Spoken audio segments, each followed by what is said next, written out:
I've given you a follow, sir. What is that even? What is Morph Bubbo? It's a bastardization of a bastardization. My friend years ago drew me a husky dog sitting in front of a couch, really bad, in like paint. And the dog just had the word Borf next to it. And I was like, oh, he's a Borfin puppy. He's a Borkin puppy. He's a Borf Buppo. And then boom, my new internet name was born. And then that same guy was like, are you sure you're not a furry? And I'm like, shut the fuck up, man.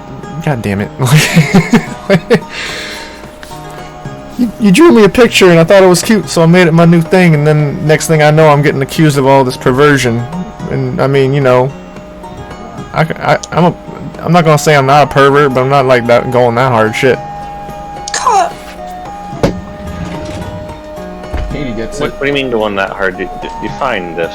I mean, you know, Aw, I may be a Pete. pervert, but when people ask me if I'm a furry, my wiener does not get hard.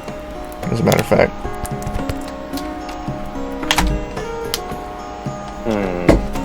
Sounds like you're trying to make up some shit. Such Here's some such claims, kind. but I see no evidence, no proof. That's what he would always say. Is like, "Where's your proof?" I'm just like, dude, what? Like, look at my browser history.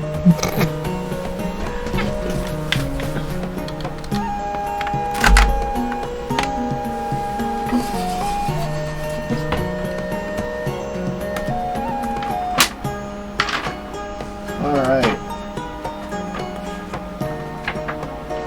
So the legend of the young wizard with only one spell who's traveled across the plains to your ears. Powerful wizard. Respected.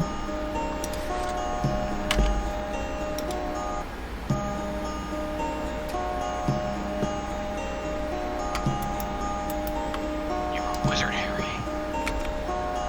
Oh shit, it's time for me to save this. Are we starting? I mean, we're just about ready. I just need Noof's, Oh, did you send me I sent something? a picture. I see that. Thank you. I stole it. That's real.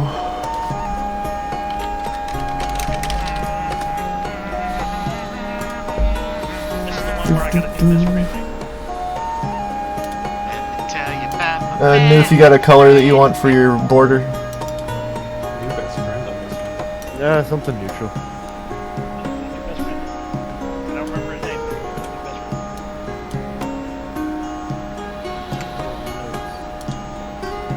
best friend. I did the most possible, like the most neutral thing I could possibly do.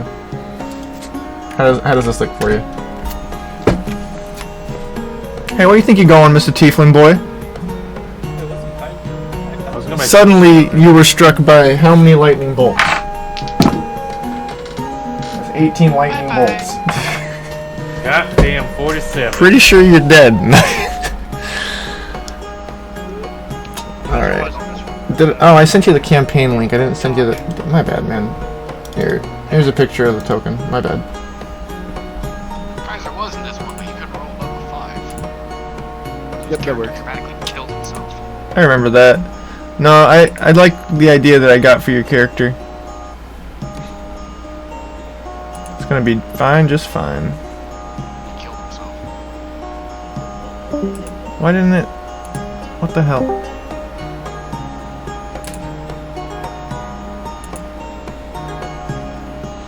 Oh, psh. So, my real struggle right now is that when I'm doing my stream for D&D, I have to run some stuff on my laptop, and just switching between my computers, most annoying thing I've done in my entire life.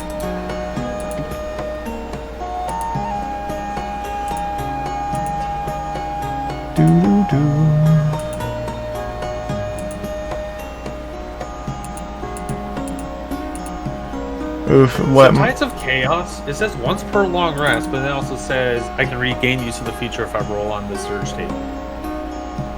So, like, do I have to do both, or can I just, like, save it? If you go to regain it, because Yeah. you can use it once per long rest. If Right. you use it, you check those patches with the DM says otherwise. But to regain it, you have to do the roll. Like, So after a long rest, I have to do that roll. I Or think we try to get it back early. And now, Noof, have you joined the Roll20 yet? I think I sent you the link. Yeah, I'm actually just finishing up my character here. Oh, okay. Basic equipment. Yeah, just basic equipment's fine.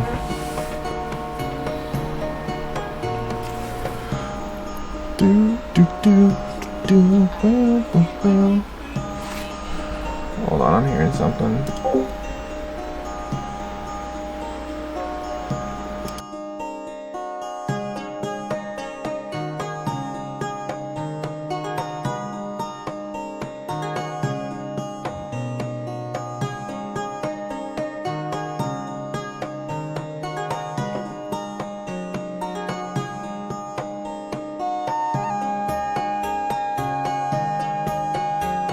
That's how you know you're addicted to D&D, when you're getting ready to start a game and all that. 4:30 in the morning. Giddles. I'm stationed in England, remember? Oh yeah. I forget Yeah. about that. That's awful. 4:30 in the morning. That's why over the next 2 weeks I'm going to be in day shift because of classes. Like, this for me is fine, normally. But, like, the next 2 weeks Got a it's going to be fucking rough. permit to be taking classes. Huh. You hear that noise?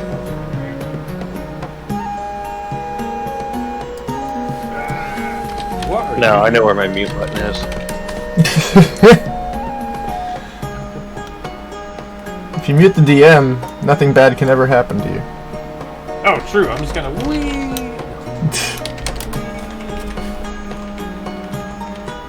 Hey, look, I got a 40 impersonation going on over here. Or you just like lean back super No, hard. You don't have the full process. All right, Hoot server muted Boar. Hoot server muted Boar. Again? What a fuck.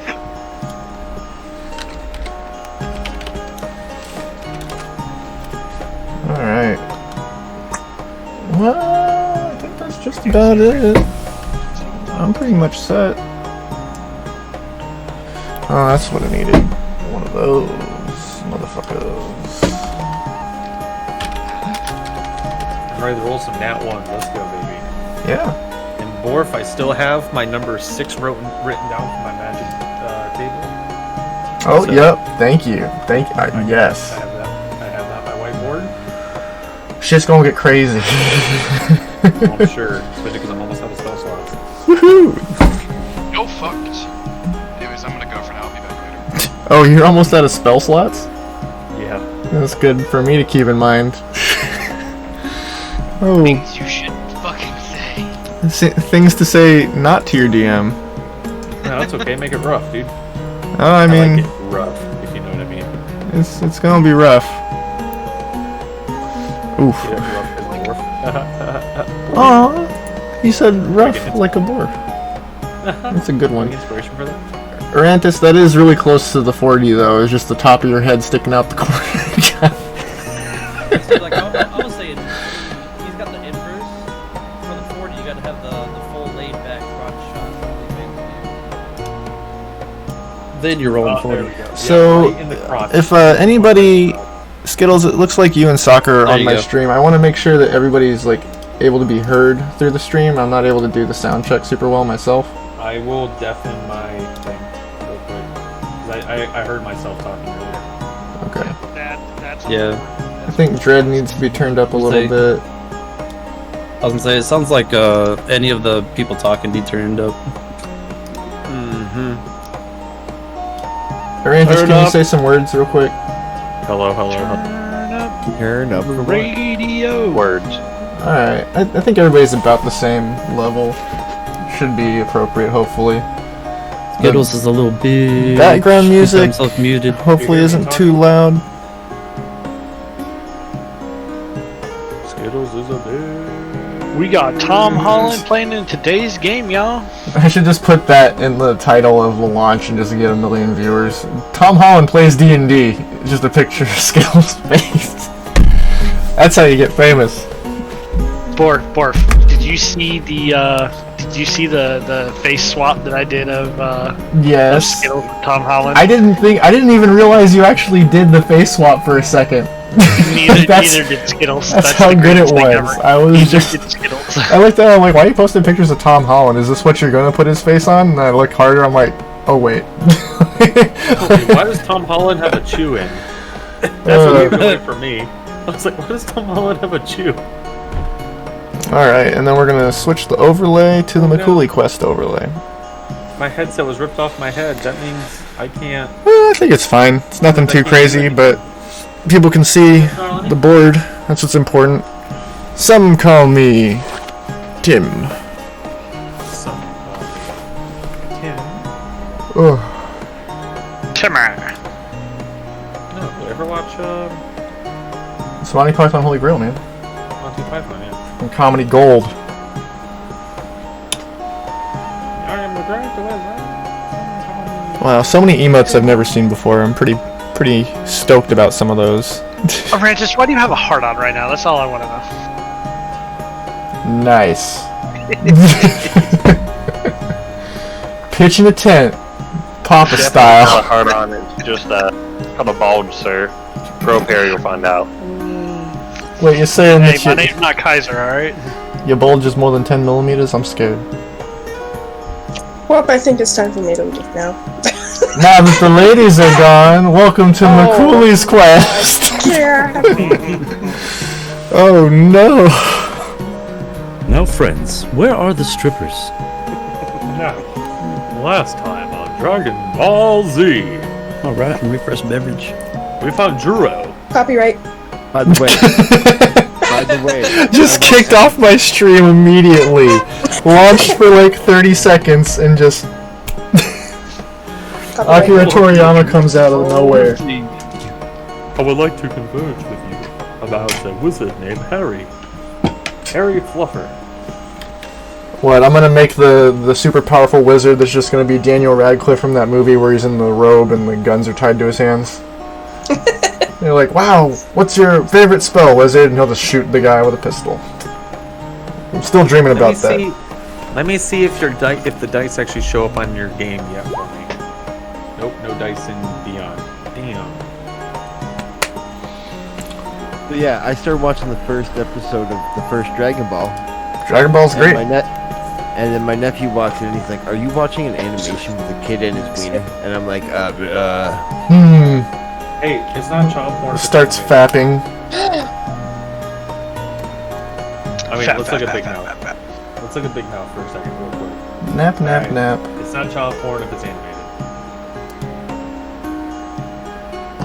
I mean, like, technically, maybe? Is it Borf streaming? Yes. It's an 18 plus stream, trust me. They gotta get ready for it. in England, but Wait, is my fat ass laying in bed on stream? Is that a thing? No, nobody's cameras No, are on not stream even. except for mine. All they get is the battle map and my wonderful face, and then a shitty banner, a shitty chat box, and you know whatever It's like, whatever dude, I'm else gonna there. spread eagles right now. Yeah, he's like, oh, I don't need to be on camera. Just rips off the pants that aren't rip off. Scratches his. These aren't breakaway pants. Scratches his balls. He's like, yeah, talk about me. Is he still scratching? He's He's- still scratching. He's a borf with an itch. Alright, well, I believe last time we played Mchuli's quest, we found ourselves trying to rescue our common benefactor and friend, Gungeon Rockseeker, who's our little dwarf buddy who got kidnapped in our first session a long time ago. Mchuli remembers him. The rest of you just kind of know about him because you were all hired by Sildar, Paul Winter, that Lord's Alliance little guy hanging out in Phandalin. He was like, oh, well, all these people left, time to hire on some new guys to help out Mchuli with his quest, whatever it may be. Now you find yourselves in this castle. You've been digging your way through a little ways now. Quite a bit of goblin slaughter so far, hobgoblin slaughter. And as you were able to clear out this little altar room, you decided to take a little break. Now, does anybody have any questions or anything they want to get out of the way before we start? Is this under Roll 20? It's out of my list. I sent you a new link to it. Yeah, and I've added my character to it, but it's not in my Roll 20 games list. Did you get the? So you won't add your character to the Roll 21. That's the D&D Beyond. Yeah, I sent you 2 links. Pretty sure. You said we take a short break. Does that mean we take a short rest? No. You're all just catching your breath. You're not going to be able to hang out in this room for an hour without something going on. Well, I can try. Just kidding. Yeah, you're welcome to try. Just kidding. And Juro passes out. Everybody else just has to watch him napping. He wants that long rest. You are correct. He's not wrong. You are not wrong. There he is, Mr. Gamer N over here. I see you. I see you.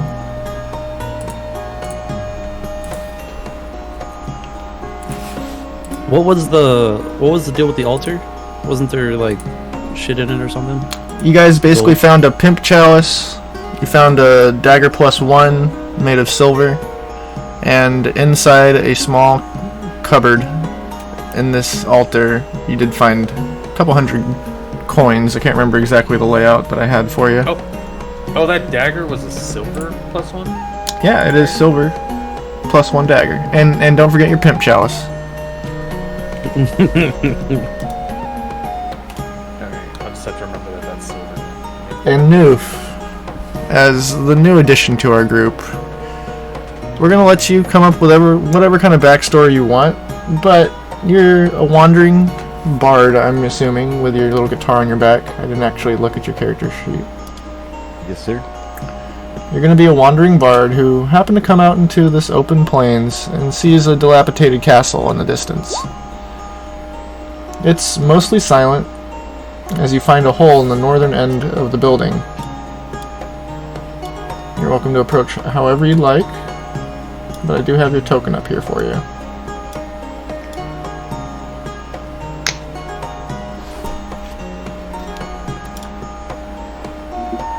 Okay, just give me a second here. I'll come up with something.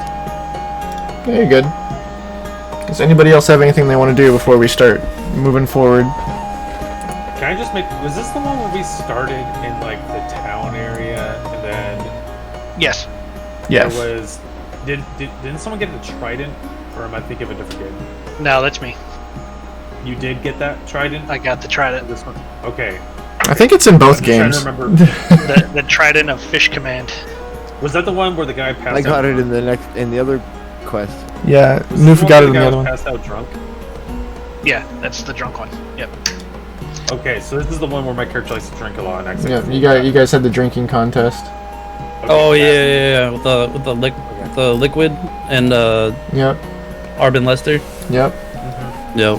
I just wanted to make sure I was remembering the correct one, so I remember how this character is. Yep. Okay, he's a drunkard. Got it. I love it. Alright, my friends. You find yourself in this castle. Who's gonna make the first move here? Gorok's just kind of chilling. If you don't. I mean, I'm already remember. down here. I'm just sitting down here waiting for everybody to get their ass down here so that we can continue on to find a friend. Gorok's gonna follow closely as he considers Koros essentially the leader. Yeah. So, is there any doors? There's a door right next to Koros here, I believe. There's a door right next to me, but I'm just waiting for everybody else to get their ass down here. I'm now Ouroboros. Did our new guy introduce himself, or is he hanging back? He is not in the building yet. Noof, you can see your character. You're welcome to move forward. Yep. Can I hear anything Oh. of what's going on before I would enter? You basically hear nothing as you approach this building. There's no battle going on currently, so there's no like clashing or anything. It's just what looks like essentially abandoned castle.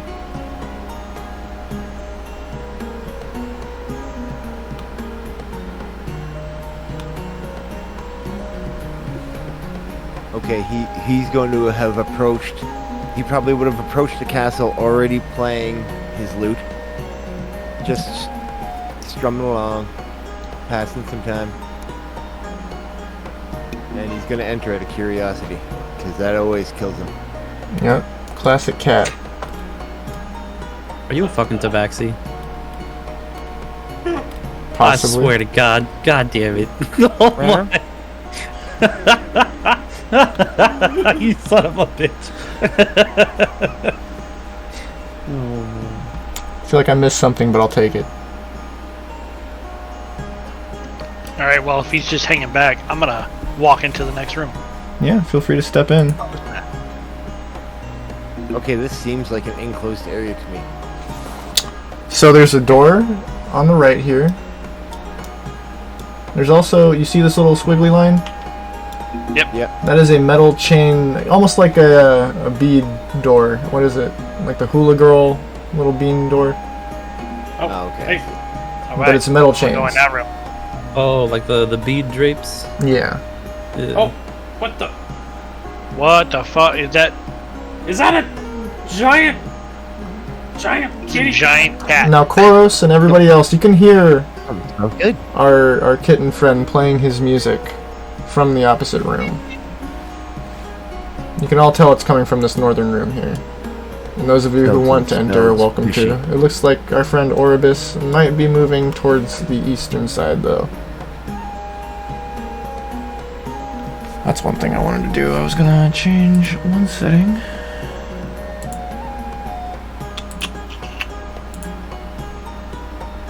There you go. Wait, did we literally have the fish guy walk up to greet the cat? What the fuck? Yeah, I didn't ask for that. I really like how this place smells.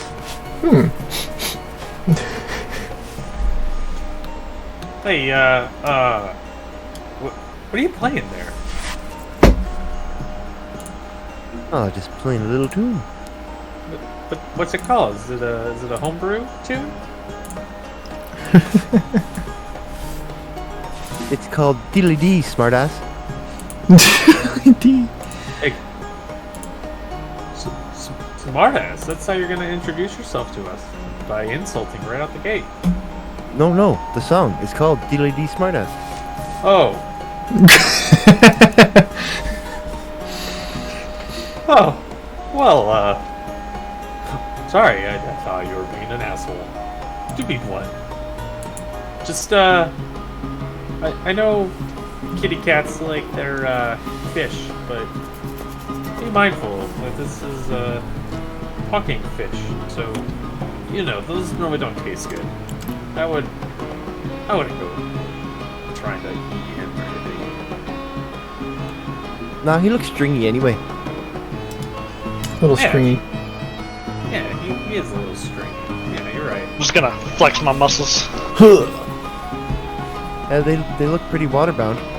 What brings you here? Hold on, I have to turn you up over the music. I can turn the music down for you. I just want to make sure it's loud enough on the Turn the stream. music down to the settings itself to master music volume for you. That isn't for you. Yeah. Well, I just had a comment the other day that they couldn't hear my music, so I had to make sure that it was turned up. Yeah. Yeah. No, it's Turn a it down in the fresh. settings. Yeah, I was gonna say it's a fresh server or a fresh room for Newfie, so he's gotta turn it down. It has his max. Oh yeah, his settings are all the way up. Yeah. I'm gonna and go to we bed. Bye, Good night, Katie. Later. Have fun. Talk to you later. Bye. So my headset's kind of dying on me, so I got the cord in, but again, this is about as far as I can sit up right now with where it's plugged in, so that's why I'm laying back. There's no pressure. You're good. Problems I don't have to deal with having a wire headset. It's wonderful. Yeah, I like these JBLs. Anyways, your music good now?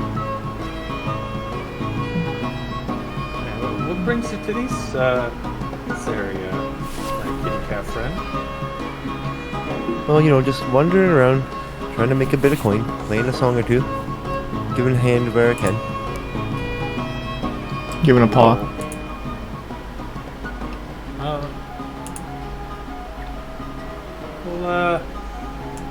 This is a really dangerous area, though. It is now that I'm here. Oh. Is that a threat towards us? Or... No, that's a threat towards anybody who's a threat. Are you? Well, you seem odd. And we like Thank odd. you. There's a few more of us scattered throughout this little castle area. It's also filled with little ugly goblin things. What? And little creatures that nearly ripped my arm off. It's crazy. This place is absolute craziness. Sounds like a good time for some stabby stabby. Stabby stabby. Where's Fucking- Mchuli? I believe this man. We don't have any time for this. We need to move forward. It's just like a zoo. Get through in here. No one has time for this. Hey, Because he's gonna just walk into the next room. Don't mind Fish Boy. He's And Koros, as you step in, you find yourself in a small hallway. Forward to your east, there's a door, slightly open just enough that you can see a bugbear in the room talking to somebody, but he does not notice you. Now, to the south you can see yet another one of those chain bead doors. There's a bunch of chains hanging in the way there. I'm gonna slowly back out, back the door.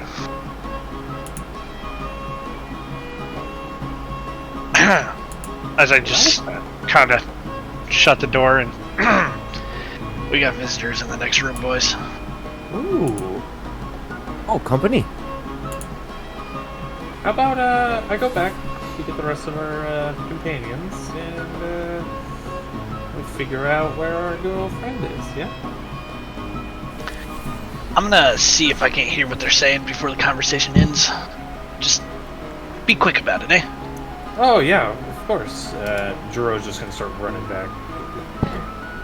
Oh, they're actually down. Okay. I'm gonna take a step into the next room and try to listen. Alright, first give me a stealth check if you're going to get closer to the door. Oh fuck! No, I'm not trying to get closer to the door. I just From where you're at right now? yeah, pretty much. Alright, give me a perception check, please. Yeah, no one wants to see me roll up or one of those other checks there. You got negatives, don't you? What the fuck is going on with my computer? Well, Jiro's down here. He's gonna basically tell the comrades like, "Hey, there's some more folks." That is a dirty 20, and that was the most laggy thing I've ever seen in my entire life.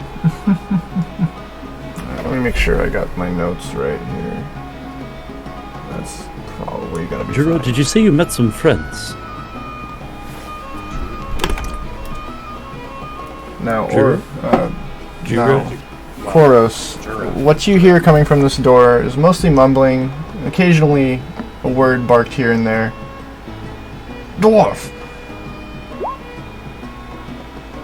Drow elf! You only hear occasional words that seem to pique your interest. But the most important one that you feel like you heard was the word map. Can't make out a whole lot of what's going on in there from here. Even with a dirty 20, you're just getting a couple keywords.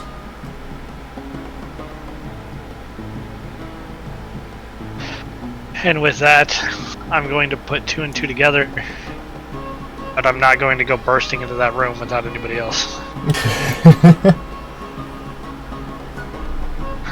Guys, You know, if only there was the people in my party who I could talk to. And Jiro's kind of pushing people into this room. Nobody noticed, but I cast invisibility on myself while I was by myself in this room. So I'm not actually there. No, where'd So, kitty Mchuli. DM, is this You're- door you're- locked? The door to your right is not locked. And Oribus, as you step in, you're going to see a group of 4 hobgoblins, all eating a meal, and they look up to you from their bowls. as we're going to have to roll initiative. Oh, wait. Initiative already? Not a word has been spoken. These hobgoblins see you. They drop their bowls and grab the swords right next to them. Ah, can't flash a little ass. The silent ass. Oh, God.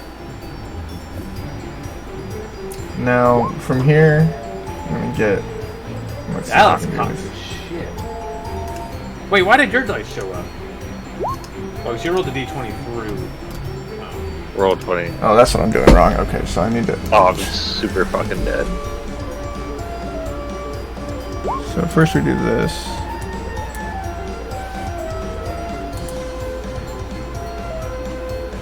I'm gonna have to re-put everybody's initiatives in.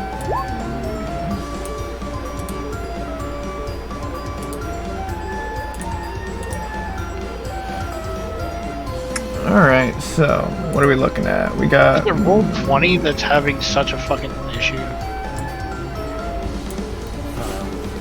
It's just really weird how his campaign, the dice aren't actually showing up on Really his fucking roll. laggy on my end.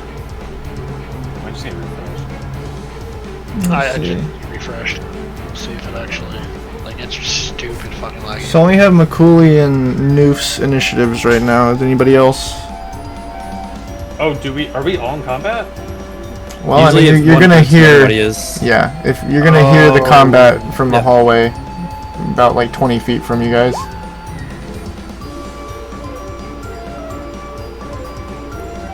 Let's see. Yeah. It's all fucking... And my friends, it sounded like you were speaking with someone in this room.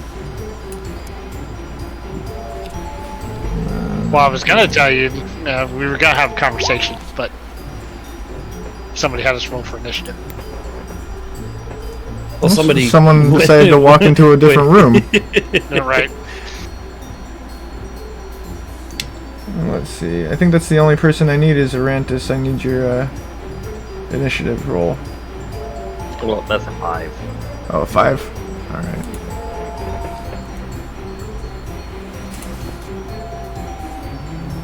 Do I have 2 of Noof? Yes, I do. Alright. So as these hobgoblins are stumbling around trying to grab their weapons and come up towards our friend, we're going to start out with Gorok, who hears that screaming and initially just jumps straight to action. Gorok's going to take off.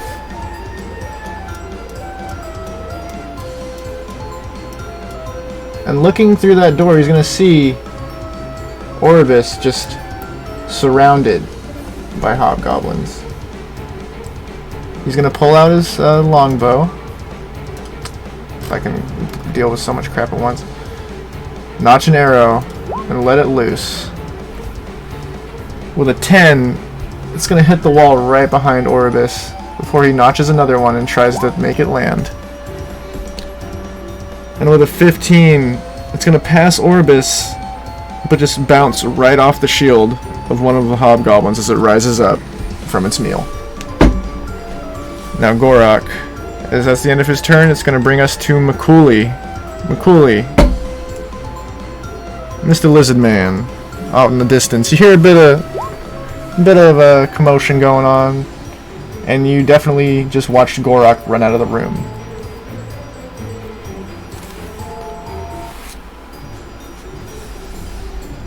I believe I saw Oribus down to the south. Does that ruckus have to do with him?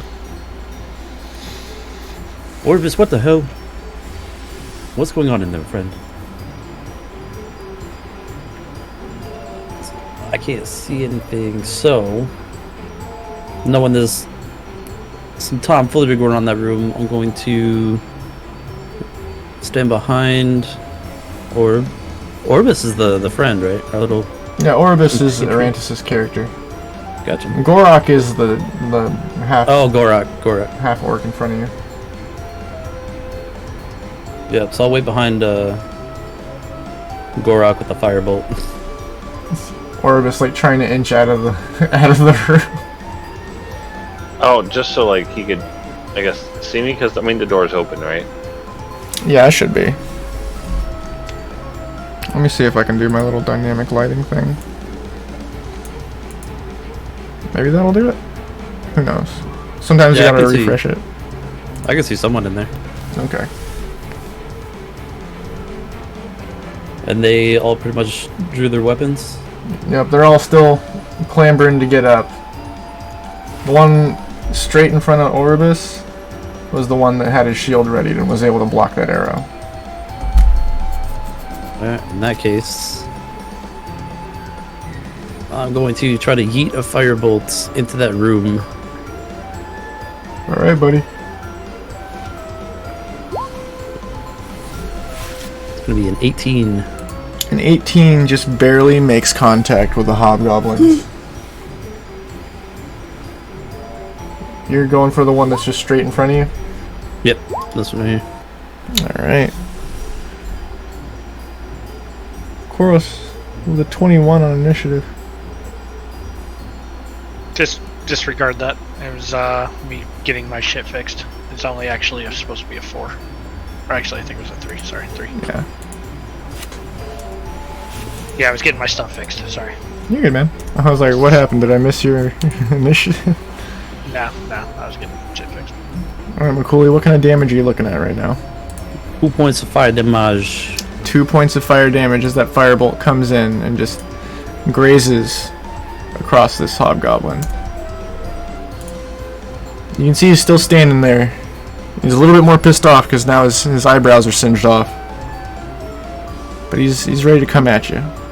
You have anything else you can do on your turn? Negatory. Alright, it's going to bring us to our new cat friend. Whatever our cat friend's name is. Checkers? That's your cat's name? That's actually my cat's name too. I had to come up with something quick. God damn it, that's adorable. Wow. Alright. So all that ruckus is coming from the south? Yep, it's coming from south of you, southeast. So as he goes through those dangling bead things though, he's going to be pawing at him quick because he just can't help himself. Good roleplay. Swat at him a few times. Okay. Do I notice those move? Oh yeah, you'll notice him move. He's invisible, he's still material, yeah. I can't help it, I had to second. Okay. 15. Oh snap, there's all kinds of people. Okay, 15, 20. I'm gonna freak people out. I'm gonna start playing my bagpipes just for no reason. Make an intimidation roll really quick.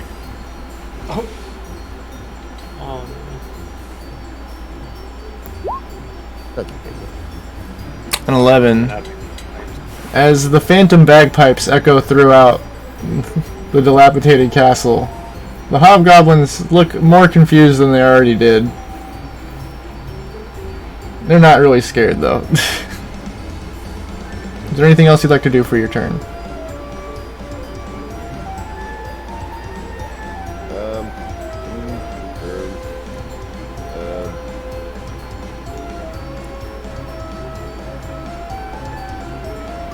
We'll say no.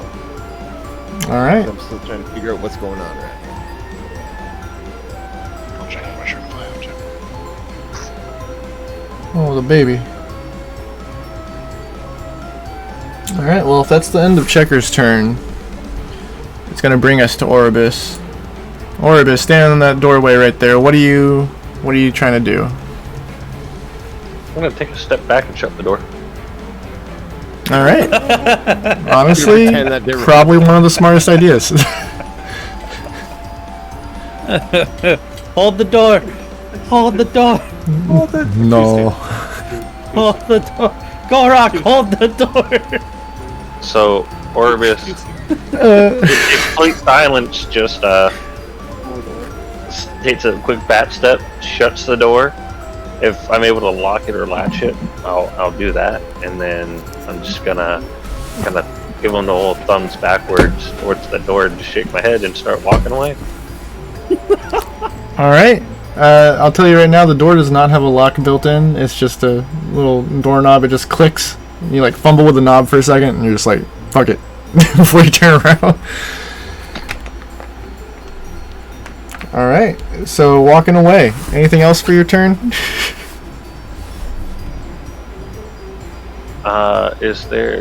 Were there any opportunity attacks on me? No, I'm not gonna have that happen. Okay. They're all still pretty startled. They got last in initiative. They were eating soup. They spilled hot soup on themselves.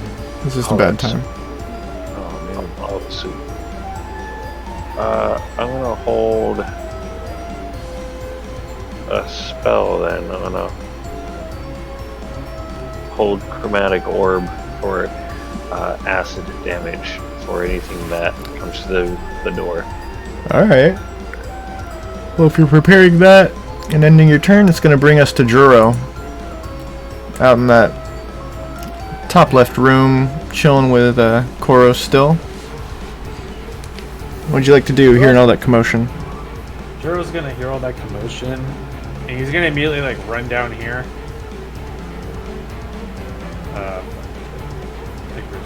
Okay.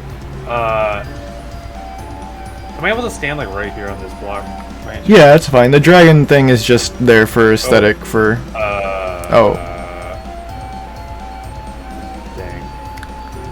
Technically, you're like standing in the chains, Okay, basically. there we go.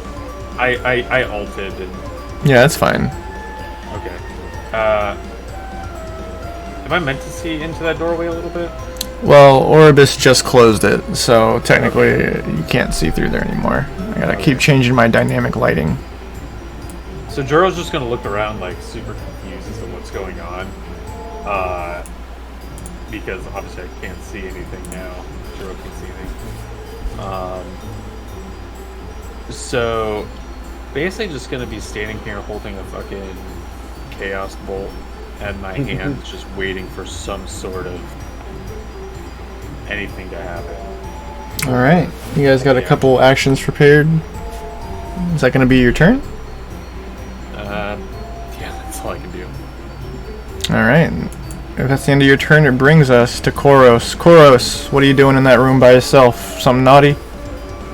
Well, which way did that door open? Towards me or away from me? The door right next to you? It opens away from you. Does this door have a latch on it? Like a locking latch? Yes, it does. Good. I'm gonna go ahead and lock it. Alright.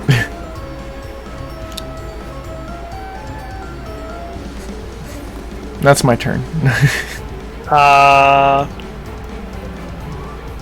Yeah, I'm just gonna take a step back and just hold the rest of my action.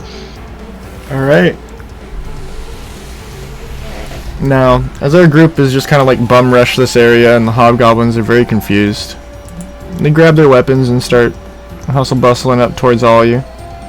The first one is gonna slowly undo this door and stick his head right through, just enough to get a good glimpse of the armada in front of him. As he comes into vision, would anybody like to try and release one of their spells? I would love to cast my chaos bolt on him. Now he is partially behind the door, so it's going to be a little bit harder to hit him. What's his door made of? Wood. Great, he's about to shatter this door.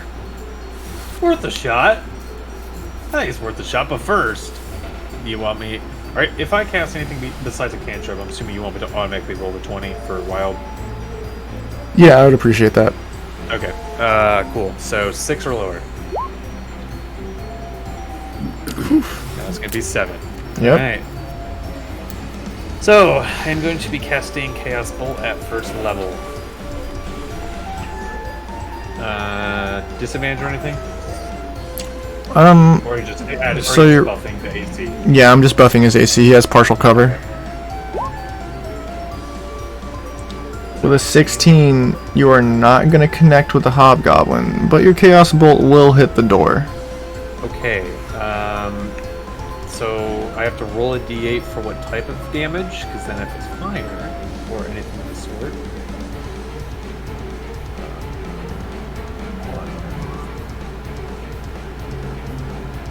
So squishy, Dread. It's so squishy.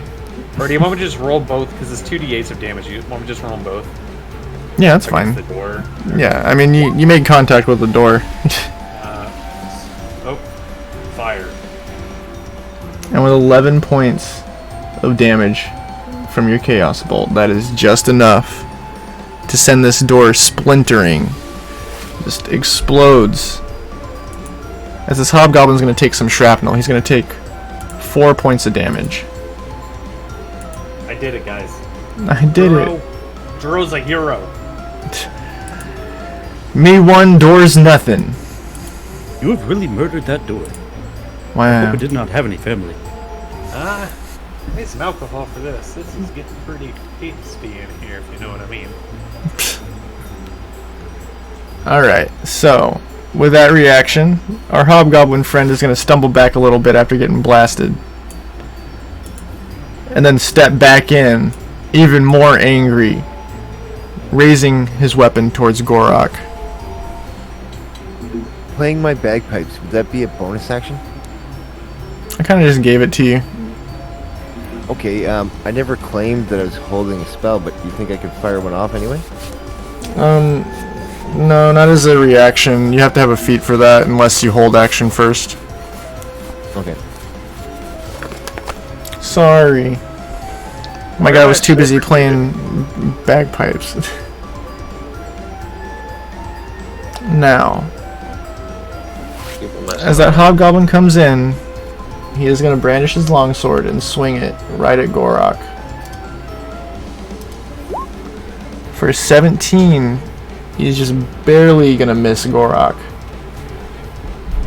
As this half-orc boy is pretty quick and nimble.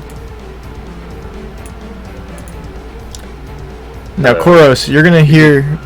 I was letting Renus know he's good. Okay.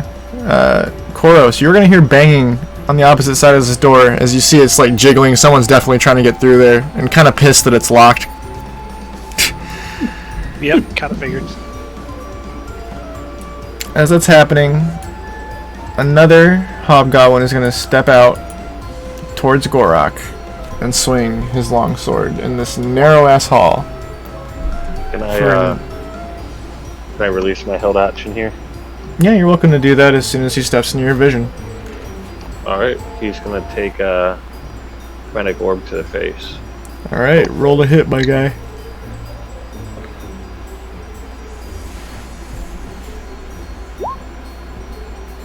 So +6. 17 plus 6. Yep. That's definitely gonna hit. That's 3d8.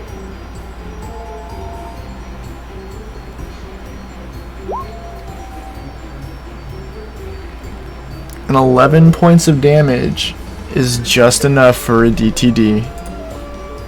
Nice. So as this guy busts through the door, thinking he's gonna whoop some ass, an acid ball just caresses his face and then begins to melt down.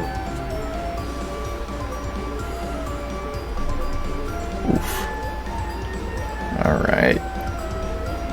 And as he passes, that's the end of the hobgoblin's turn, bringing us back to Gorok. He's going to drop his longbow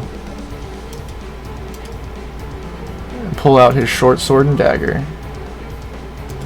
Short sword swing. That is a nat 20.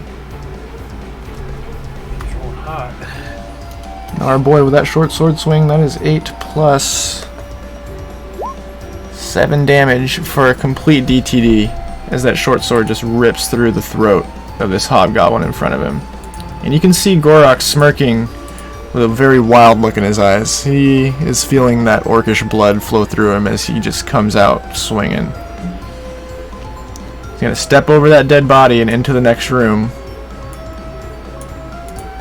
before ending his turn. Now Mchuli, you're next. What are you thinking, my friend?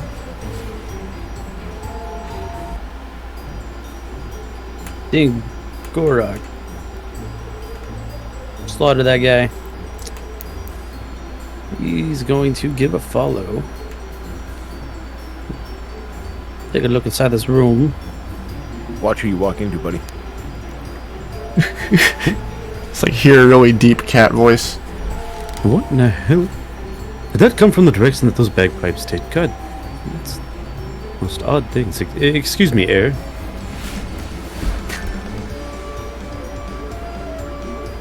Am I able to hear if anyone else is nearby? You can hear the door to the north getting jimmied by these hobgoblins stuck behind it.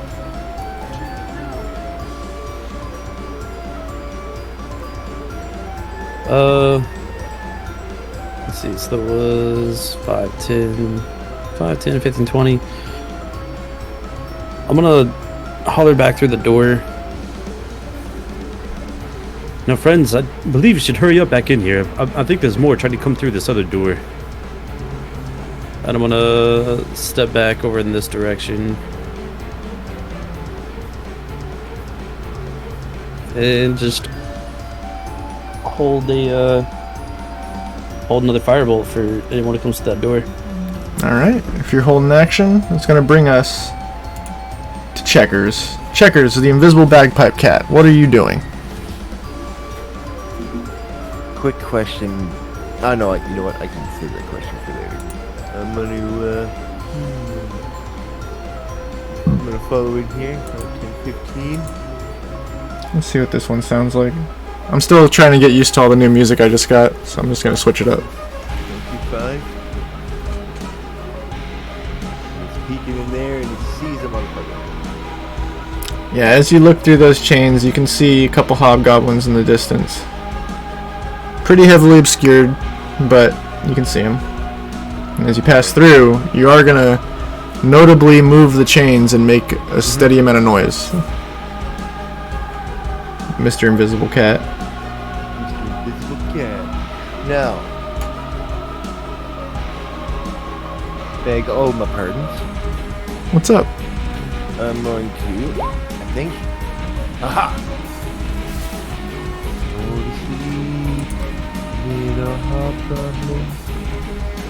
Okay, so I have to roll 5, 68. Casting the sleep. 8, 1, 2, 3, 4, 5,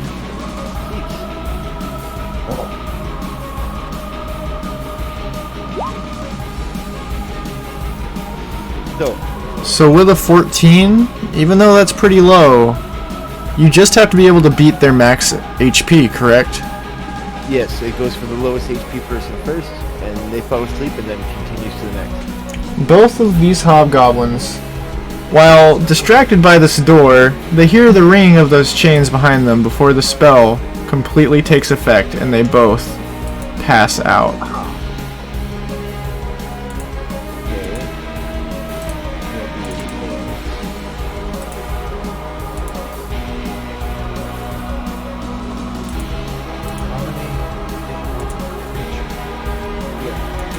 This spell's weird. How that's written. Dude, with a high enough level, you can actually put a room of people to sleep. It's just how it's written. Really weird.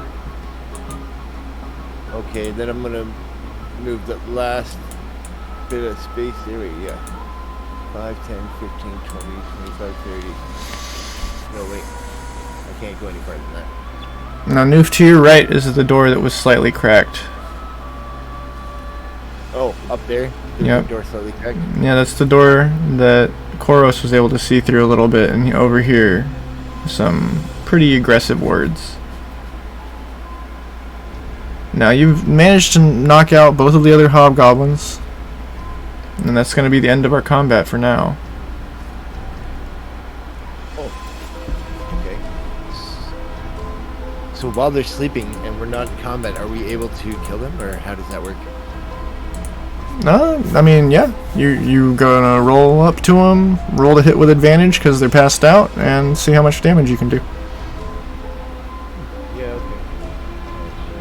Everybody's welcome to just like full JoJo's Bizarre Adventure, gang up on these guys, do like the Office Space, just curb stomp them, whatever you want to do. If the group wants to come together and just beat the shit out of a couple hobgoblins, who am I to say no? I'll wait on the DM. But I'm saying yes. Ah, there's my attention. 24. And 28 plus 4. There's 11 piercing damage on the one to the north. All I'm seeing is a 12 to hit. 12 to hit, and then Oh, 24 there to it hit is. was my... Yeah. Okay. That is just enough to DTD whichever one. The one directly north of me. I'm just running them through. Just quick with my rapier. Yep. Just comes up, slices right through him. But whoever's beside me doesn't see that. They just see the stab wound, I guess. Yep, exactly. They just see the little opening wound just as the Well, once you hobgoblin make an attack, begins to stop breathing. And I'm sorry? he's invisible, right? Yes. Oh, Yeah. wait. You made an attack, so he's not invisible anymore. Yeah, I was gonna say, any. Oh, when he spell cast or the attack spell, made by yeah, he that lost his directed, yeah. invisibility. yeah, it takes concentration, so yeah. I'm no longer invisible. It's not a potion of invisibility. He's a cat. He's stabbing stuff. But the thing is, when the person came in behind me after I put them to sleep, I was already visible again. So this cat is just in there. Do we hear anything from inside that room since we're right here? Yeah, you can still hear words going. It seems kind of like your parents fighting. It's not the best thing to overhear, but it's not directed at you, so it's okay. There's a point. You ever go to your friend's house for a sleepover and the parents are just yelling in the kitchen the whole time? Well, while you guys are finishing up that last one, my beer is empty. Take 30 seconds. That's cool. Well, I'm my gonna roll the feline. pockets on that hobgoblin I killed. You're gonna search through his Spawn? pockets. Yeah. You're gonna find his longsword. He's wearing a set of chainmail armor along with his shield. He doesn't have anything else of real value on him. He has a couple little cheap brass rings, flimsy little silver necklace.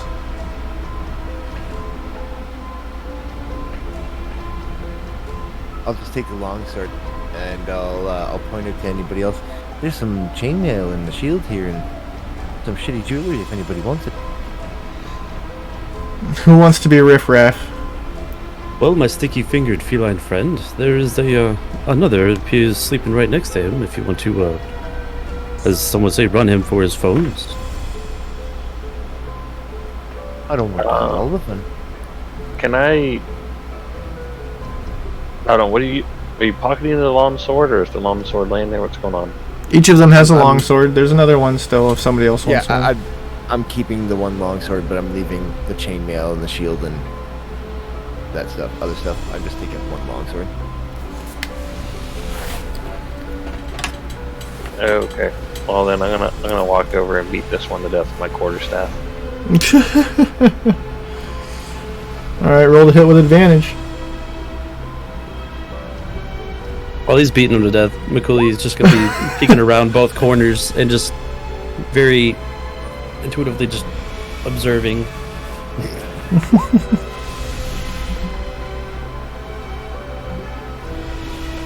Unfortunately, Orbis, quarterstaff isn't going to do a whole lot. You're just going to be banging it against this chainmail.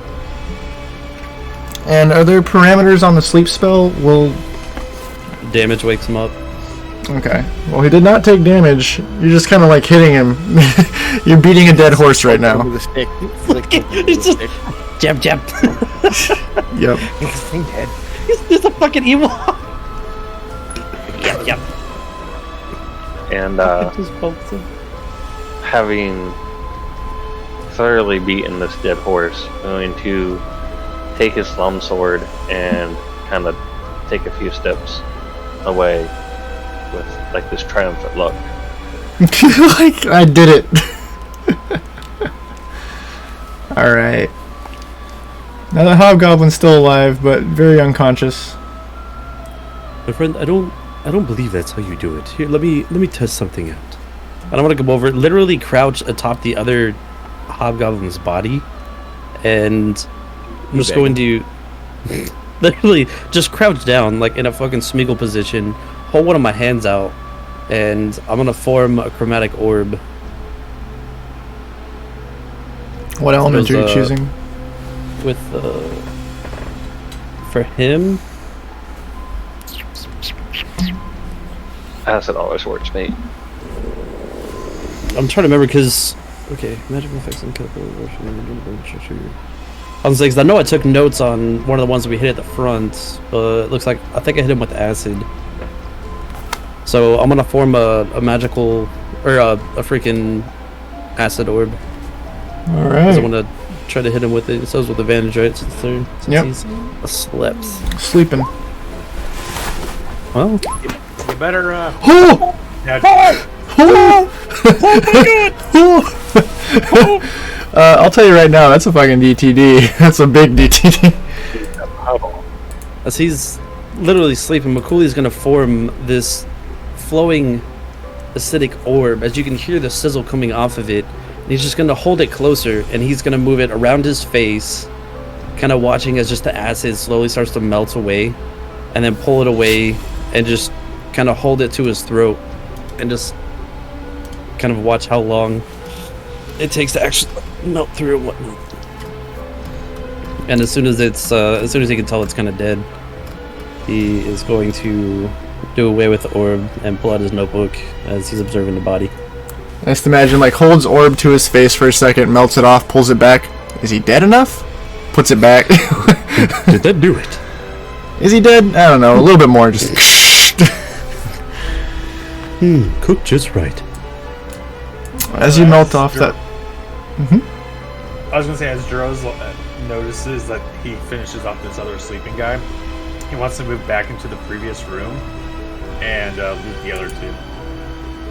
Alright. Yeah, everybody has long swords, chainmail, and shields. Nobody has anything really notable on their bodies other than some shoddy jewelry they probably picked up in a raid. A couple of them have, like, bone earrings, you know, pretty generic hobgoblin/orc attire. Then I'm going to cut off the head of the first one here that's not a puddle of goo. Well, give me a strength check to see how well you're gonna do that. You have a dagger on you, I'm assuming.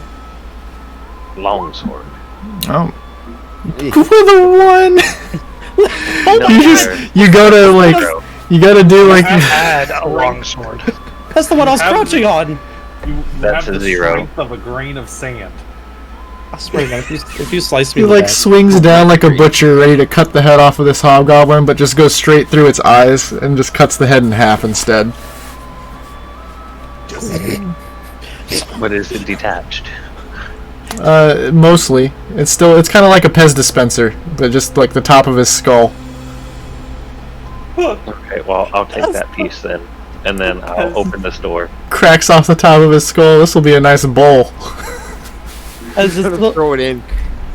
I'm gonna open this door and throw it in. I was gonna say, as it's the one Mchuli's crouched on, literally this sword comes right by him, slices half the head. Mchuli just turns right around and starts recording the inside of the head too. And as you enter this room, everybody's allowed to follow. As the bugbear in front of you turns, you see there are 2 hobgoblins on either side of him, and what looks like a drow elf woman in the northern end of the room. In the far corner up here, you can see a dwarf, unconscious and I'm gonna unmoving. throw the top of that head at the first one here. Give me an intimidation check. And a roll to hit, actually.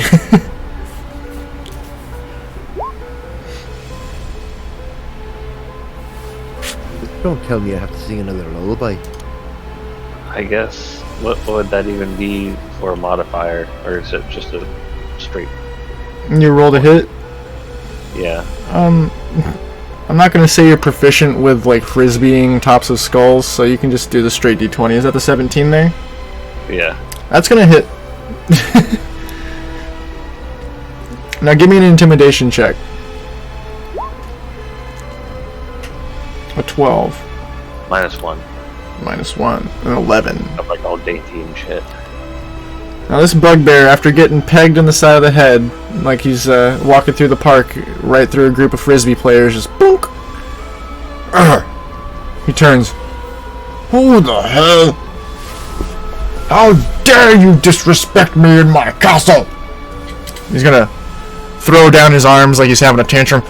Who do you think you are? I'm gonna throw down my arms, imitating him, and then flip him off.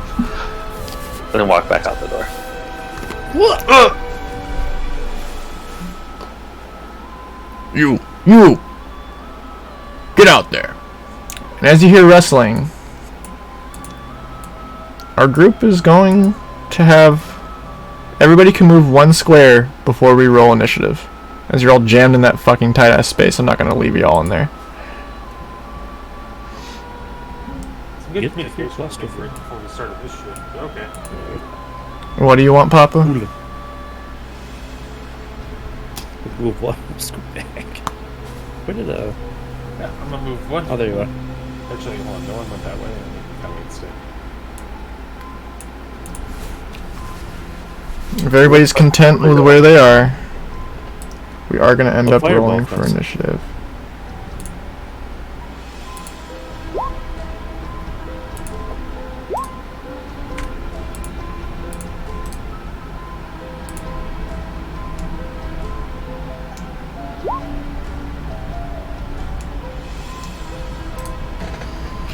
I'm gonna keep that door locked. You just come back out and lock the door again. The door behind me? Just fucking chill. Yeah, the door behind you's just You locked. son of a bitch! Can at least pull me through? I'm cool, you got a 12. I'm at the front lines now with fucking 7. Ah. You got this. I'll give you the, Chorus is just sitting on the other side of the door, fucking smoking a cigarette.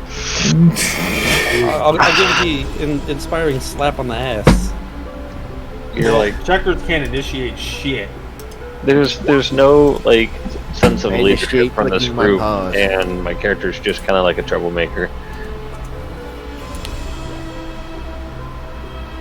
She's definitely like the big sister instigator. Fucking on each other. 3 seconds to talk. Jeez. There's a dog. I can smell a dog. You start hissing. Dog.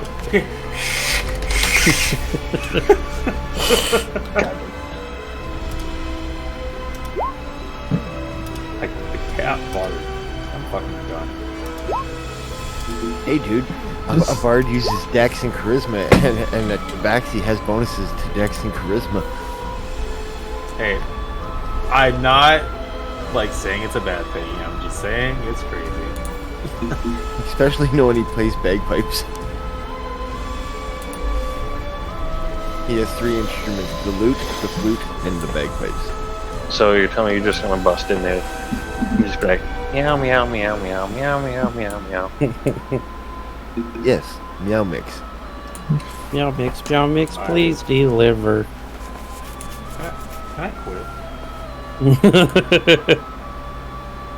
It's not too late to have your character struck by lightning if you want. These jokes are horrendous. I want Do things that I'm chicken. not I gonna want say. liver. He wants to leave, and I'm supposed to be the pussy? I mean, you said you only play the bagpipes. What you do with the flute and the... One goes up his butt, one goes somewhere else. Hey, you guys have not seen the flute. I did show up playing the lute, and I've switched to the bagpipes, but you have not seen the flute. It's actually Why just is like your a back butt so trumpet. What do your farts seem to do? A magical toot. Beans, The toot flute. Alright, my friends. As combat begins, the first thing that's going to happen is a wolf is going to come bursting out of the room, leaping towards Juro. No, he's lucky he's leaping towards him.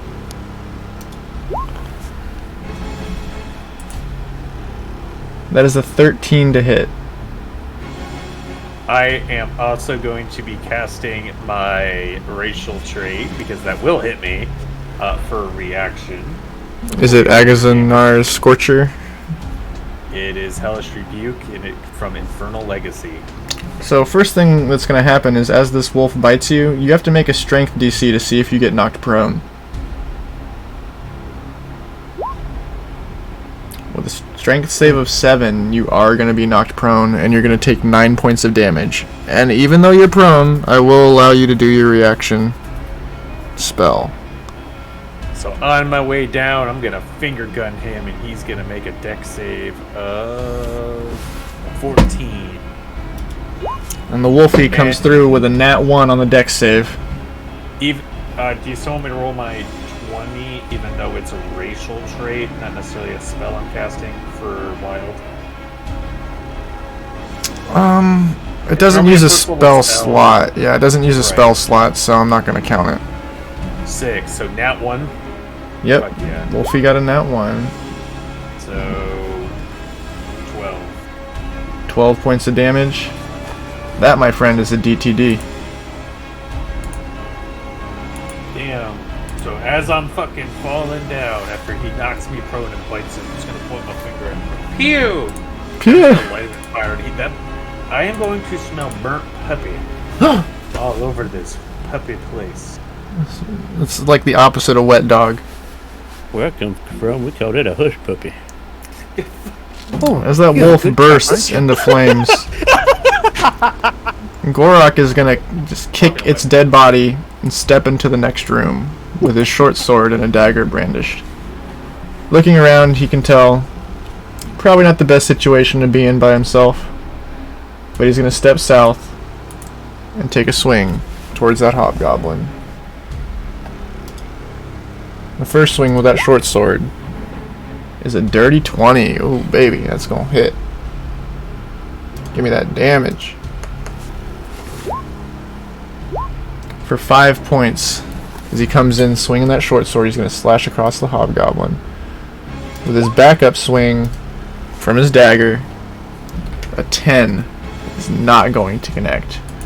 As Gorak's just trying his best to slice and dice this hobgoblin. Now is that...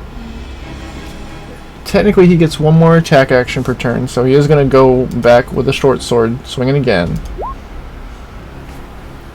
For a 23, that's what I'm talking about. That short sword, the second swing, is going to be 6 points of damage, which is just enough to slice and dice this hobgoblin, leaving him dead on the table in this room. As Gorak's turn ends, the drow female in the northern end of the room is going to step forward, watching him just slice apart this hobgoblin.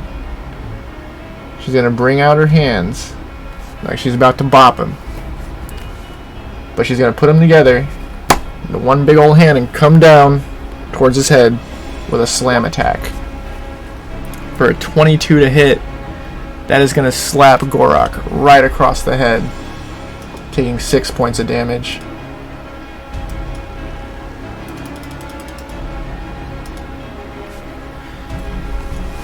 As her turn ends, it's going to bring us to Koros. Koros, you're in that back room behind a locked door, so you're pretty chill. You're just hanging out. You have anything that you would like to do on your turn? I can't really raise my voice because I got the kids sitting over here, but you're going to hear them just yell from the other room. I'd suggest keeping one of them alive so you can question them. As he pulls out a pack of cigarettes in his bucket. It's like doing roll your own. As you see the smoke come out of his gills. That's it. Alright. As your turn goes by, our bugbear friend is looking right at the half-orc Gorak. He's going to step over, ignoring the dead body of his friend. He's going to bring down that morning star right towards Gorak with a dirty 20 and 16 points of damage. Gorak's going to get slapped by that morning star and bounce off the back wall here, barely able to keep himself standing, as that definitely broke at least one of his ribs. The bugbear is going to smirk is he looks towards the open door and sees a few other enemies in his castle. Now, Juro, it's your turn. How would you like to approach this? You're still prone, so you have to use half your movement speed if you're going to get up, or you can just start firing spells while you're sitting on your ass, but... I'm gonna use half my movement speed. I'm gonna stand up. So get rid of this thing. Yeah. Is that door fully open? That door is open. Okay.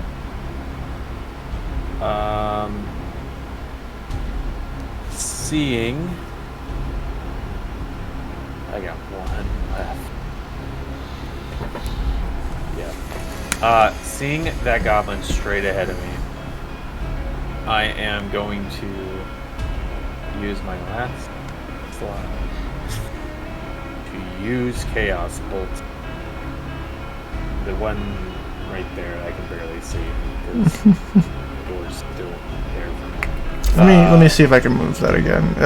Going to the dynamic lighting page all the time is kind of like... Yeah, I forget I about got that. you. It's... Yeah. It should be better now. Yeah, it's much better. But yeah. So that was straight ahead of me. That is the 6, 12. Oh wait, sorry. Before we even counter that, 10. I am up to 8 now. Okay, so 12 to hit. Alright. A 12 is not going to connect with the or the bugbear in the room.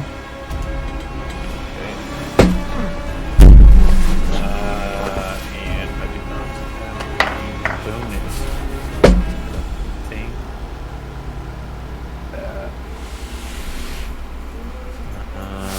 Yeah. Nope. That is a... That's it. That's it for me. Alright. As Juro's turn comes to an end, Mchuli, what's your follow-up, my friend? You got your back up against that locked door. Something smells like it's burning.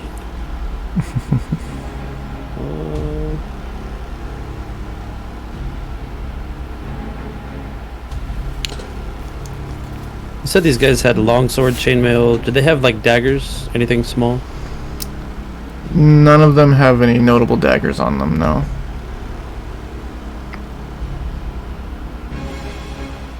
Did you need one?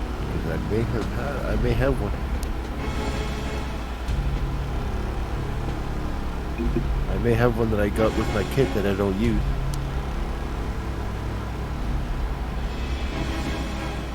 Is there anything small on it that looks like could be easily detached? Obviously the top of the skull.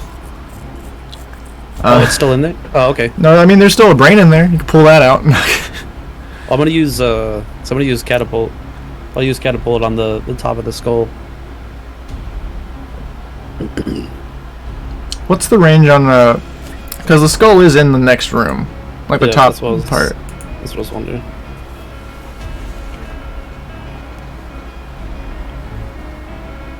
Within range is 60 feet. Alright, yeah, you can definitely pick it up and launch it.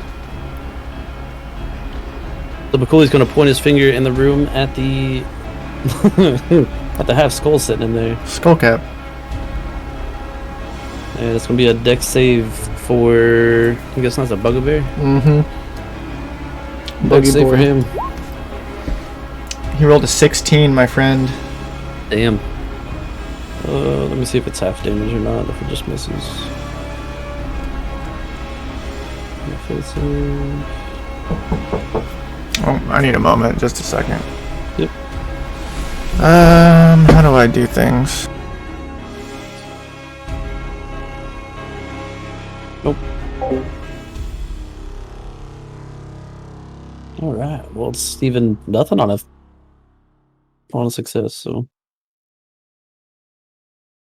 I just got that shitty DC.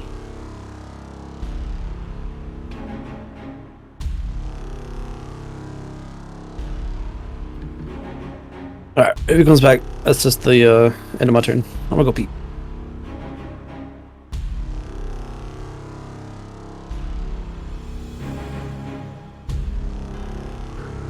Damn.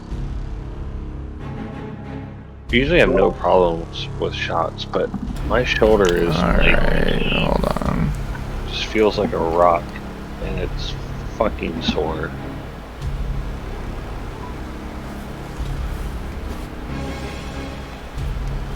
Alright, I'm gonna need like maybe 5 minutes, honestly.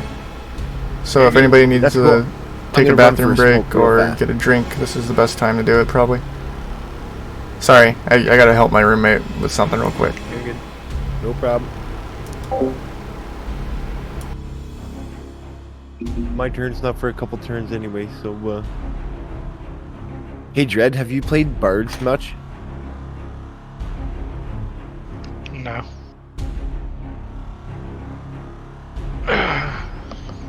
No, I haven't.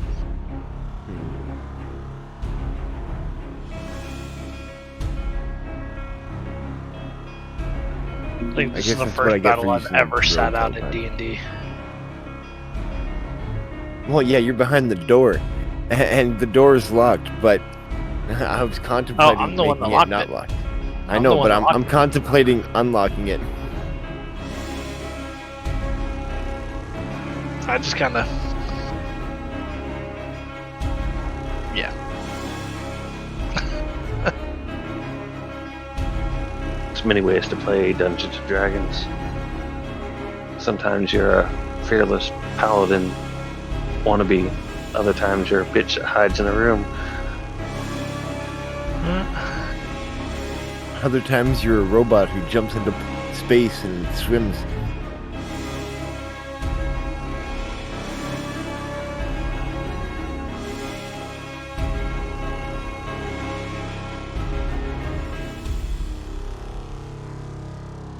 Didn't go for that smoke. I'm gonna run right now. Found my bag of Japanese gummies. I can still hear though, so try not to make fun of me too much. The guy knew fucking can't grow facial hair to save his life.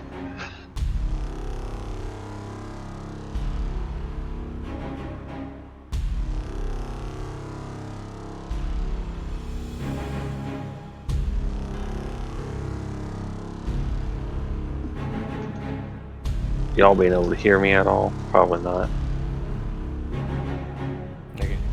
Motherfucker, I've been muted this whole time. Was that? Did you seriously not hear me? Like this whole fucking time? I I did. can hear you. Said you got your Japanese gummies. Oh, okay. Yeah, I was just muted. I hate the flip down mic where it does like the mute. I just use the fucking button on the keyboard. It's been my lifesaver right there. Yeah, I just don't know how to turn off the headset thing. Okay. Pathfinders do have. And I pulled out my gun. Let's go to the scrapyard tomorrow and hope to God they have fucking Nissan Navaras or Pathfinders there with the center console I need. Ugh. Dude, I'm trying to find a good,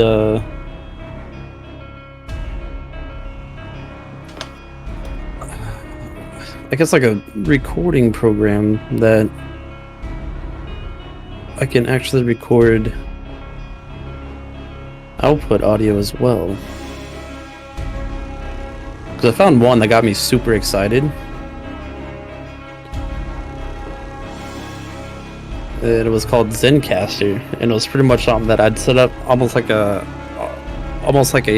true conf, except each one of your inputs I could cut and manage individually, and so editing would be goddamn amazing. But there's no way to put desktop audio with it, so I'm wondering if I have to record both at separate times and just piece them together like that. Yep, or buy some fancy mixer software. Like I think you can do kind of what you want with a voice meter, but that's the program that was fucking up my computer, so I can't really recommend that. Well, because like one thing I was thinking about was just using the Streamlabs OBS and then just hit record on there, but I can't separate. I don't think I can separate the audio file from it. Like, so this was looking at was any of the like fucking audio files. One of one of the guys I listen to, I want to message him and be like, yo, help a brother out. I'm listening to you guys like for fucking months now. You got months. Months on months. Alright. Getting annoyed with not having any music in my truck when I'm driving. All my shit's fucked up in my truck. I need to find like a lower end fucking like console that's surrounding the old school radio. Mine was at like the GPS built-in. But with how it's laid out, I can't upgrade it to an aftermarket radio with it. So I need to find a lower model of my truck or a Pathfinder that has that center area with a lower model. Well, normally you can do an aftermarket. You just gotta get like a double deck, and pretty much it would have the aftermarket radio, and then you just have the thing. Oh, it doesn't work in yours? It's the sizing of everything and the mounting. It's how like, everything is laid out completely different in that entire center cluster compared to the lower model to my model, and the sizing isn't right. So if I wanted to put an aftermarket radio, I'd have to cut out the entire bottom section, and it'd be like at the bottom right in front of my shifter. So it'd be like way down low to where I couldn't see it. Your boy is gonna order himself some McDonald's. McDonald's. Extra pickles. Only pickles. What are you talking about? Only pickles. You literally just. Can I get the McPickle? Hey, can I? Yeah. Give me that McDickle, please. Anywho. TOS. Double to precise, and don't forget the fries. Alright, so Mchuli, you tried your catapult. Is there anything else you can do on your turn? No. Alright, that's gonna bring us to Oribus. Oribish? Am I right? Nah. What you doing? Ranty Banty. Is he even here? Yeah, I'm here. Oh, okay. I don't have the cameras all up right now.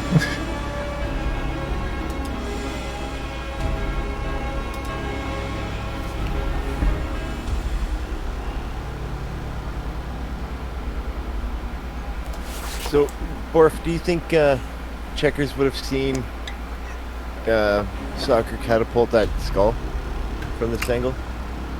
You could kind of see it as it went past the bugbear, but you can't see in the room super well from your angle. Would you allow me to hand him an object as a free action? I'm fine with that, but you'll have to wait until your turn. Okay. Because he already used his action and everything, even if you did give it to him, you'd have to wait until his next turn anyway. Yeah, that's fine. So I'm going to shoot the crossbow. Launch it. Put one in the face. Because we ain't had a long rest in a minute. It's killing the wizard. A 14. 14 to hit on the hobgoblin here. Yeah. Unfortunately, that is not going to make contact. Alright.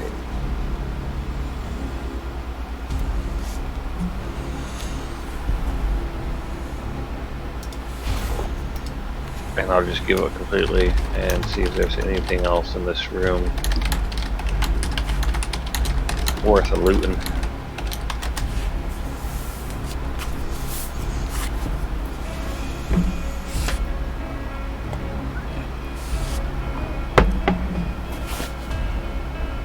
What?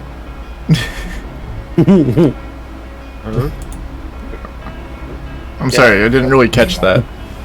He wants to loot while we combat the combat he initiated. Oh, that's real. So what, you're going down to the south 2 hobgoblins you killed, or? No, just this room. I'm just gonna take a look around, like make sure nothing's busting through that door to see if there's any obvious. There is a barred door to the south. It's very noticeable. It has a very thick, heavy wooden plank holding it in place. Assumedly to keep something in, not to keep you out. Everything else in this room, there's a couple bedrolls, there's a cooking pot and a small fire. Not a whole lot else.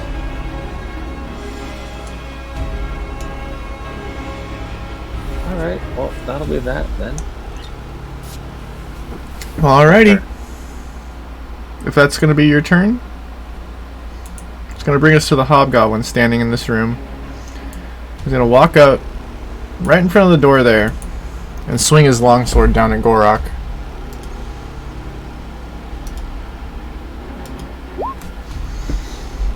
With a 19 to hit, he is going to make contact, but it's only going to be 2 points of damage. So he's barely able to make contact with our nimble orc friend here. As the Hobgoblin's turn comes to an end, it brings us to Checkers. Checkers, what are you thinking, my friend? I'm thinking.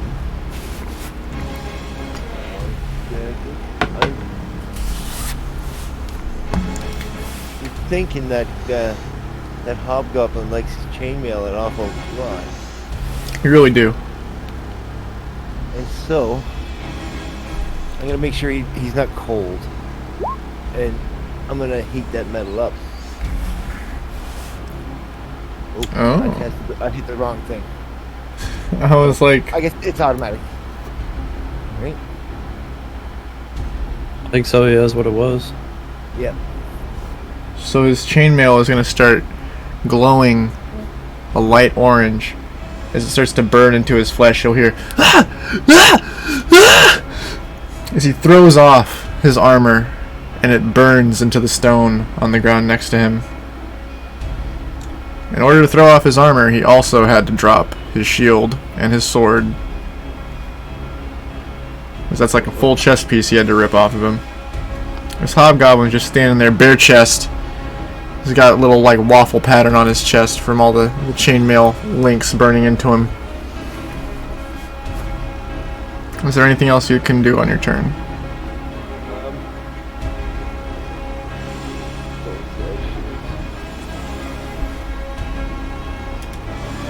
I could give him inspo. He's up next. The orcish fellow.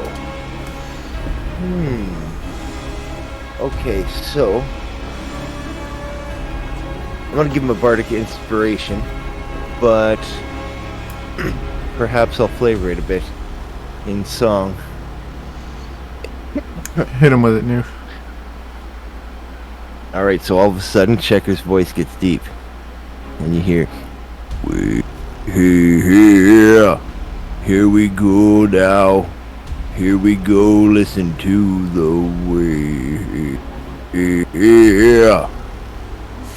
Here we go now. Are you playing an instrument, or are you crooning to this boy?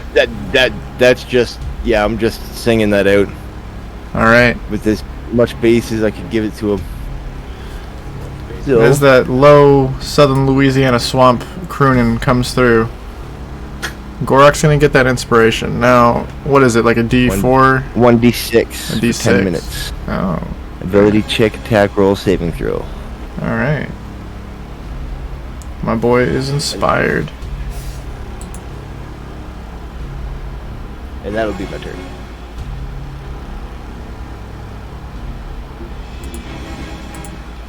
As that's the end of your turn, our wolf pupper is dead. You're gonna take him out of turn rotation, and it is gonna be Gorok, who, looking up towards the hobgoblin that just doffed his armor, is gonna take him as an easy target. Start laying into him. A 14 to hit will connect without any of the hobgoblin's armor.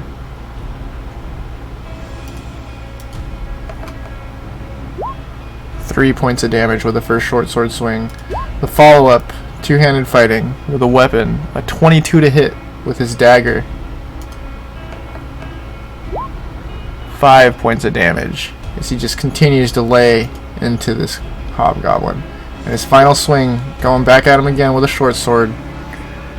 15 to hit will connect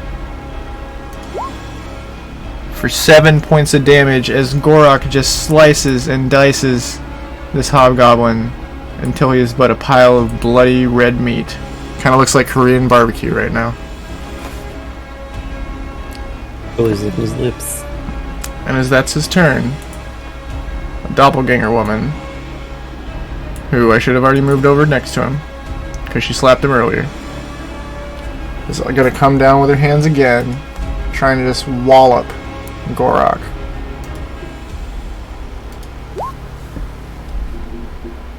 An 11 to hit is not going to make contact as she hits the wall and actually shatters one of the stones.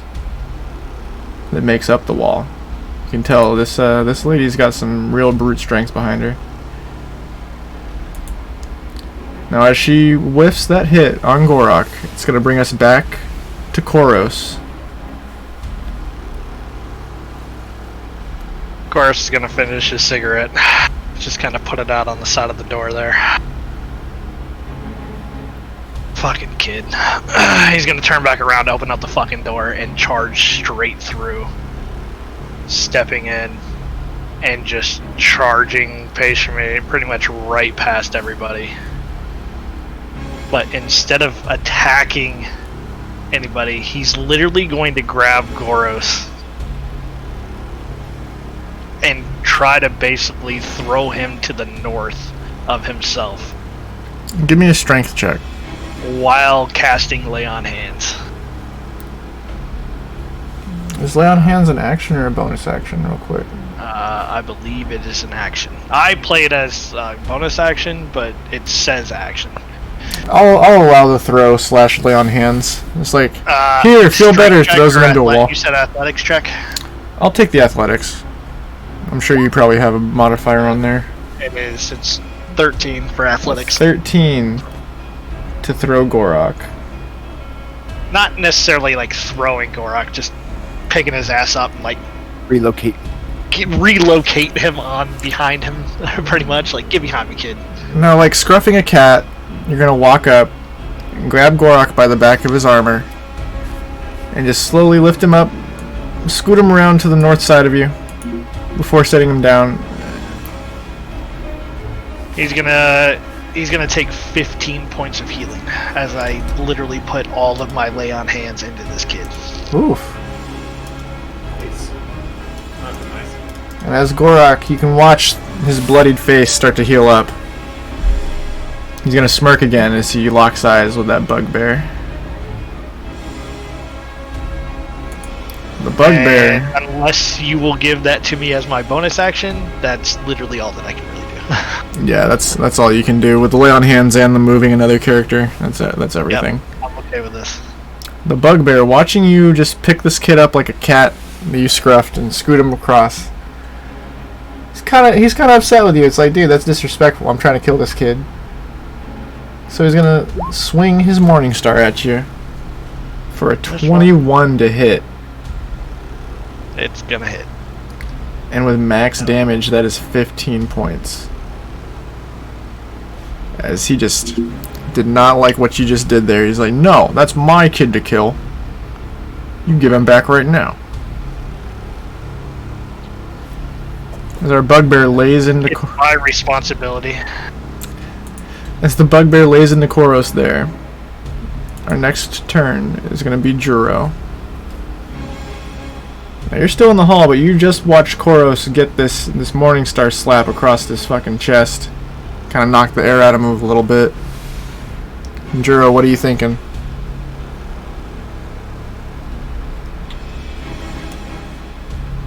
Well,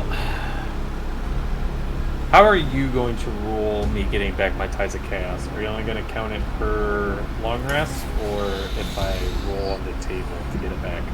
Let me look at your character sheet. Tides of Chaos is under your features, I'm guessing. Yeah, class feature. Because it's once per long rest, you gain advantage on one attack ability. Basically, I get advantage on something. Before you regain use of this feature, the DM can have you roll on the Magic Surge table after you cast a first level spell or higher. You then regain the use. It's like really weird.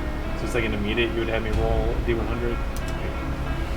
To me, it's like worded really weirdly, and I don't know. Is it like two different ways to get it back, or?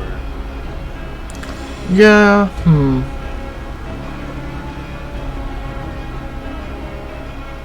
If not, So like, it's not a- what I'm seeing is that when you roll on your Wild Magic Surge table, when you've used an actual spell that uses a spell slot, I can allow you to have your Tides of Chaos back.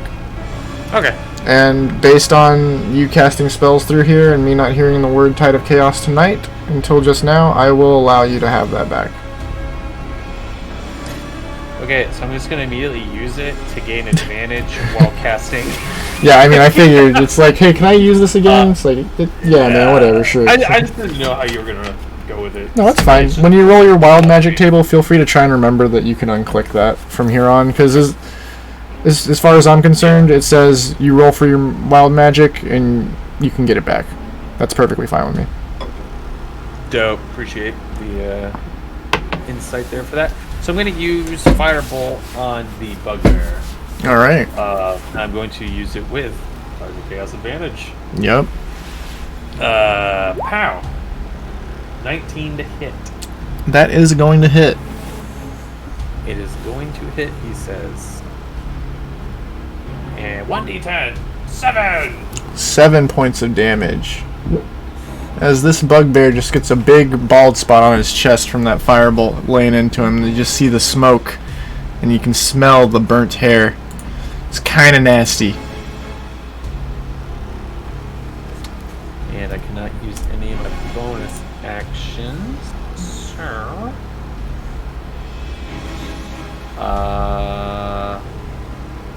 yeah, that's gonna be it, because I'm assuming throw... Yeah, I'm not gonna try that. Never mind. Yep, that's it. Alright, well, as Juro casts that spell, Mchuli, you watch him, and what are you gonna do? You're like, oh, he just cast a spell, I should cast a spell. Exactly. I'm gonna turn around and I'm gonna focus on the big old bugbear. Alright. Deep on his mind as I'm gonna cast a spell and ask for a wisdom saving throw with a DC of 12. Wisdom save from the bugbear. You know what you're doing. That is a nat 1. Let's go. So I'm casting Mind Spike. Yep. Well, I'm gonna see if he's got some brains up in there, which apparently not too much. So here we go. 3d8. So plow. That's gonna be a whole 10 points of psychic damage. Well, that 10 points. You can see this bugbear is writhing in agony as his head is just throbbing. The psychic damage is not something he's accustomed to. Is that going to be the end of your turn? It is. Alright, my guy. That's going to bring us to Oribus, who's still kind of chilling down to the south a little bit, looking at some bedrolls. Thinking about how that soup might have been pretty good before it got spilt. He's going to peek back up here, fire off another crossbow bolt. You're not even gonna check what kind of soup it is, man? Come on. Cat toes and dog boogers, duh. With a 9 to hit, you are not going to be able to connect, unfortunately.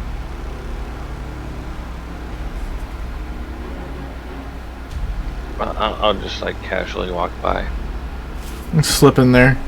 Alright. and then I'm gonna check out this dwarf. I'm gonna poke him, literally with a stick, a quarterstaff. As you go to poke the dwarf, you can tell he's still alive. He goes, "Argh." But he's not waking up quite yet. The poke from the stick is not enough to get him out of his slumber. Is there any water in the room? None that you can see.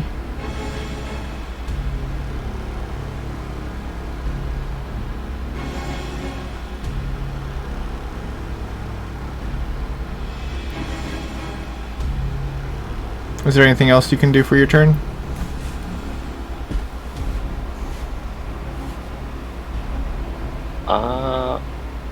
If you'll let me, I'll just pop a mage hand into existence, and that's pretty much it. Sure, I'll allow it. Cool. Yep, that's the turn. Which is going to bring us to checkers. Okay. Move up here because I can't even see what's going on. What happened? What the hell's going on in here? Oh. See a bugbear with a scorched titty. Man, aren't you an ugly one? Oh shit, my food got here super quick. Okay, hold on. Be right back. Yep. Perfect. I got time to look over and see what I'm gonna do. Oh. Before I move to that spot, that free action that I get, I was gonna hand my dagger to the lizard folk there. And be like, I see you need some things to toss around. So I'm down a dagger, you're up a dagger. If you meow too much, Fred, I'm gonna put you outside my room again. Don't you test me. No, too many times I'm over. Did you just meow? Already just going off on the meowing. Yeah, he's crazy. Meow. He said meow. I think Borf is a little sweaty today. All you do is meow, meow, meow. It's like your 6-month-old kitten or something. Stop it. Alright, I'm back. So, checkers. Borf, Yes? you're looking a little sweaty today. Do I? Yeah, your armpits. Oh, yeah? Oh, damn. I guess when I got home, I just, like, took a nap, so I'm probably kind of still waking up from that cold sweat nap. Fucks give you shit. No, that's chill. The only thing you missed, Borf, is before I moved 5 feet diagonally, I had handed the lizard folk my dagger There you go. and told them I noticed he needed something to throw around. It's a plan. Alright, so... And then I'm going through that bugbear. I do have ones. I don't know if I should.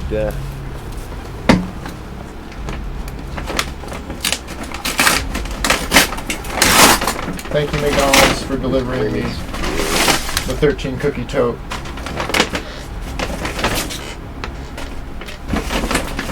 Like I needed to eat a dozen cookies. I'll take a cookie. That's what I said when I was ordering food. I was like, oh. I've seen worse Okay, deals. I'm gonna walk past. They not give me a straw.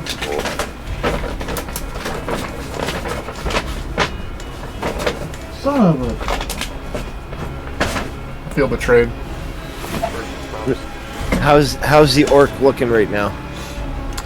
Our half-orc friend is actually looking pretty good. After that lay on hands, he is he's set for a little bit. So don't worry about him too much. Okay. Damn it, my straws. No, not the straws. Not the beautiful straws. I hurt myself. Okay. Okay, we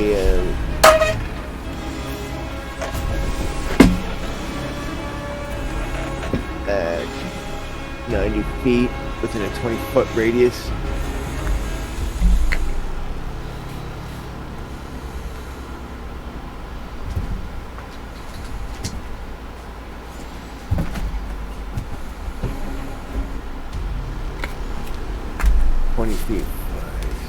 What is the spell you're trying to cast?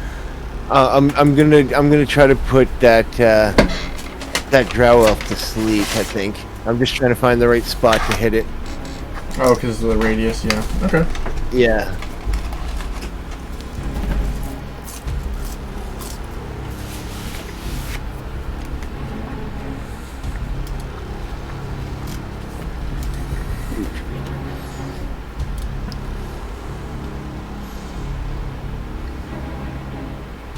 To a point that I can see, I think.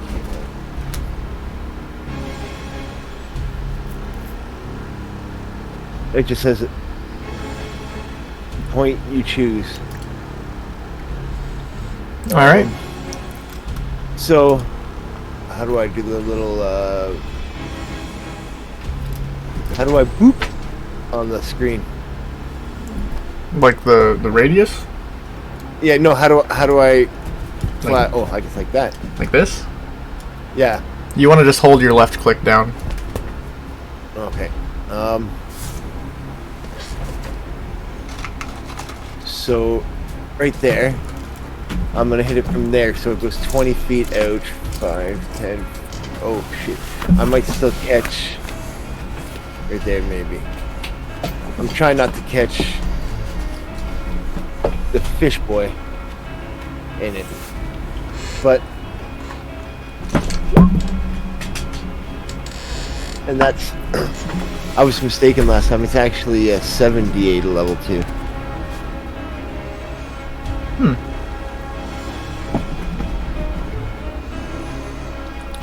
Yeah, we'll say you just like put it This is an arrow slit window, so people can shoot out Okay. of the building. Let's say you like cast it in there.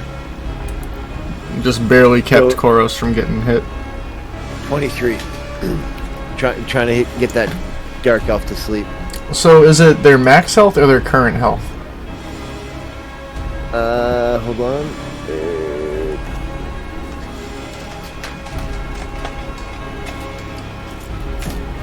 Current hit points. With current hit points, you're not gonna knock out the Drow Elf. She's gonna be able to stay awake. But the Bugbear is barely in range and is going to pass out It starts right with the in lowest front. hit point person anyway first. Alright, well, So I get the bugbear way to get hit first anyway. this man is asleep. Well, you wanted one to question for later, so don't kill him. And then my turn will be over. Alright.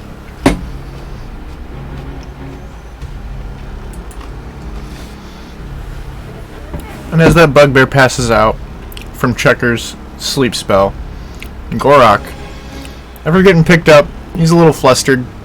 He's like, I'm an adult, man. Don't treat me like a kid.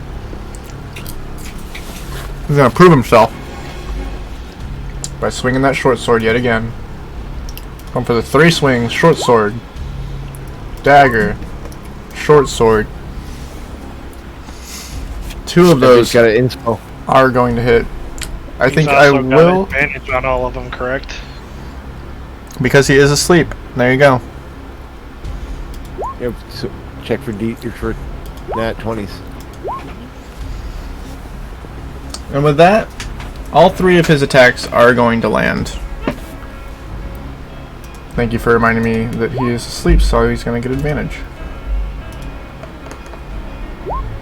Well, I guess we're not questioning that one. With 8, 6, and 6, Gorok is going to just shred into the unconscious body of this bugbear, leaving just a pile of blood and guts. Weird patchy spots of hair from all the fire that he's been hit with. Now Gorok, Yeah, I'm after doing slicing through this bugbear, is going to step into the pile of guts and look south towards the Drow woman, who is also going to lock eyes with Gorok before trying to make her way around the entire outer rim of this area, coming up to Oribus. This Drow is going to put its hands together yet again and swing to slap Oribus for an 18 to hit.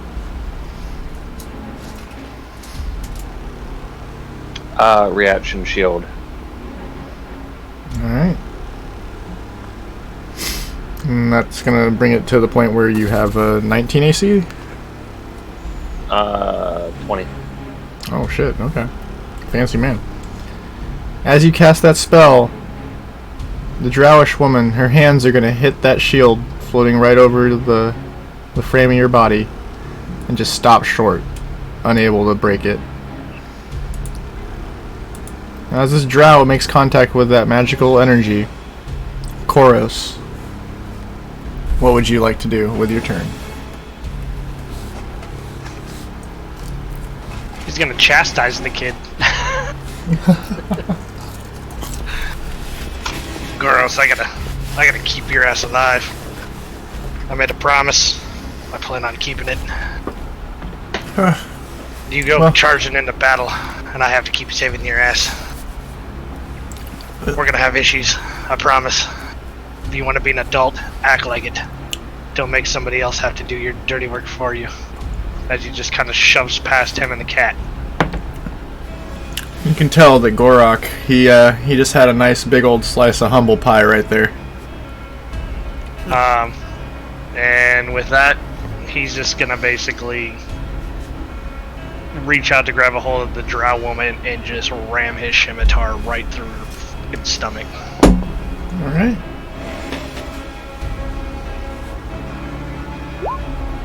Eight's not gonna hit, so we're gonna do that. No, I only have one action per turn. Never mind. We're all still level 4. Alright, well that's not gonna work. Which means... Bonus Yep, action? that's not all that I could actually do. Now, the bonus action, the only thing I have is Sanctuary, but that's not going to do me anything for now, so don't worry about it. Alright. As Koros comes up and misses that scimitar swing, brings us to Juro. What are you thinking, my friend? Juro is going to recklessly just run into this room.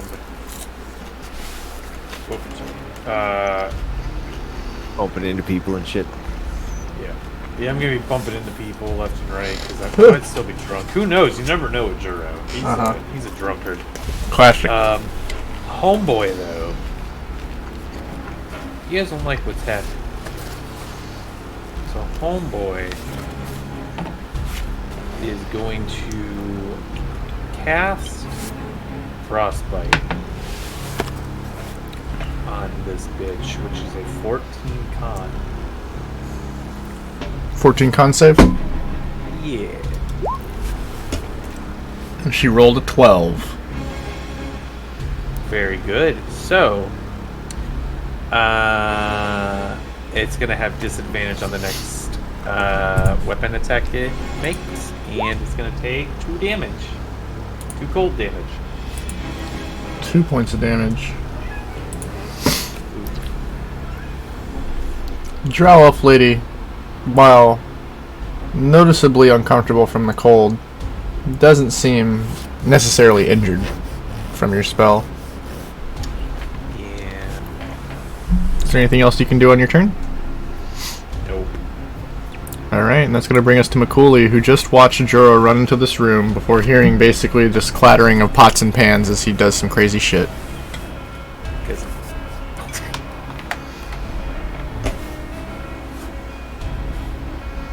Mchuli is going to bonus action, as you'll see mist come up and out of the ground and surround underneath his feet. Envelop his entire body. And I'm going to teleport into the room here.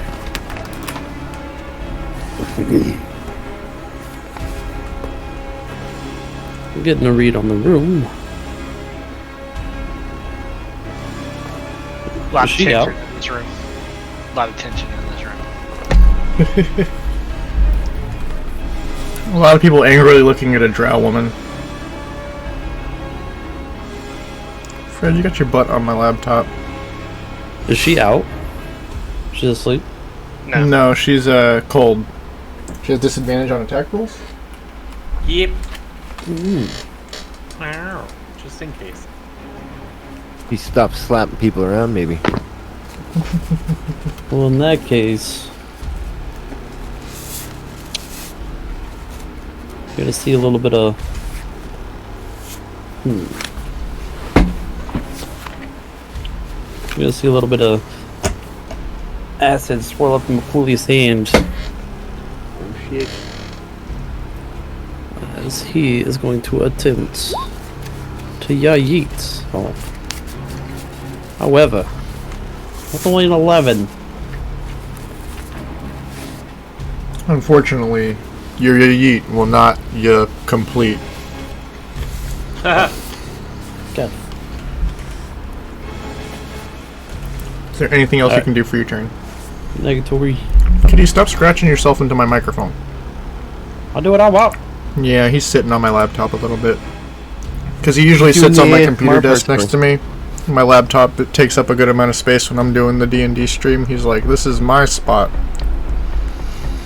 Who's a cute kitty? Don't bite me, you little shit. Anywho. It looks like we're looking at Oribus. Yeah, Orphis. Yep.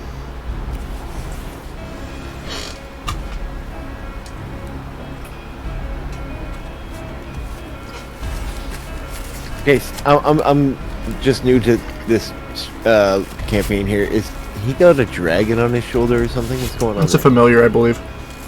Okay. Yep. I wasn't familiar with that. Fred, what the hell are you doing? Hey man, Fred owns that shit. He's like just sitting between my back and the chair. Oh, he's being your back warmer.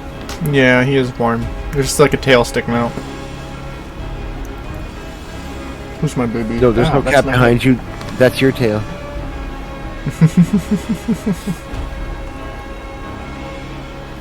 So You like I'm a gonna saying. try a couple different things here. Yeah, what are you thinking? I know a few different languages, so I'm gonna mutter a few things in Common and then a few things in Elvish. See if she responds or understands. They're gonna be like, you need to calm down or you're gonna die.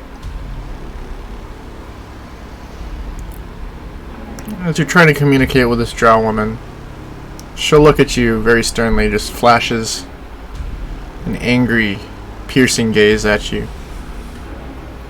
You think you can stop me? If I leave here without killing you, the black spider will have my soul. At least you'll get to leave here. I'd rather Look die around. in battle than be trapped and turned into one of his creatures. Ooh, she's a saucy vixen. Or you can just not go back to whatever it is that would do that to you. Go start anew. There's always another door.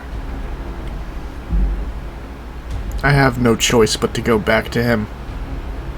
And as she says this, she's gonna take her hands apart for the first time and just hold up both of her fists. And I will use my mage hand to poke her in both eyes. And attempt to blind her. Give me like a dex check with your mage hand real quick. Does mage hand have its own dex modifier? I don't think so.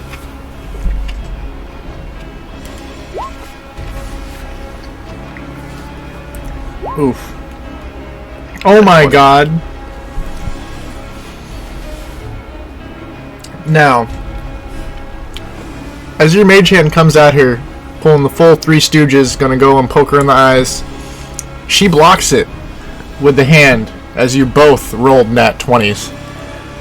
And it becomes a bit of a gag bit, where your mage hand is like trying to slap her, and she's blocking it, tries to give her a wedgie, she turns around.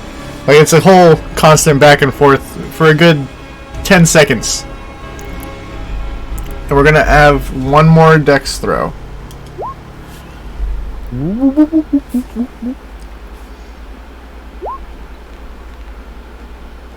Oh my god. That's a plus What do you 2 think you're for fucking a 13. Okay, because I was like, if we both rolled 11s again, there's 10 more seconds of this nonsense.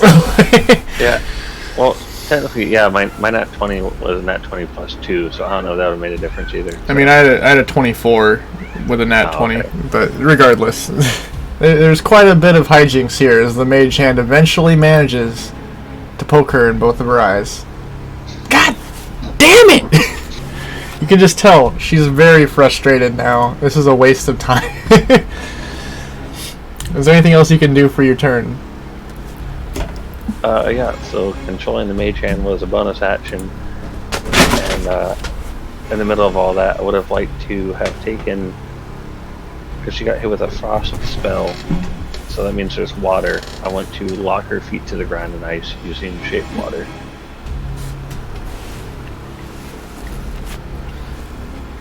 So, let me look over his frost spell, because I'm not really sure it creates any... You do cause a numbing frost to form on one creature you can see. So yes, there was ice. We'll say that it's melted over the last 20 seconds as she's been very active. And I will allow you shape water to move around your feet. But that's when I'm going to have to look at the connotations for shape water and if it's allowed to freeze. Yeah. The fourth bullet says you freeze the water provided that there are no creatures in it. The water unfreezes in 1 hour. Well, I mean, she technically counts as a creature, I think.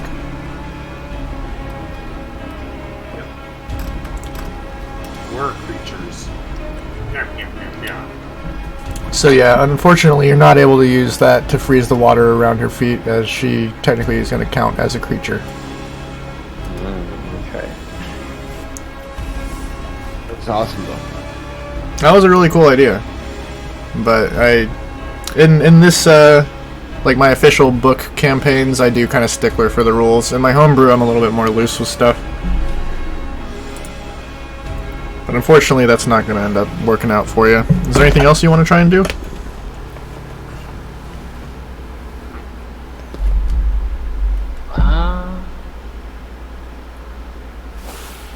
So she's blinded, so I would. So she won't see the wang. I'm gonna give her a crossbow bolt. Alright, launch one. With disadvantage, right? Because of how close you are, you're not going to roll with disadvantage because she's also blinded. It's just kind of evening it out a little bit. But unfortunately, that 8 is not going to make contact. Yeah. Plus 4 would be a 12. I don't know. A 12? Yeah. That is still unable to make contact. Now, I'm assuming that's the end of your turn. Yep. Which is going to bring us to checkers. Kitty cat Ow. man. Meow. Meow. Okay. So.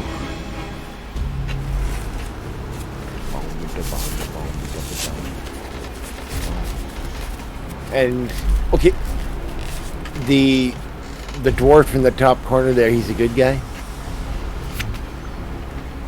You don't know that. That's what. I guess. Yeah. You are a stranger in a strange land, my friend. This I am. However, Mchuli will recognize the dwarf. Everybody else in the group has only heard of the dwarf, as they have not worked with him before. They were hired by Sildar, who is a human residing in Phandalin currently. What's the dwarf doing right now? You say he's asleep, pretty much, right? Like unconscious? He's unconscious. He got beat to fucking unconsciousness. He ain't looking Wait, too this- hot. Sketchy hoe. Okay. You know what? I'm just gonna go straight for the rapier. With that nat 1 to hit. Oof. Oof. Oof the noof. But you will get advantage on this roll. As she's blinded, remember? The only reason Oribus didn't get advantage is because she was firing with a crossbow from 5 feet away. And with an 18, you will make contact. So this is how you do it. And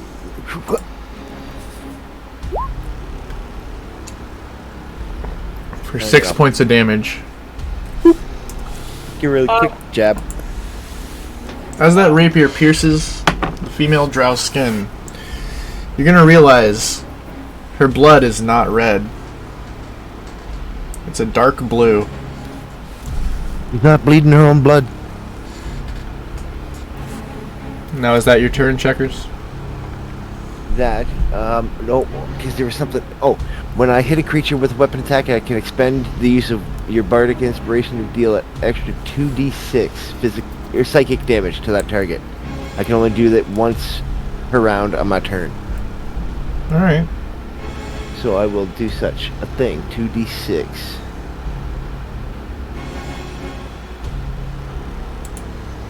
Extra 4. 4 more Psychic. points of damage. And then I believe I have to. And that would be my turn. Alright. As Checkers pulls out his rapier and stabs away at this drow woman, it's going to bring us to Gorok. who, Let's see if this kid actually paid attention to Koros here. Who said listening not to be front lines. to Koros a little bit, Gorok is gonna rebrandish his longbow, notch an arrow, Kill her. and launch it right behind the Drowish woman with a bursting arrow shot.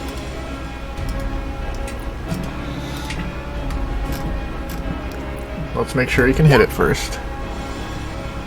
With a 14, he is barely able to make contact with this Drowish woman,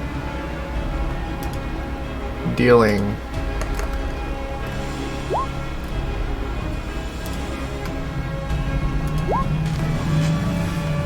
a total of 17 points of damage as the arrow explodes right behind her.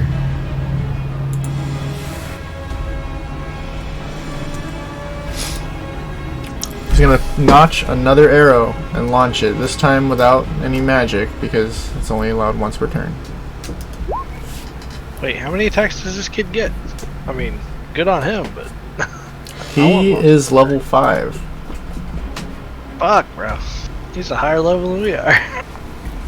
And he's the little bitch of the group, but we're actually the bitches. He's the one doing the most walk over here.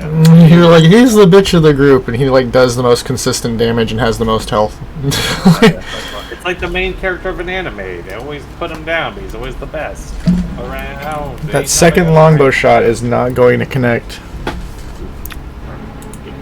So that inspo, you didn't use it because you had advantage last time.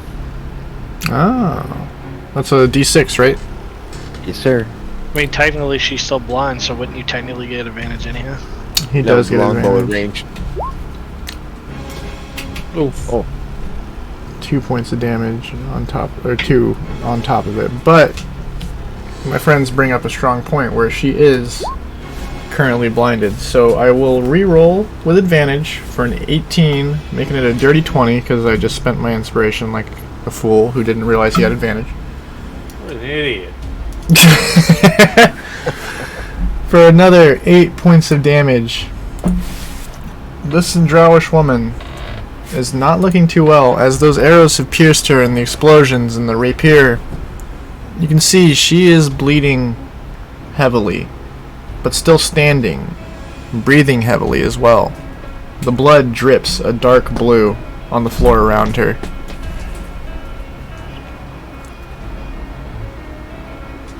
And she is going to approach, stepping just a little bit to our west there. Approach our kitty man, Checkers. Did she just walk away from the fish boy?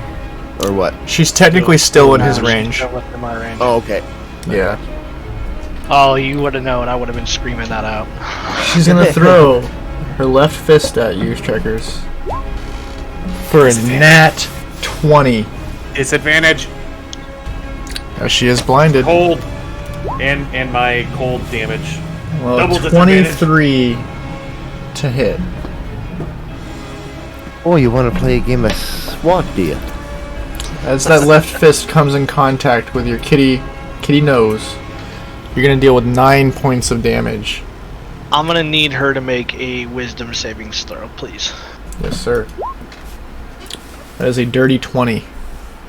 Oh yeah, no, she definitely passed. Why are you rolling so high over there? Calm down. However, She took her hands apart. Now things are serious.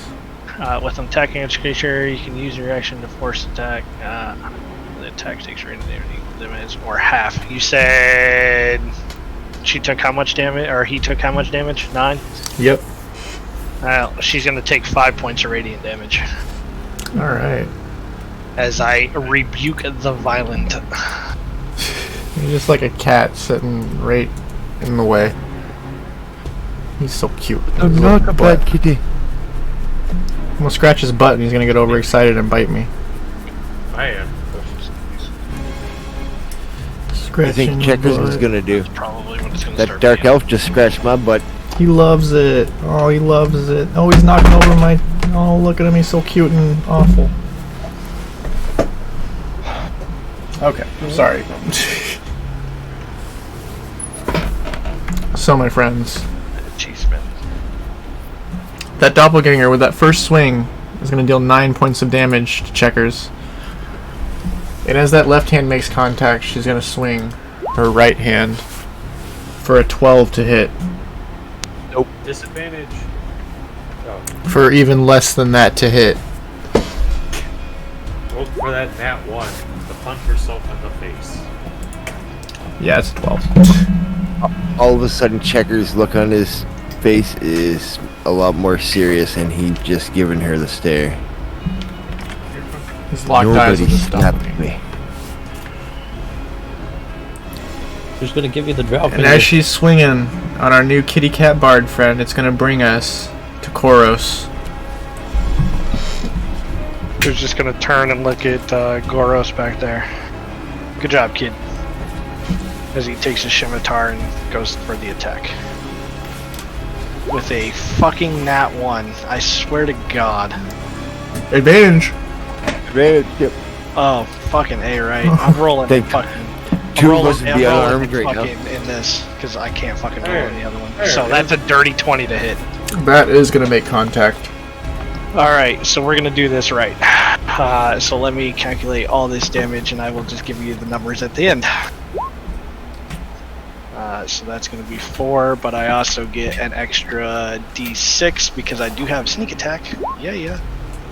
So that's going to be Auto 10, and because I am also a paladin, we're doing ourselves a 3d8's worth of damage as well.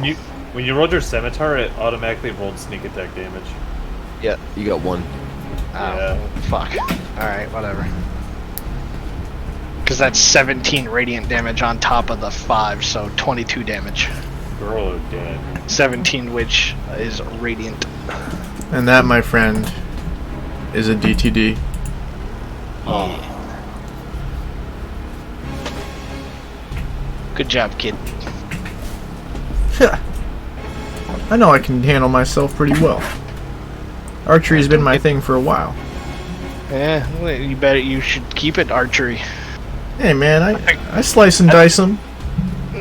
Yeah, but for the time being, my friend, as long as you're in our care, can you just do me a favor and keep with the bow? I've seen you do some amazing things with that shot. You're And gonna I'd notice, really like to take you back to your father in one piece, please. you're gonna notice Juro going over to a slit in the wall and just pulling down his trousers and taking a piss. I knew it. Like I'm doing right now. Okay, hold on. Tom Holland, come back. Get his headset off. Is he already gone? Yeah. Yeah, he's gone. He's gone. Alright, well that just gives you all... To actually go take a piss. That just gives you all more time to level up to level 5. Alright. A few things are gonna go down. One, that water and a little bit of blood, enough to make a decent sized ball, like a gallon of liquid, is gonna splash our dwarf friend in the face. I'd like to put the drow, and I'd like to put 2 fingers of the mage hand up homeboy taking Elite's ass. Wait, hold on. Whose ass are you shoving your mage hand up?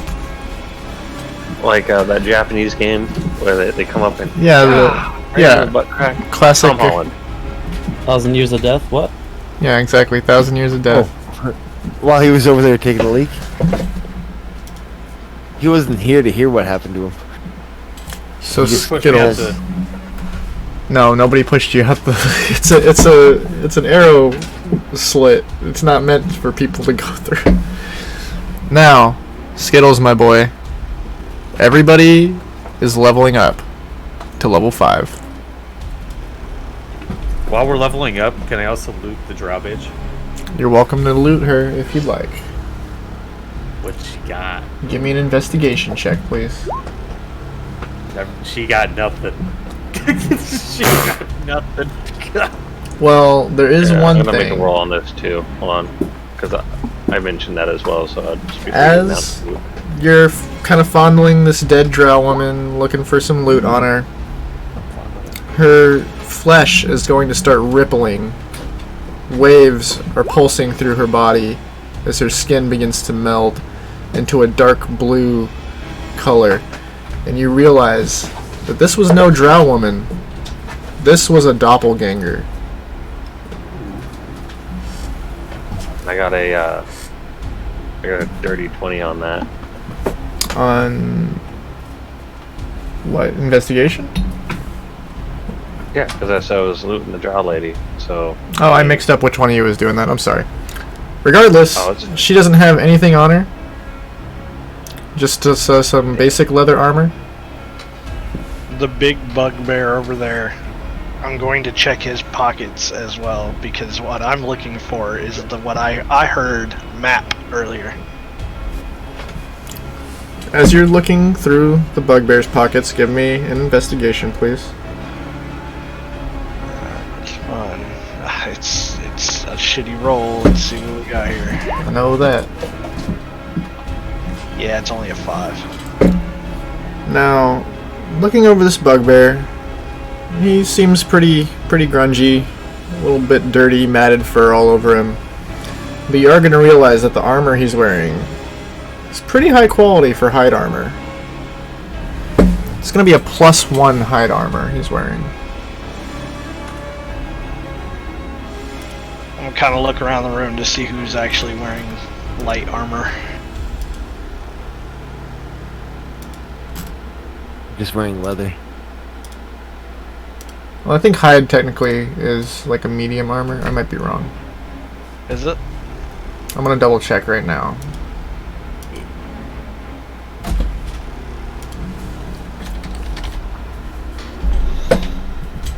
Let me make sure there's even a hide +1 that I can... Yeah, it's...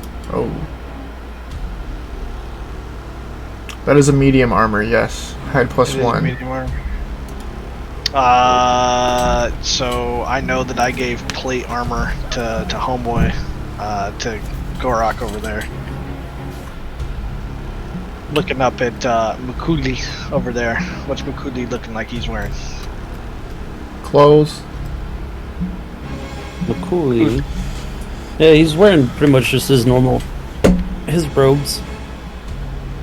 So he's wearing light stuff, not medium stuff? Yeah. Can Mchuli wear medium stuff? I believe he'd need a feat. Not really. Not really. Nah, he's never been much for armor. Hey, Juro. This boy. Hello. I feel like you could probably use some medium armor. Oh, give me 0.3 seconds to check my character sheet that's behind my skull, and it will tell you that I absolutely cannot. Alright, kitty cat.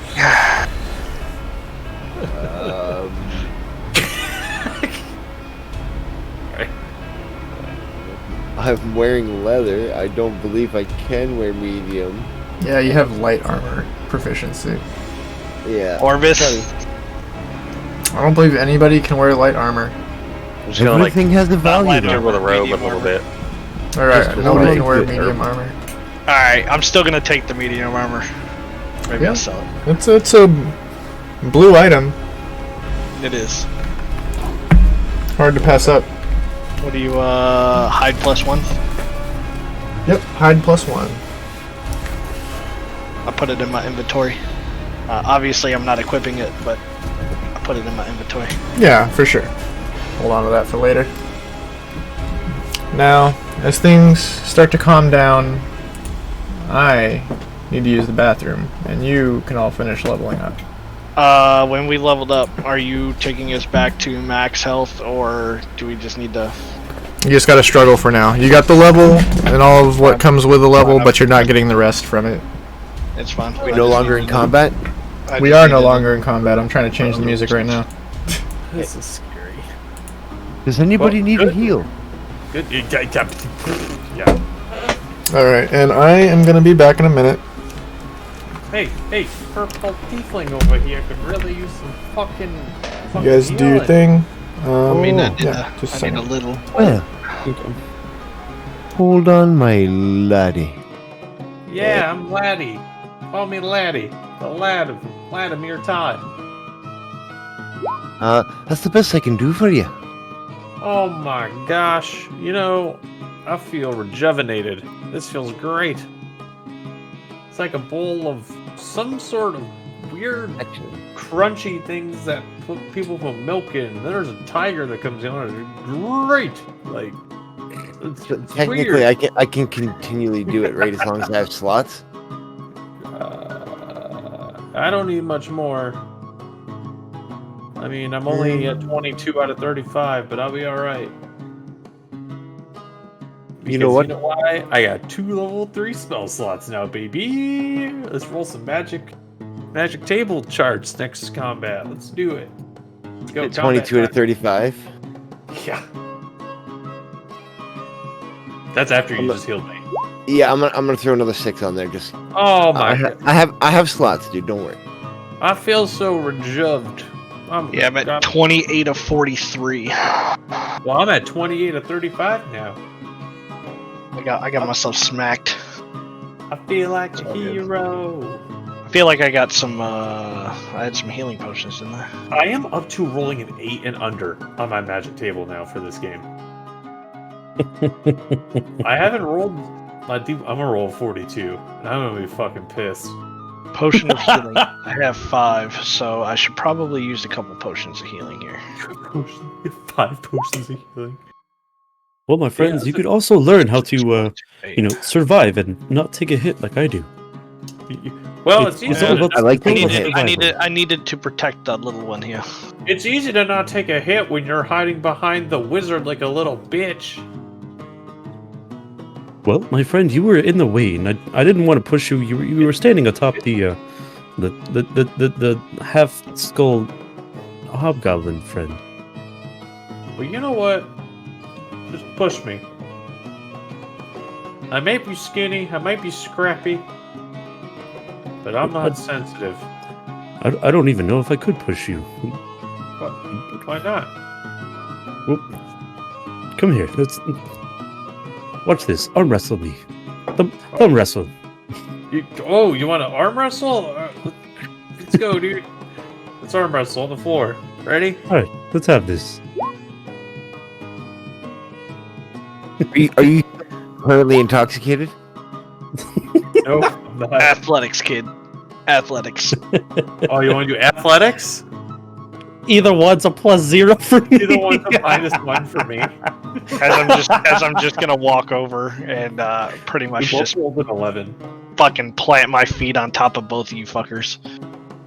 Hey, what the fuck are you fucking... Doesn't matter. I still get a 12. I still go over each one of you. Oh, you got there before me. What do you guys... Arantis, I seen you typing and I was like, what's he doing? What's he doing? Because I want to rickroll everybody, and then you rickrolled everybody. Negatory. Ow! Morphe is streaming. We gotta watch out for that DMCA. Oh, yes. Don't make me cast Fireball on you. What? Hold on. At the third. I'll step off. Watch this. That's some of the mage hand to like tickly rolls. Hey, you better be careful. I'll roll a D100 right now. You tickle me, my magic goes crazy. I'll start drinking alcohol, and next thing you know, I'm gonna roll a 42. Oh, a 50. Oh, that's pretty fucking close. What would a 50 have been? I'm very curious. Swear to God, watch you turn into a pot and play it again. I can't speak for the next minute. Whenever I try, pink bubbles float out my mouth. So, You got rabies. That can wouldn't you have been bad. basically blood bend with shape water? I mean, I imagine. That's up to the Unless DM. it's- Most unless it's demons won't specific allow you to do water. it because they say that blood is a different class than water. Yeah, but isn't... Blood is thicker than water. yeah, how much water content is in blood? Yeah, no, I get what you're saying, but it's something that comes up often inside like the DM like chats and whatnot. Yeah. The general consensus comes that since there's actually blood bending in the game, they won't allow people to do it with water bending. Have you not watched Avatar? Blood Moon. It's all about the Blood Moon. The only reason I mention that is because Borf kind of is stickler for the rule for this game. I'll be back in a minute. Actually, I could use a brewski refresh.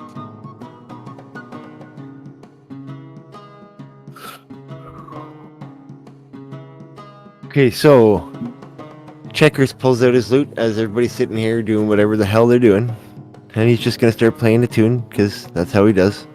I'm gonna actually use the music player to play it.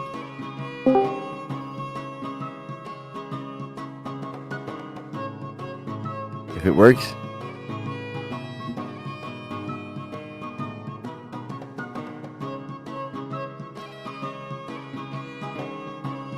Because it's not the original, DMCA shouldn't pick it up.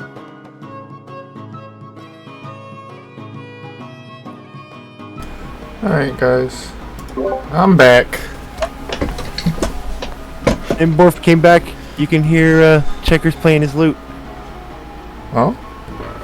My feline friend, I do not believe we've been acquainted. I am Mchuli. Oh, well, how do you do?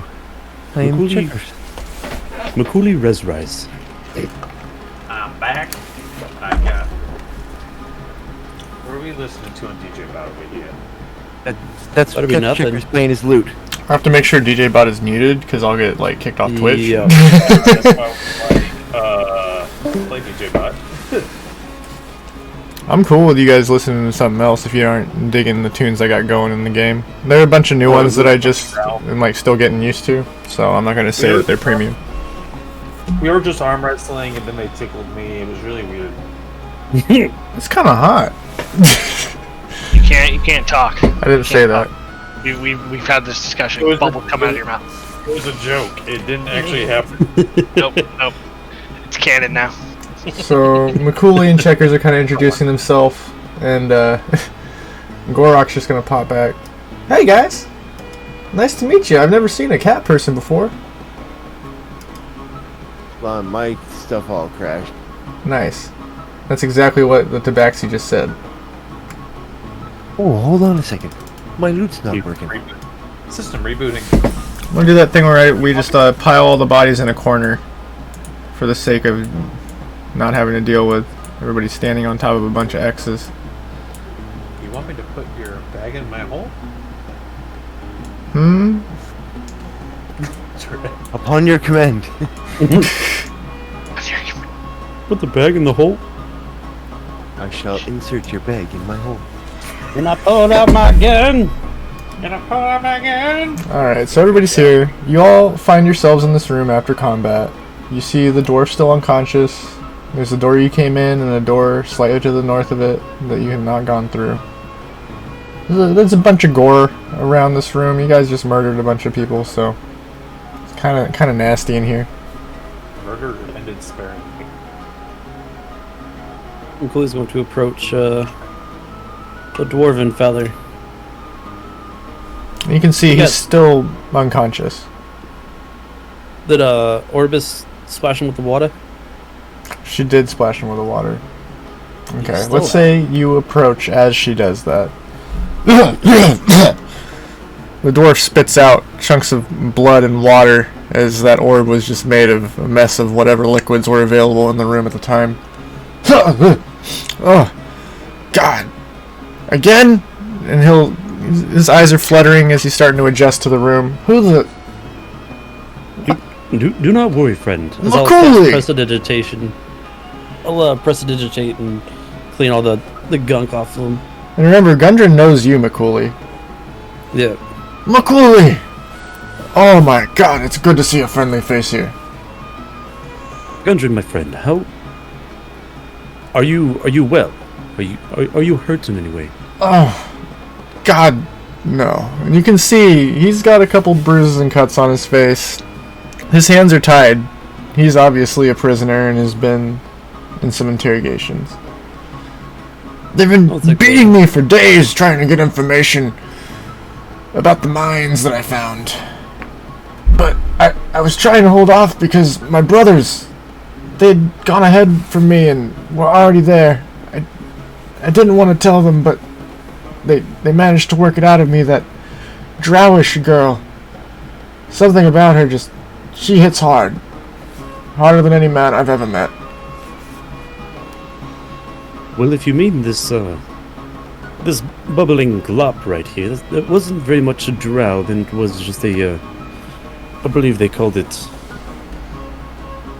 a, fuck, I forgot the word. Doppelganger! Yeah, one of those doppelfangy wangabangers. My favorite Fall of Troy album. Winnebago. A Winnebago. It's a Winnebago! And well, not that we've saved you, as I'm gonna pull out the dagger that Checkers gave me and want to cut the ropes. I'm sorry that we couldn't find you sooner. Oh, well. Better late than never, I guess. My real worry isn't about myself, though. It's about my brothers. They can't take a beating like me. Those wimps will fucking die if they deal with that shit. Did you say they were in the mines? Yes, the mines that I found the map for. Some long-lost dwarven ruins. There's said to be forges built in there that are incredibly powerful and magically fired. Green flames enchant weapons and make items stronger. If the drows can get to that artifact before we can, they may grow more powerful than we ever expected. Well, bless you, Joro. I think you got that on the back of my neck. Yeah, I like the spray. You know what I mean? Sometimes chickens just come out. You know, it's wild. I believe you can spread germs and stuff and start a pandemic that makes the whole world just, I don't know, begin to hate life and everything all at once. Gundred, You can get sick and poop a lot. True. Gundred, my friend, which direction were these mines? They're just to the east of Phandalin a little ways. I could place it on your map for you. If you wouldn't mind.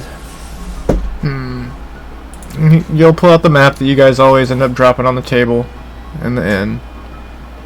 And our boy Gundren is going to mark, if I can find it. There's that shit.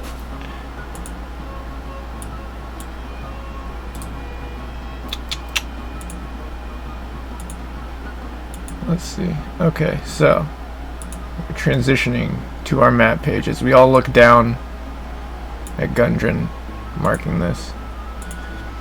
You see, it's just to the east of Phandalin a little ways.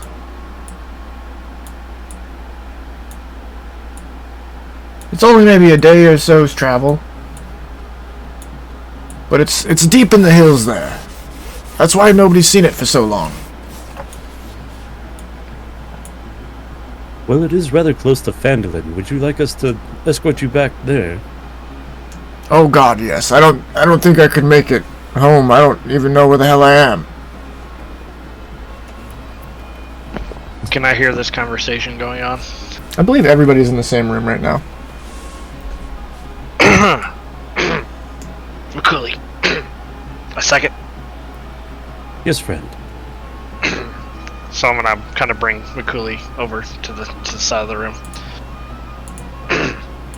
We got a dragon, and we got an orc boy here looking to go talk to a mage about trying to clear out a dragon out of his homeland. How are we gonna head back down south if we were headed north?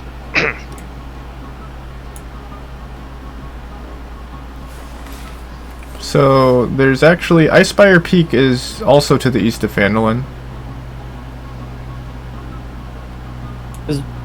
But you guys were I'm trying to talking. remember the map from the first time.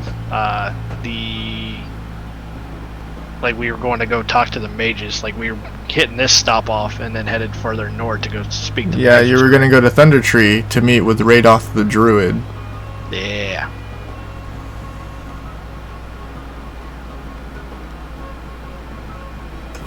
I mean, I'm not saying we can't help your friend, but how do you want to do this, my friend?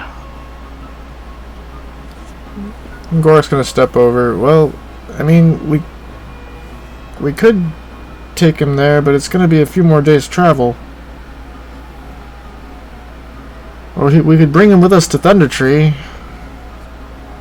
Would they accept him and watch over my friend Gundren?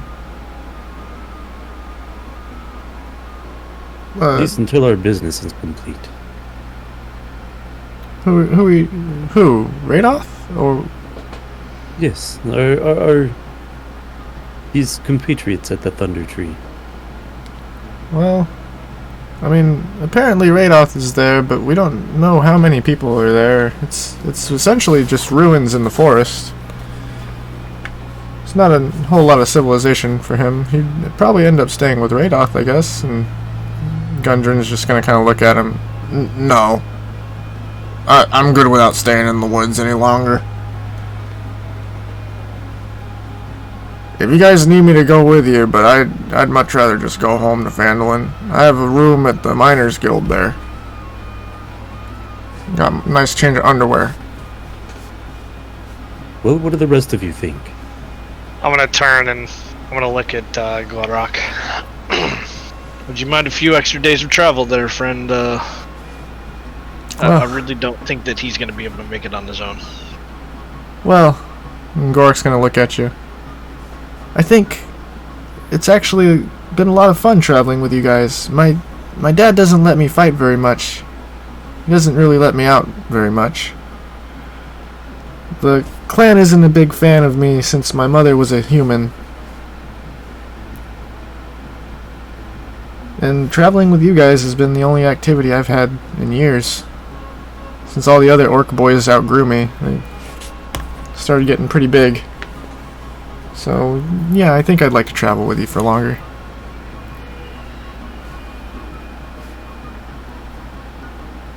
Well, if you don't mind, I wouldn't mind being the soundtrack to your adventure. The soundtrack? What is that? Pulls out the didgeridoo. Look the lyric again, and he says, "Do you remember this one, Deedly Dee?" Smartass. And he starts playing. I'm gonna spit my drink out.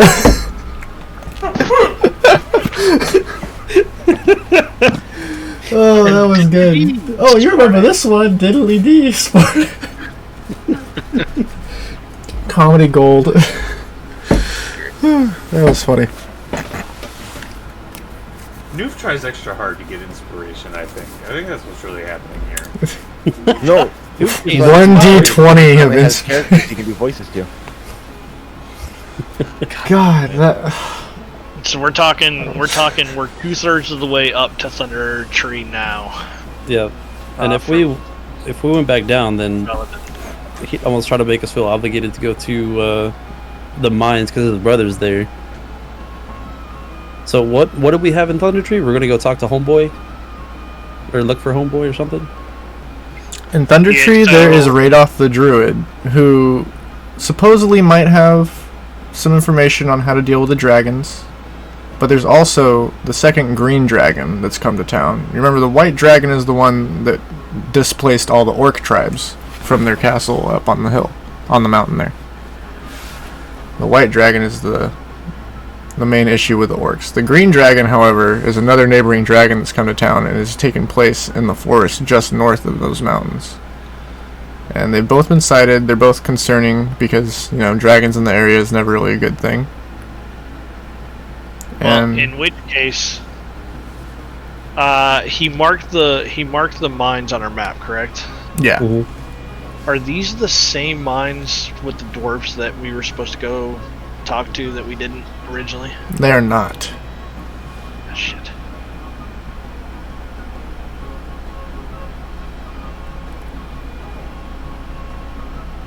my dwarf friend there. You said something about an artifact. How much do you know about said artifact? The artifacts in Wave Echo Cave, the mines that I found, they're all dwarven. It used to be some sort of mining encampment / forge, blacksmith, some sort of strange structure. I don't know too much about it as I haven't been there yet, but The legends have said that there's a strong green flame forge, that any items you may put in there will temper much stronger than they have ever been. As I turn back around to the party. Sounds useful if we're trying to gear up to fight dragons. We don't know. Go ahead. No, you first. You already talking. I was gonna say we don't know what we will actually find out from the Druid and Thunder Tree. We do know what we may find in this cave.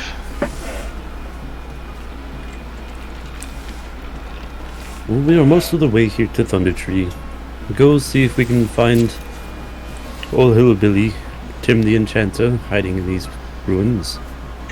And then we could head back down south and take old dear Fred Gundren with us.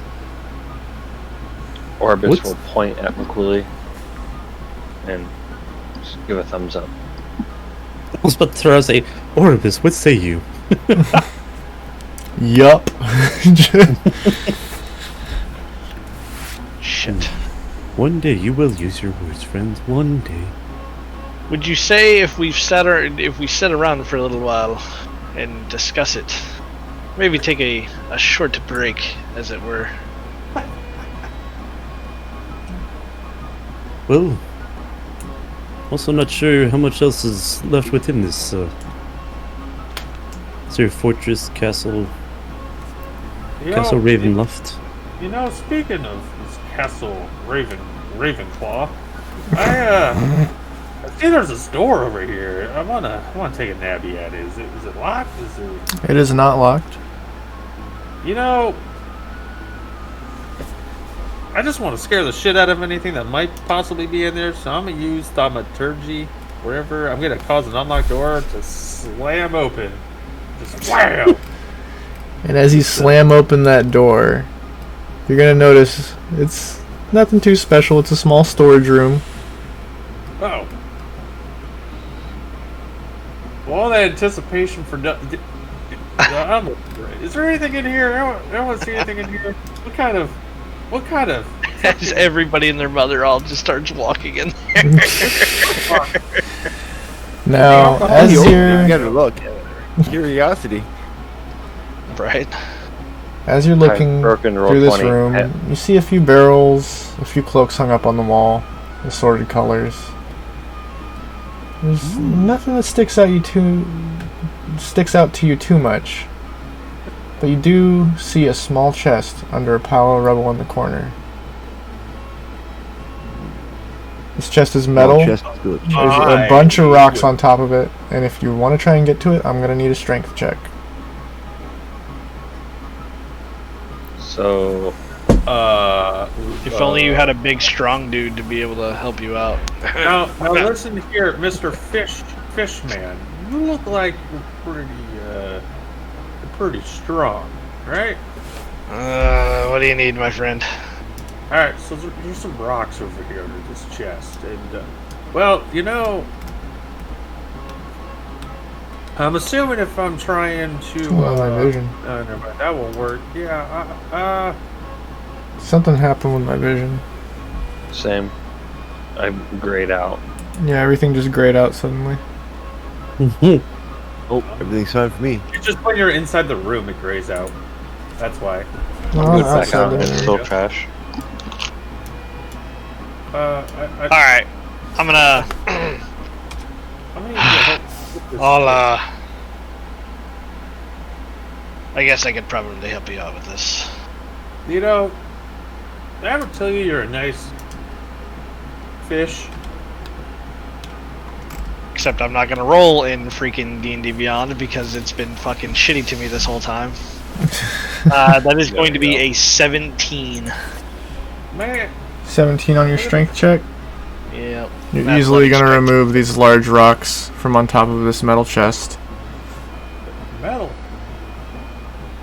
It's small. It's like a lockbox, like a fish and tackle box almost. I noticed anything fishy about this chest. Nothing too special. It's a fishing tackle box. What kind of kind of fucking? They're coming for you.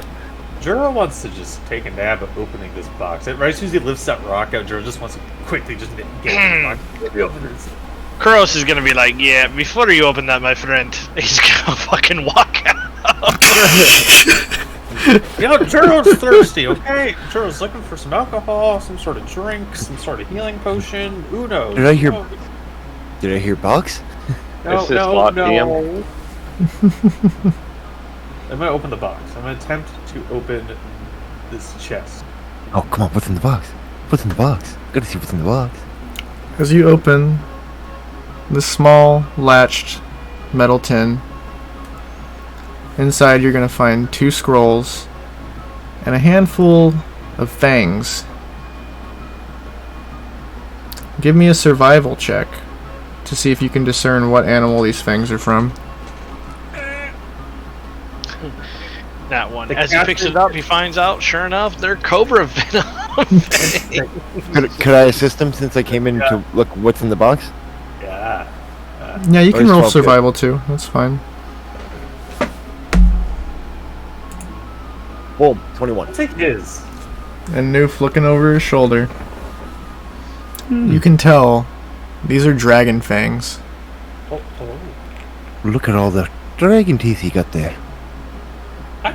I can make a necklace out of this. And You could make a new set of mouth. What's in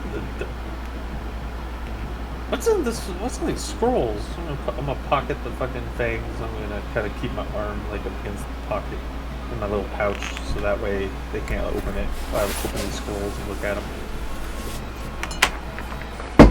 All right. As you open up the scrolls, you are a sorcerer, right? I am a sorcerer. Give me an Arcana check. Arcana. Ooh, a hot +3. Oh, I'm rolling like shit tonight, buddy. Woo! With a 10, you can discern the runes. The first scroll is a scroll of lightning bolt. Shoot. The second scroll is a scroll of charm person. Oh, scroll of lightning bolts. Because we know how charming you are. Neither of those are a thing. Ah, what's that? I've seen those. I've seen them before. Let me see what's going on. I typed it in here and it just didn't.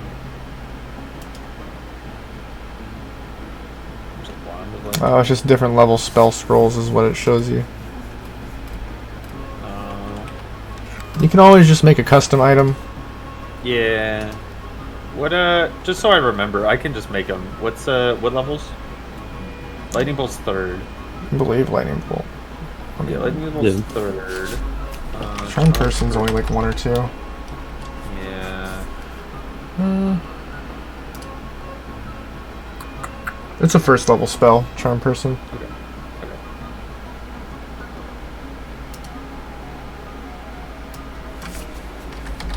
I'll just make it now. Lightning bolt. Yeah. My sleep spell is now 98. Just knocking people out left and right. Everybody's level 5. Got some story to do. All right. So what are we thinking? You guys are kind of settled on heading towards Thunder Tree, or are we going back down to Phandalin? I was looking to have a little sit down for a minute to discuss, a little breakage here. All right. Okay, a nice little short rest period. Maybe sitting around for an hour, just kind of. I'll give you guys your short rest, okay? I know you all really want it. I really Can I want do? Can I actually do something during that downtime? Yeah. So, Perfect. Just the amount I needed. There may be a reason that I'm trying to do this here. God. Hey DM, Oh. Yes, sir. while this is going on, is this gate locked? Which direction are you right now? South. oh god. that is the barred door. It has a large piece of wood holding it. And as you're sitting over there, you can hear something scruffing around inside, something kind of big. So we're short resting and he's out adventuring. He's exploring a little bit. Okay.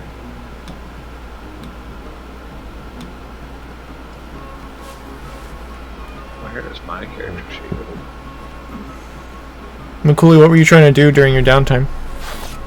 Oh, I was actually going to come over to the murdered doggo, Dead pupper. the little dead puppers, and as I'm kind of noting the different bits and pieces of it, it was just burned, right? Yeah, it was burned. I think. And seeing how most of the body and everything in itself is more intact, as he summons his mage hand to kind of pick up the head, move it around, open the eyes, as he's writing in a couple of notes, he is actually going to put his book away, and he's going to take the pupper's head into both of his hands.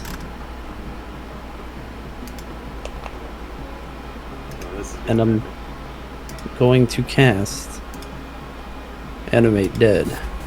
Hell yeah. However, Animate Dead states medium or small humanoid. Being all the notes and everything on all the different animals, creatures, and humanoids, am I able to adapt that in any way?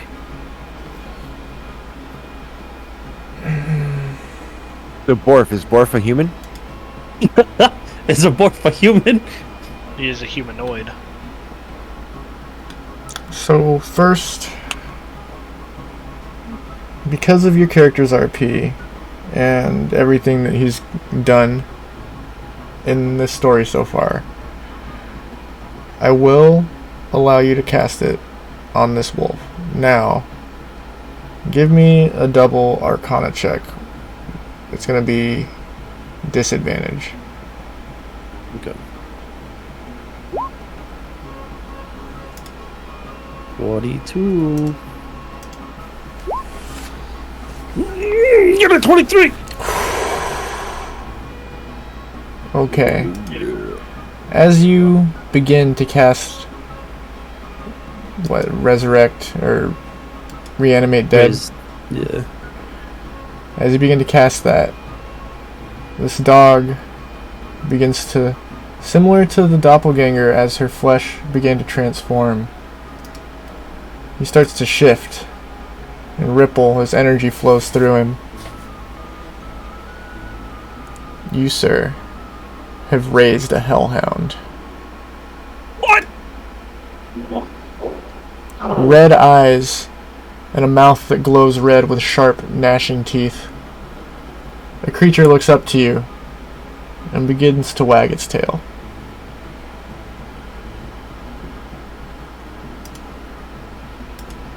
Just give me a moment while I set up a token for you.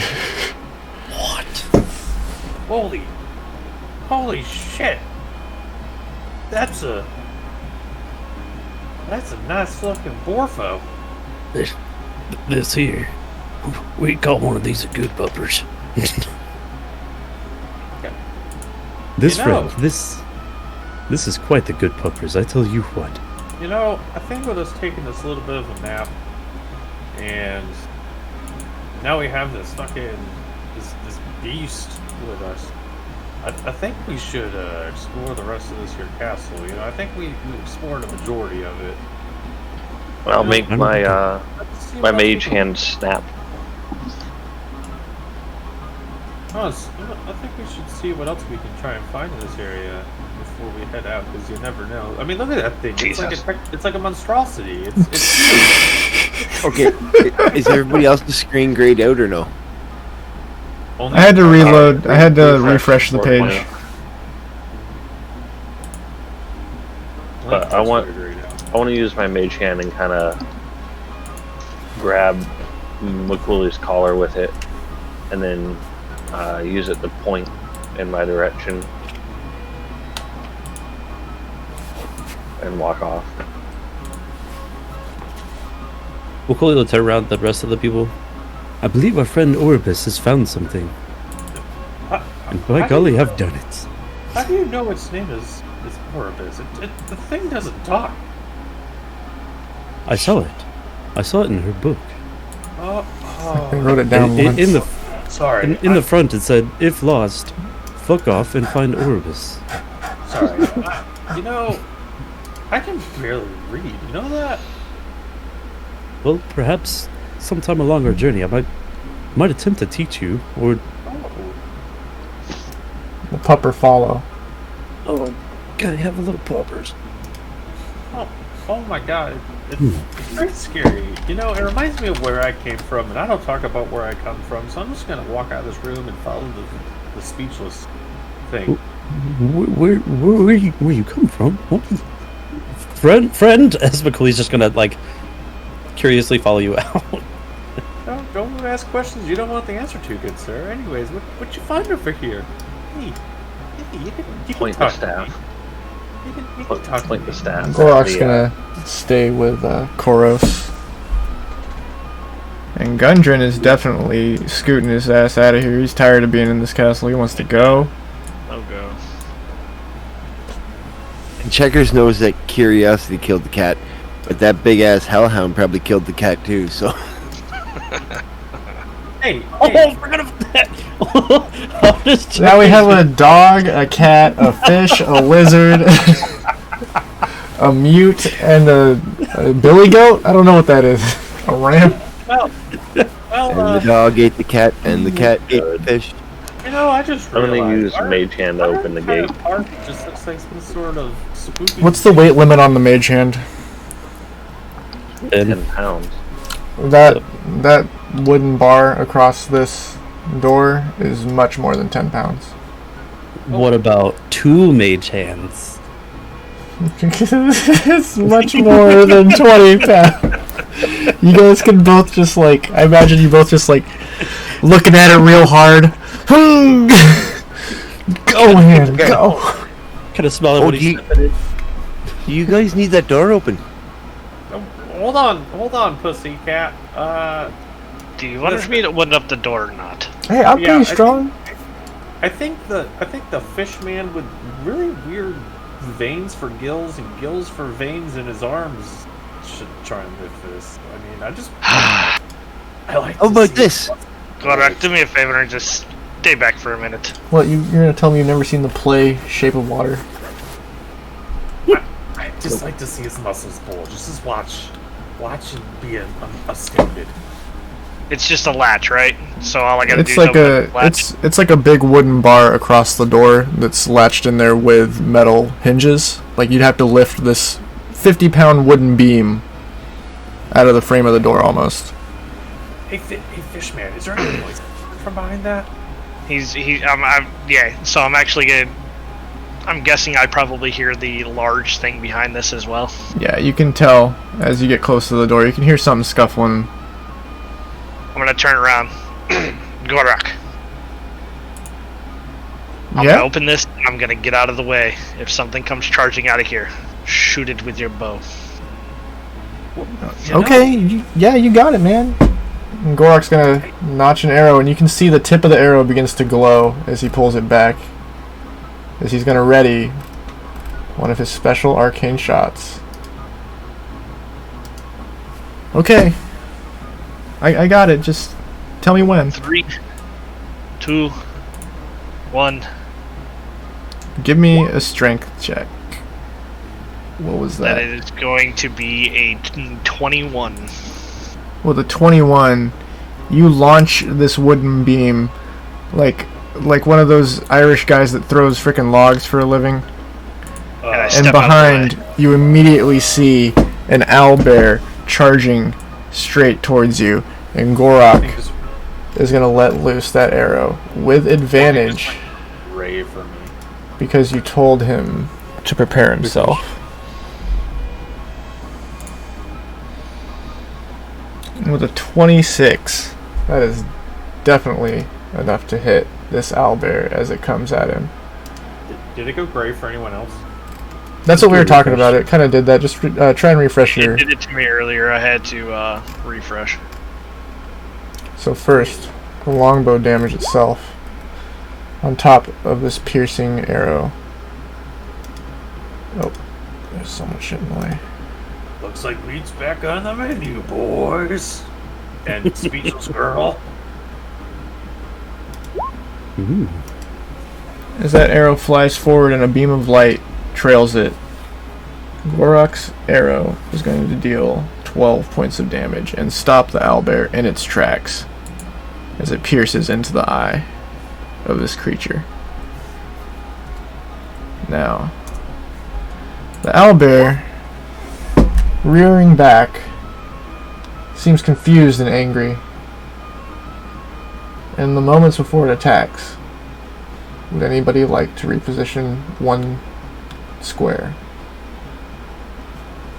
Nope. If anything, I want to be closer, but Nope, I'm standing right here. that rolled my initiative. Alright. You ever seen a fish wrestle a bear? I'm about to. You're about to. Never seen the fish fight back against the owl. Right? Or the bear, actually. You ever seen the bear? How's that saying go? You ever seen the bear eat the fish? You ever care to see the fish get even? I've seen bears Fish get bones. smacked in the face with salmon. Do you need a initiative roll? I would like initiative rolls from everybody now. Initiative.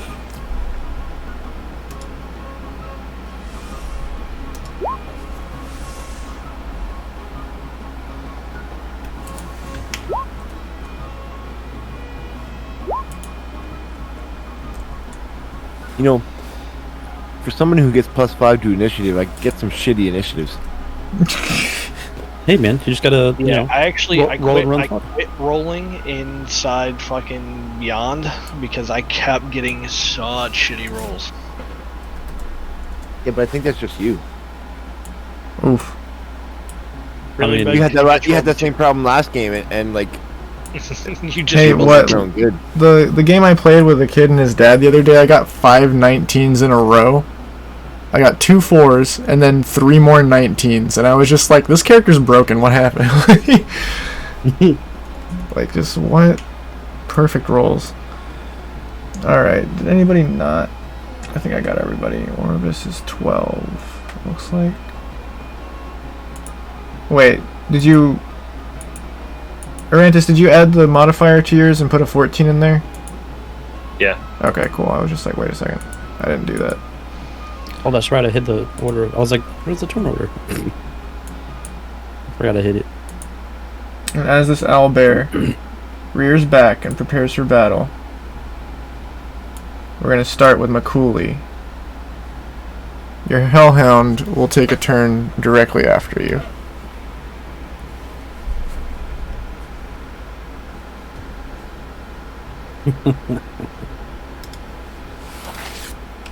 Mchuli, with his new puppers. Now, my little bupper's friend. I think we just found your next fresh meal. As he's going to light a little orb in his hands, it's going to be fire. He's going to try to just basically arc it over everybody and try to finagle it in through the doorway at the owlbear. It's the lob. Mhm. That's going to be a 22. A 22 will definitely make it. Let's go. It's gonna be a whole 5d8 Whew! of that fire damage. That's gonna be 30 points of fire damage on this owlbear. 30 points. This owlbear is just singed to hell. It smells awful. You can smell the flesh and the feathers and the fur and whatever else that comes on this thing. it's a garbage fire in there. This thing's been locked in there for a couple days. It's got poop matted on it. It's just a bad smell. Now, is that going to be your turn? That'll be it from Mchuli. You can name your bonus pupper. action. I'll have to think for a second. I'd almost name a Borf, but that would the name call would be confusing. We'll just name him Bubba and call it a day. I was gonna say I almost went with Bubba. Fire to Bubba. Galarian Bonus Bubba. action. I'll use the bonus action to tell Bubba to go in there. Cook your food. Unless he's gonna like dodge, dick, dive, dodge, and get up and to the Alberta's grill. Yep, pupper going quick. Okay, I'll allow the passage. As it is still like wolf size. It's not huge.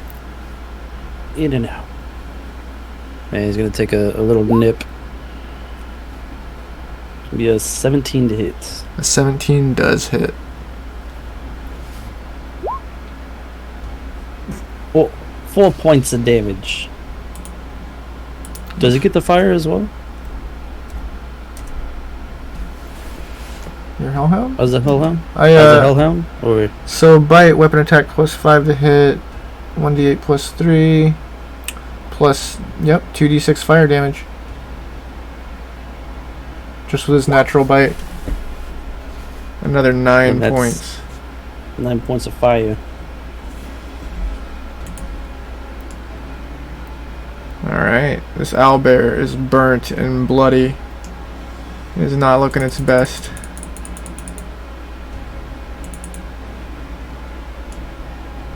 What is it? And that's going to be your turn. It's going to Yes, bring sir. us to Juno.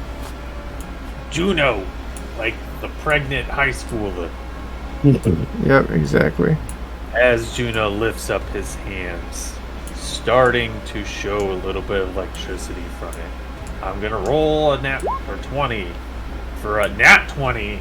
So that's for my wild mage though. So I'm up to a 9 now. Whew. I'm gonna roll. You're going to get it at 20. when I need it. No, I'm gonna roll it when I need it. So I am going to now roll to hit with. Damn, I just wasted that at 20. So I'm just gonna roll again.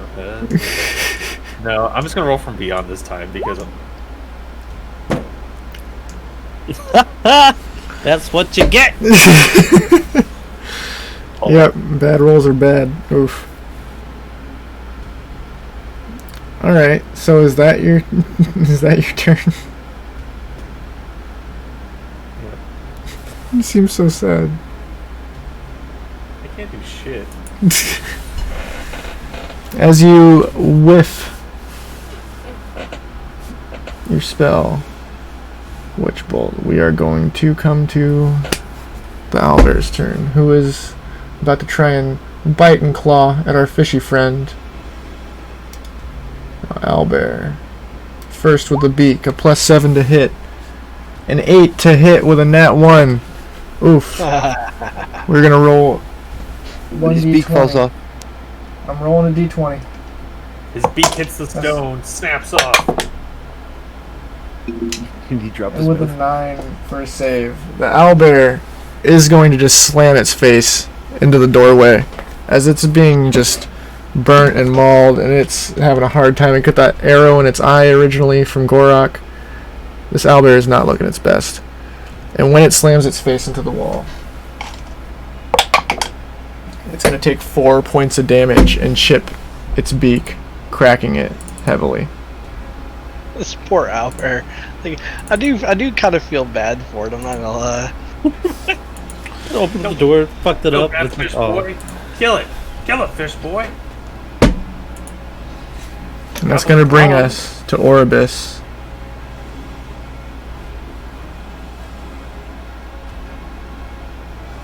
Indeed. Yes, sir.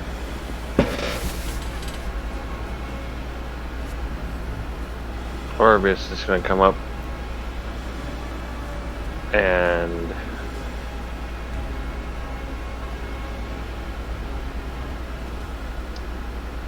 is going to. No long rest really fucks your spells, don't it? Mm-hmm. Yep. I know that. Got one spell. I'm slot gonna left. need to cast a spell that's gonna make or break a combat, and then that's when I'm gonna roll my magic table and it's gonna fuck me. Not a plan. I'm gonna roll Cookie. 42. I'm going to use shape water with a health potion to give this owlbear a drink of a health potion and try to calm it down. Alright. Orbis is going to attempt to tame an owlbear. Now, using your shape water and sacrificing a potion, I respect it. That is what, like 2d4 plus something? 1d4? Plus 4, I think? 2d4 plus 4, something like that. Plus 2.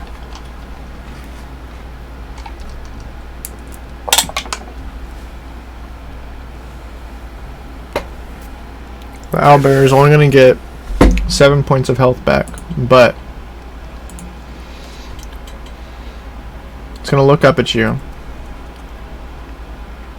I'd like to get an animal handling check from you. I imbue you with the power of Darcy's. Oh, no, that's one. It's a 15.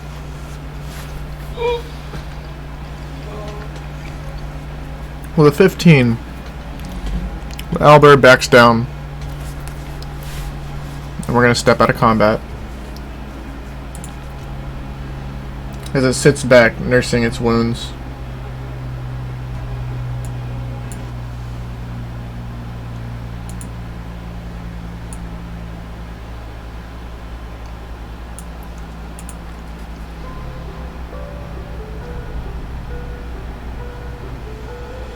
Would this mean we are not eating it? Looks like meat's off the menu, boys. Well, I believe I did see some Korean barbecue back in the other room.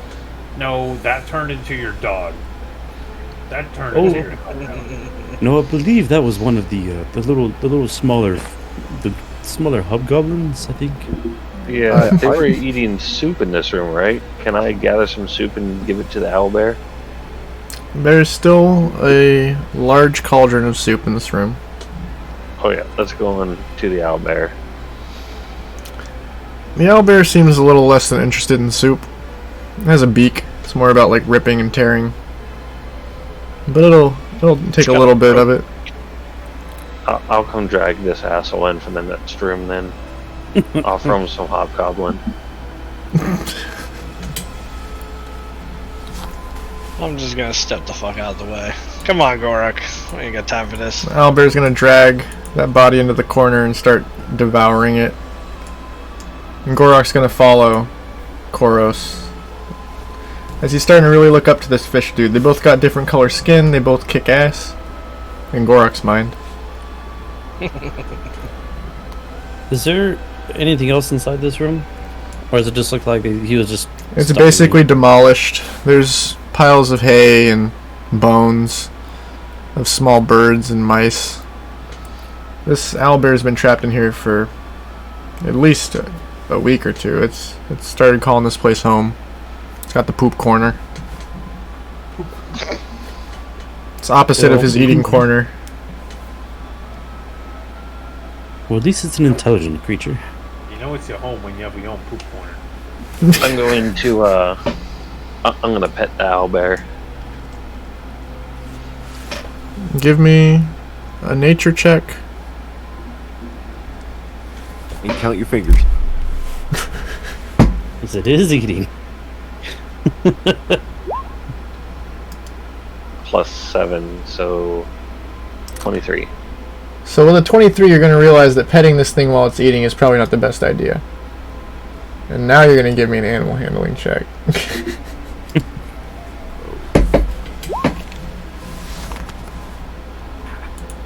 So close. -1, 7. So close with a 7. The owlbear gives you an aggressive coo. As it doesn't really growl like a normal bear. You can tell it wants its privacy while it's recovering right now.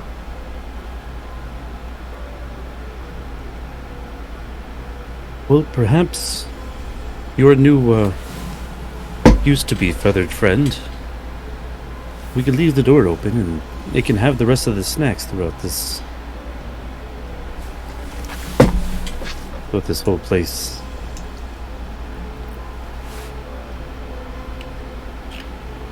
She'll nod and begin bringing the owlbear more corpses. Ouroboros is just gonna start feeding the owlbear. Alright. Is anybody else doing anything while Ouroboros' dragon body's around? Juro is curious if he hears anything past either of these doors. You can hear noise to the west of you. But nothing to the south of me. Nope. I want to knock on the door slightly to the south of me. Just knock, knock. As you tap, there's no response. It's a pretty thick wooden door. Is this door unlocked? Yes, sir. As you go to check, you can tell.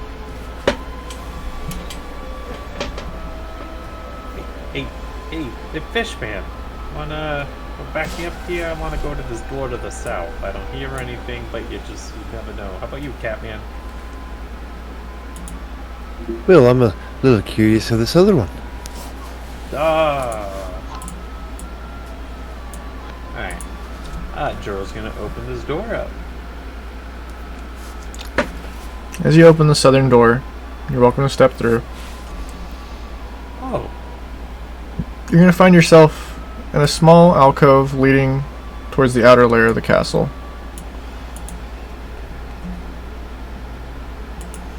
I'm assuming I can't see in that window right there. Not very well.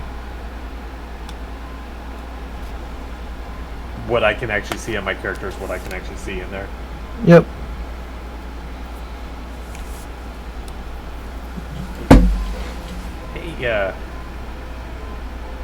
Hey, Koros. What do you need, my friend? Inside that door right there to the west, looks like there's a bunch of little goblin boys like we fought before. You know, the puny little ones that really couldn't do much of anything. And let me guess, you're looking for another fight. I'm not saying that necessarily. I'm looking for more loot because I want to know what kind of ale these things drink.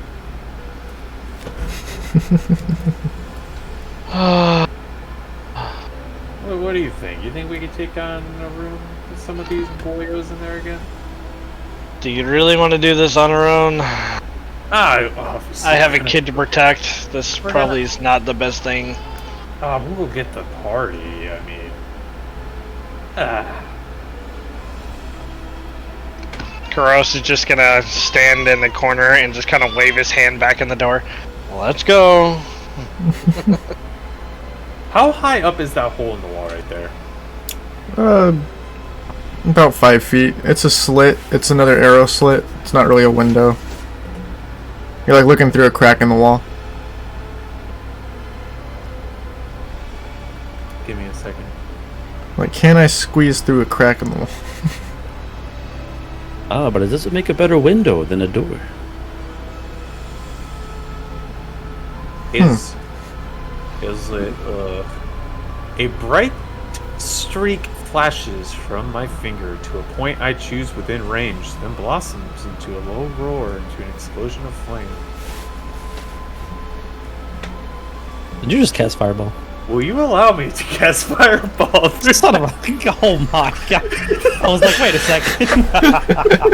Yeah, I was like, that sounds a lot like Fireball. Will you allow me to cast Fireball through this slit? Because they're just going to be in there minding their own business. You can. It says it comes from your finger or your hand. My finger? You just stick your finger in the little arrow slit, and Yeah, yes, you're completely capable of doing this. It's going to use up your scroll. Unless you just have it as a cast. I have it as a cast now that we are level 5. Well then, yeah. Follow your heart, man. Whatever you want. Okay, so we're gonna stand by the from Uno Momento. I'm gonna talk back to Poros again.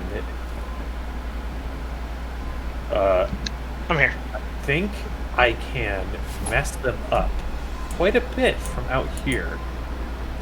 But be prepared to watch that door if you want to get the rest of the members.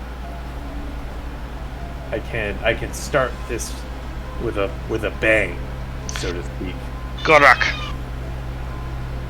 Go get the rest of the team. I'm gonna stand next to the door waiting for it to open, holding an action. And Gorak's just gonna start running back. Hey, Mchuli, Checkers, where's the lady? Koros has a plan to do something south of us. It seems there's more enemies in this castle. Gundren, Orbis, I believe we're about to Gundren's eating get soup. back into the shit. He's like, this is some fucking good soup, dude. I haven't had food in days.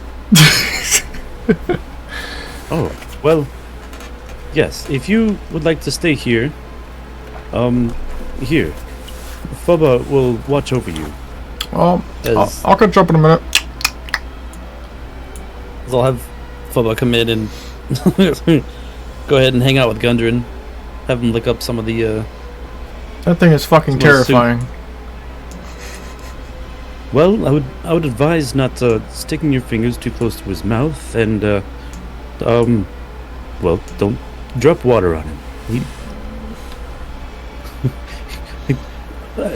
Just from what I've noted, I don't think he'd appreciate it too much. Otherwise, you don't have too much to fear. Alright. Okay, I'll trust your weird dog thing. God, it's creepy as hell. It's gonna kind of like step away from it, and then it's gonna follow him. Just kind of step away from it. I just followed him, just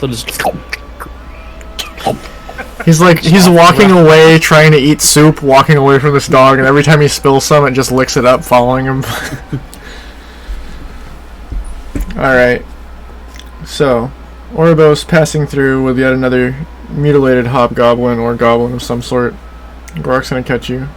Oh, Oribus? Oribus, was it? You don't speak much.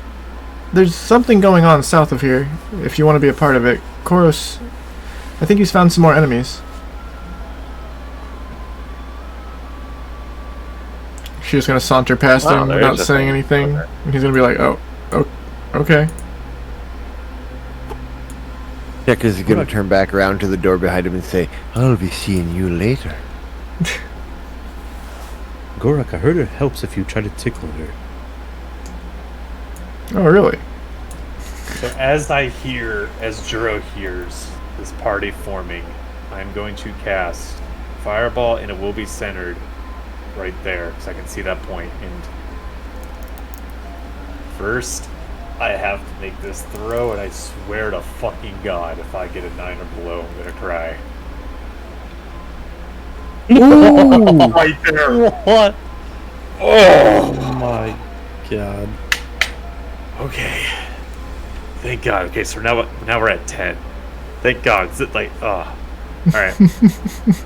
So everything centered from that point within a 20-foot radius Okay. must make a 15 dex saving. Which one? No, it's this one. So I Too think bad that's they all pretty have much almost legendaries. the entire room. Yeah, that is definitely the entire room. Yeah. Alright, so everything makes a 15 dex save. Yeah. Let me get this up here. Jeez. That would have been the worst time for me to roll a 9 or below. Just cast fireball on yourself instead by accident. That's exactly what would have happened. Or turn myself into a pot of plant out here, and then it would be like, where'd he go? Where Just is he? leaves Juro at the castle. Where is he? Yeah, I'd be rolling a new character. And I made the call to do it in bulk because there's a lot of goblins in there. They all hit a 12. They're all gonna take full damage. Tell me what you hit me with. It's like 2 points. 30. As you cast fireball in this room, whoever's in front of the door here, you're gonna take 4 points of bludgeoning damage as the door explodes towards you. Yeah, it's gonna be me. I think our cat friend also squeezed up there with you. Yeah, I was trying to peek in. Now you take a door to the face. It looks like curiosity might actually just kill the cat tonight. One of its 9 lives is gone. One is gone, 2 other flash before its eyes. Now that door is gone, you're gonna be able to see just the smoking, burnt, black, scarred rubble of what used to be a kitchen. It's gonna be the best place fireball I've ever done in my life. Honestly, perfect fireball. How many was in there? 3, 4, Are they all 1, dead? 2, 3, 4, 5, 6, 7, 8, 9, 10, 11 goblins killed with that one, and one of them was a boss goblin. Dope. The look on his face too. He steps in the door and he's just like, dope. Yup. Shades fall in from the side. Well, I guess I rounded you all up for nothing. Who knew I was such a Everybody's badass? like in a No different wonder. corner, and they just hear this giant explosion. Juro, what the fuck did you do? Whole building shakes. That's a good ass fireball. I know exactly what he did because I just got hit in the face with a fucking door. I think some of that door too. Oh, you know, Can we share that damage? if I find any ale, I will be sure to share it with you two. You know. Now you can tell there used to be a lot of ale in this room. Oh, This was the kitchen of the castle. Duro's actually gonna start crying. These are just like broken bottles and shattered kegs. You can tell there's still like pools of alcohol burning in the corner. Wait, do I notice something right there? Oh, that's a dead goblin from when you guys first got here. Oh, okay. You blasted some of them through the wall. Send them into a different section of the castle. Is that bad? I would have rather have fought these man to man than gotten the ale to fucking making it easy on everybody and not getting ale. God fucking damn it. All I wanted was some god dang ale. And this is, oh my god. Checkers is gonna check out the different goblin. Looking over him, you can tell this is a much larger than normal goblin with the gray skin instead of green. He's a little chubby. You can tell he's well fed compared to the other ones. They're all pretty scrawny. Someone who looks better than the rest might just have a little something on them. Wait, are they completely destroyed, or how bad is that fireball? They're like black charred bodies, almost like completely burnt to hell. Well, I'm gonna roll them anyway.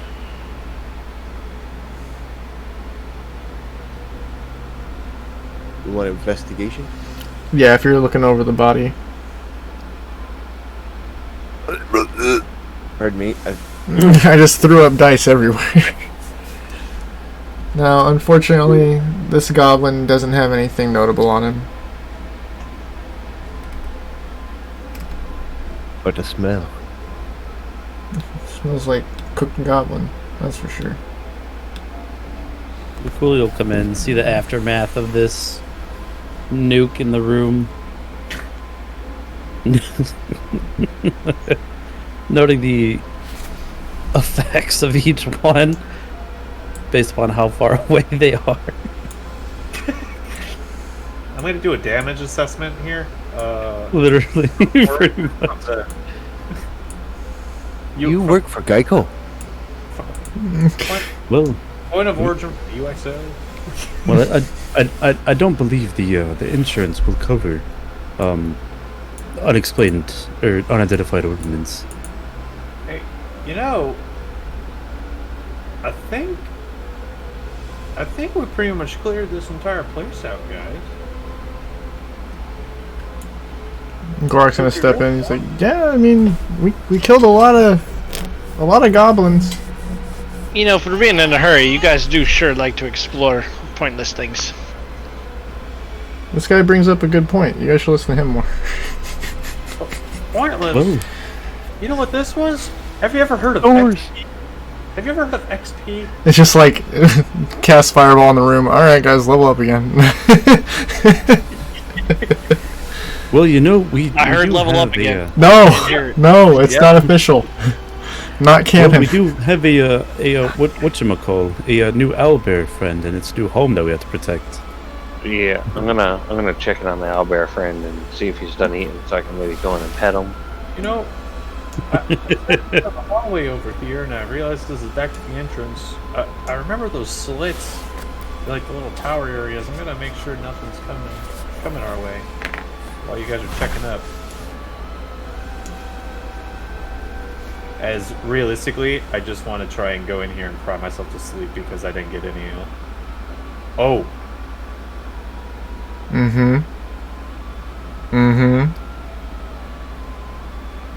I love that just worked out so well, Jura.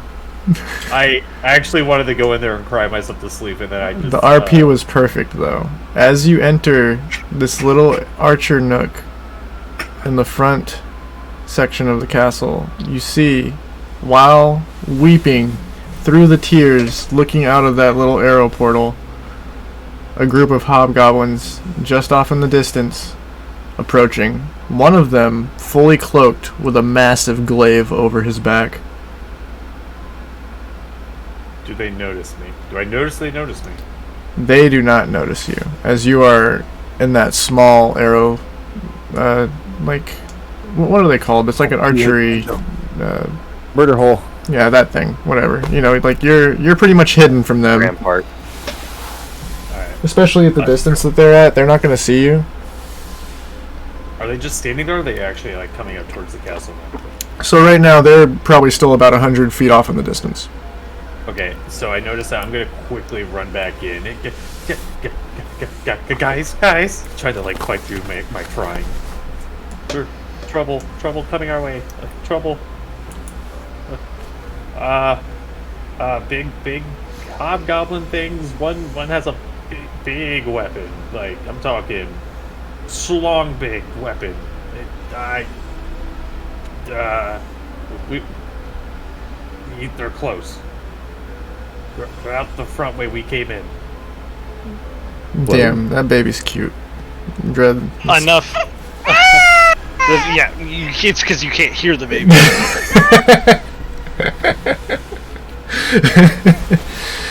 Oh. That's real. Alright, Gorak hearing that something's coming, he's a little excited. He's like, oh man, I can prove myself again. Gorak, there's no need to prove yourself. I've seen what you can do with the bow. Gentlemen, I believe we should make our exit stage north, out the giant hole in the wall, before we have to fight whatever the hell he's afraid of coming. There's also the door directly to our south. We may be able to try and get out that way. So, like, outside of here, it's just walls, or does it actually go out somewhere? Oh, this map's just the castle, basically. Yeah. So, having been in that north room, I would have been able to see out of that wall, right? So, like, is it just a straight, like, is there an actual out that direction? We're talking, like, way up here.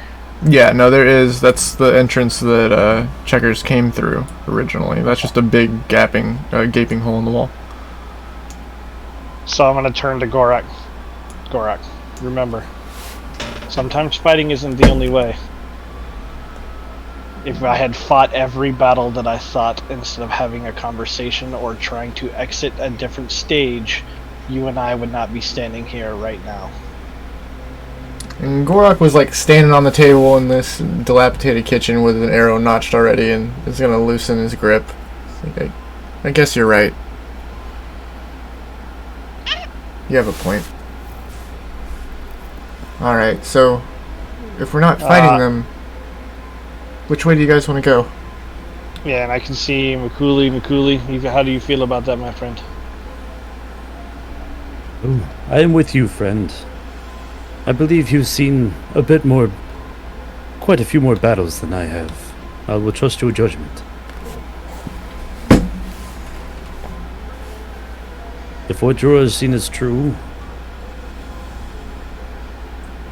I would hate to see what quite massive damage this large weapon can do. Juro, you've seen him. Make the call. Do we grab Orbis and get the hell out of here?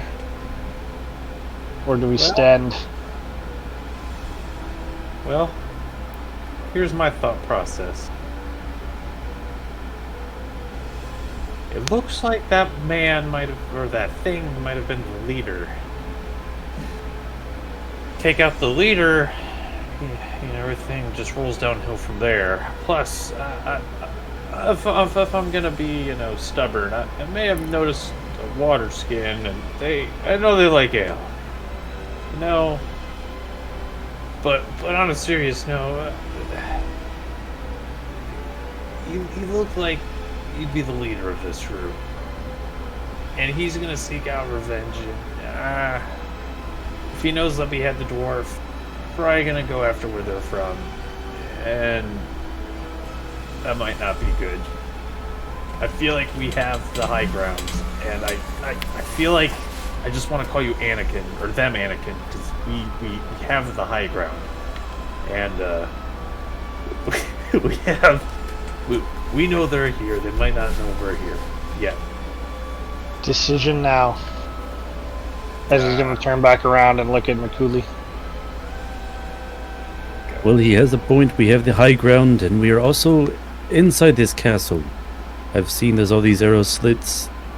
We could have prepared an ambush. We could surprise them. Don't run out the front. If we go around, since we've explored this castle, we kind of know the layout at this point. Someone grab Orbis. Head around to the north side. Use the arrow slots. Make them come to us as we pelt them.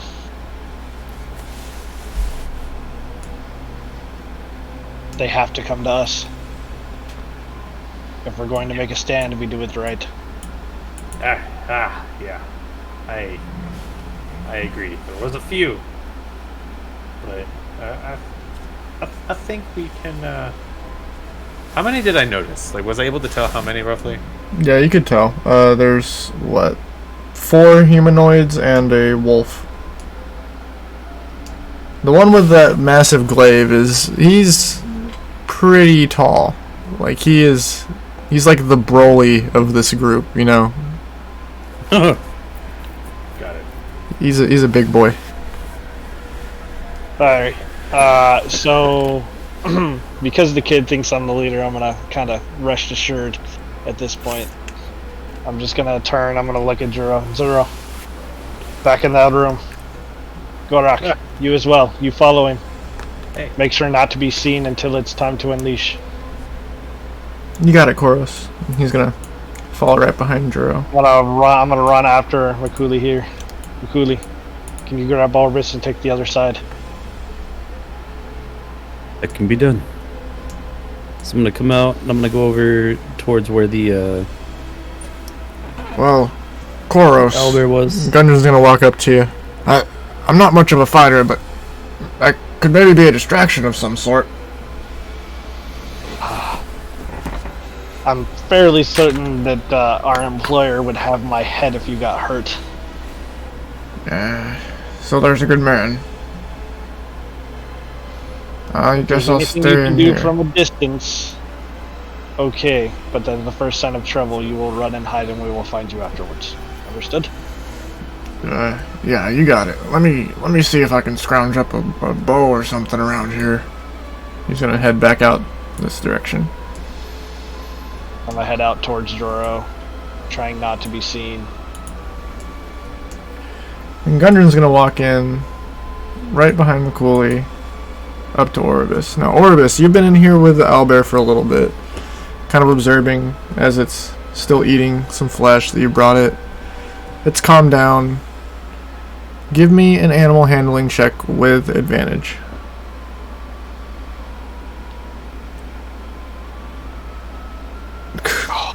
Fuck. Head start. That owlbear is gonna fucking eat you, bro. You think you have advantage? Oh god, that don't give you shit. You know the Yeah. worst is -1, so he would have had 0 on that first roll. 0 and a 5. Yeah, -1. So that's 5. Now, coming up to try and make contact with the owlbear, it turns its body to you like a defensive cat as it starts to circle before bursting through the door past Mchuli and Gundren, running all the way to the west here and just slamming through doors and chains as it runs through the building trying to escape now that it has regained some of its composure. I want to run after it, and I want to try to corral it towards the front door. Alright. So, as you're chasing this owlbear, give me an athletics check.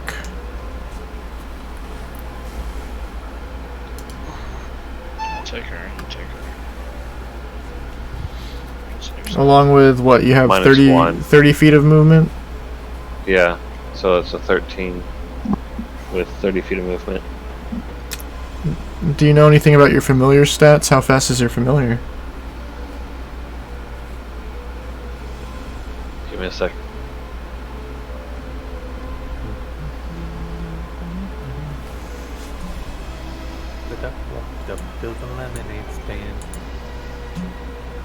So I'm guessing while he's looking that up, Juro is holding an action ready, and so is Gorak, right? Yeah, he has his longbow notched.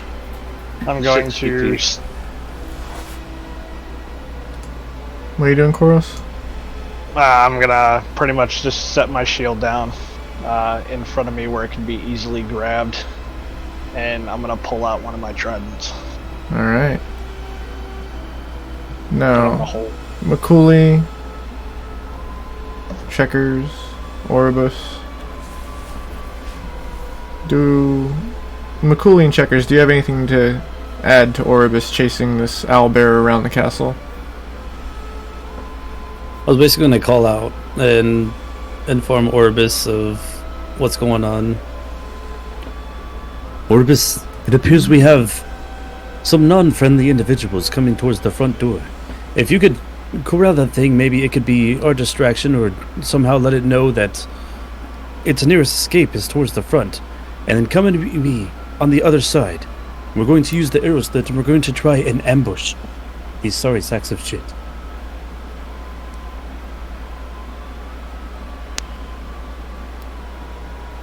And the owlbear's just You'll like give it a turning. nod. It runs towards you, it turns around, it runs, turns. It doesn't want to have to fight anybody, but it's confused and it's finally free of that little hellhole.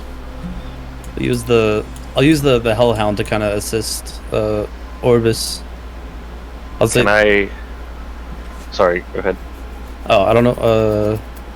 Which way was the front door? Down. West.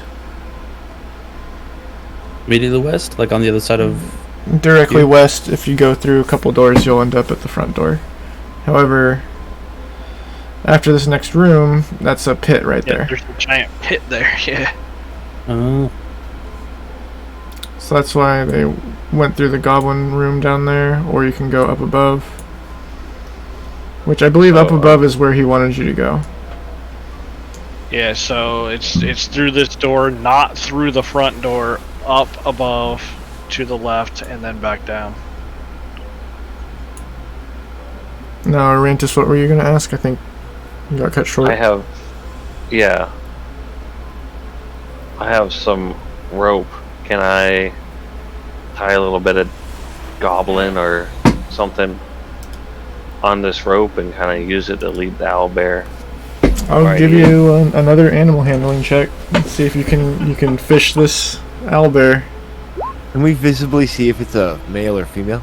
Well, the 15, the piece of goblin on the rope actually works as you're able to kind of slowly, you know, it's the Adam West and Family Guy. Ooh, piece of candy. Ooh, piece of candy. He's just slowly trailing after that piece of meat on the stick or the rope. So that's perfectly fine. We'll see that we've all proceeded up towards this front area.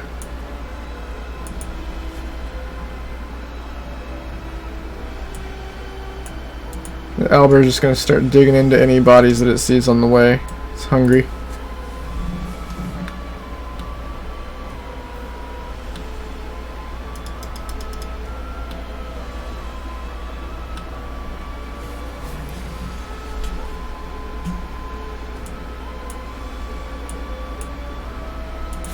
Alright.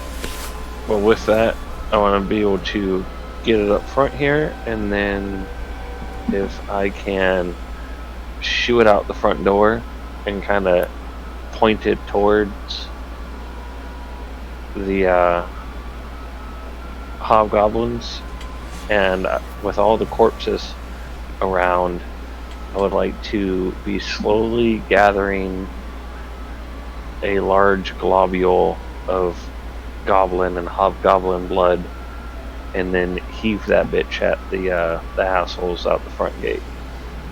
I love it. First, give me a strength check to throw a pile of meat out the front door to get the owlbear to go that way. No, not a pile of meat, just like the liquid using shaped water. Well, I mean, that's what you're doing to, like, cover the hobgoblins outside, but the owlbear's not going to go out there unless you trail it there with the meat on the rope. Like, you'd have to walk outside as well. Or you can try and throw something out there to try and get him to go out himself, but... You're fucking kidding me. Well, the owlbear is just sitting here eating. It's got enough meat. It's not paying attention anymore. Female? The owlbear? Yes. I believe that's going to be a survival check or a nature check. Let me see. Bubba's gonna go up and that's nature. Are we going to attempt to breed this owlbear at this point? No, I just have an idea. Just bear with me. It's not gonna matter if I can't tell what it is. Alright, Bubba's gonna go up and kind of like growl and nip at his ass. The owlbear. Try to just hurt him towards the front door. Owlbear's confused and a little upset. Are you rolling to bite, or are you just kind of like snapping at him? No, just kind of like snapping. Give me an intimidation check from the owl or from the hellhound. An 11. Let's see. Ooh, a 9. Well, the owlbear got a 4, so your hellhound is able to kind of scare and maneuver the owlbear out. Give me a d20 roll as the owlbear comes to this point. Latin. With a 10, the owlbear is going to back farther this direction, as the hellhound's having a hard time controlling him.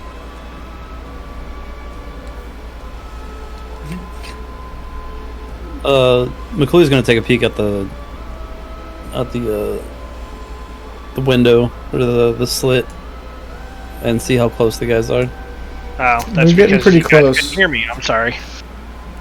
Hmm. You know that trident that I was holding? Yes. Yeah, the bugbear or the owlbear is not going to run past me because it's me and the fucking trident as a blockade. The only direction that she had to run from that direction would have been down and to the right. Alright, there you go. Owlbear is not going Sorry, past our I muted fisherman. myself. No, you're fine. That little bit of RP right there is just enough to push the owlbear out towards the door. And that orb of blood is going to fly off into the distance. Roll me a d10, my friend.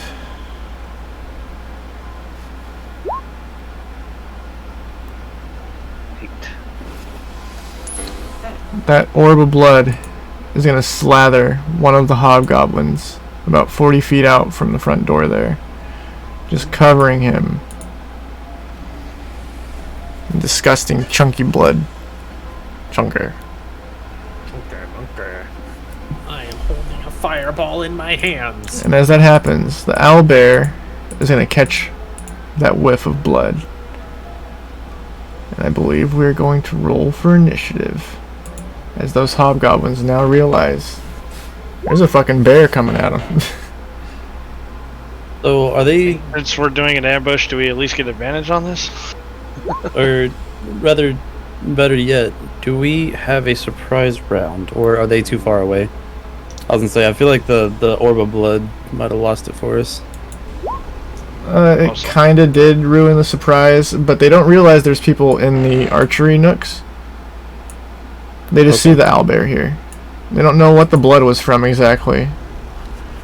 They're mostly concentrated on the bear in front of them. Okay. So all of you can get advantage on your initiative rolls as you've been preparing for this. So 14 was my first. 12 was my second.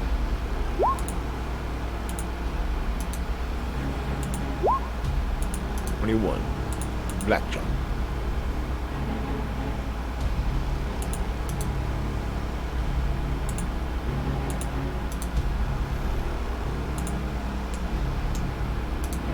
Let's see, adding turns. That's all I ever do anymore.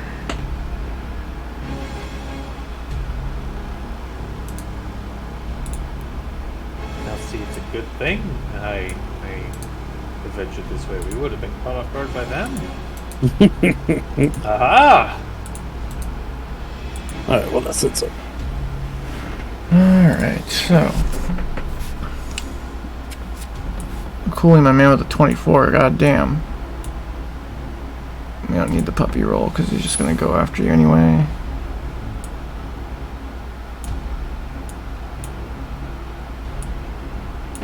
Alright, time for me to roll. Boop. Boop. Boop.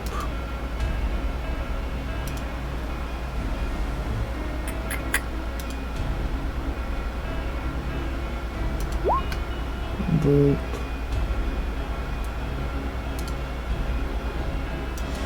Boop. Alright, let's see. So...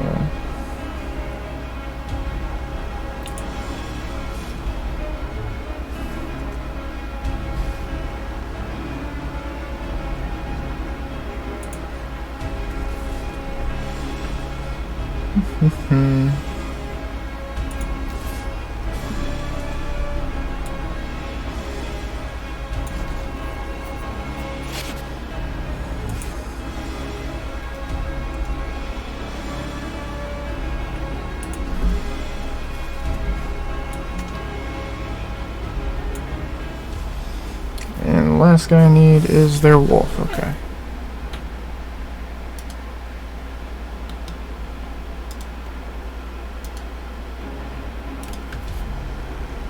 I like that token for the one on the bottom. What kind of cartoony one? Yeah. Yeah, it's a bugbear. He's hanging out. And dirty 20 for their wolf, nice. Alright, so our combat is starting with Mchuli.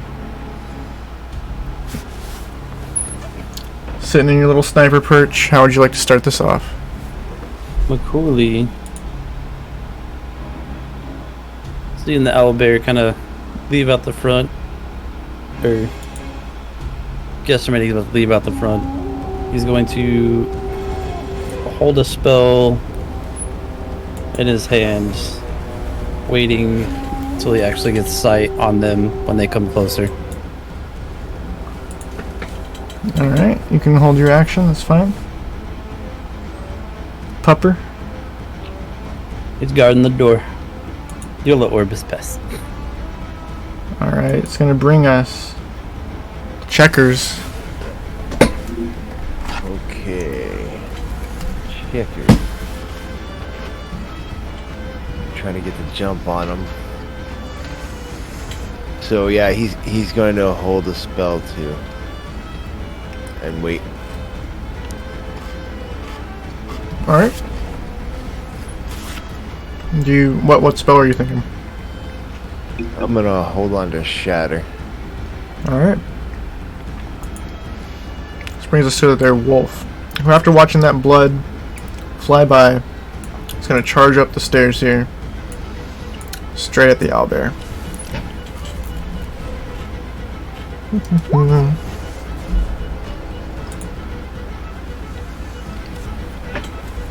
And a 16 is going to hit for 7 points of damage.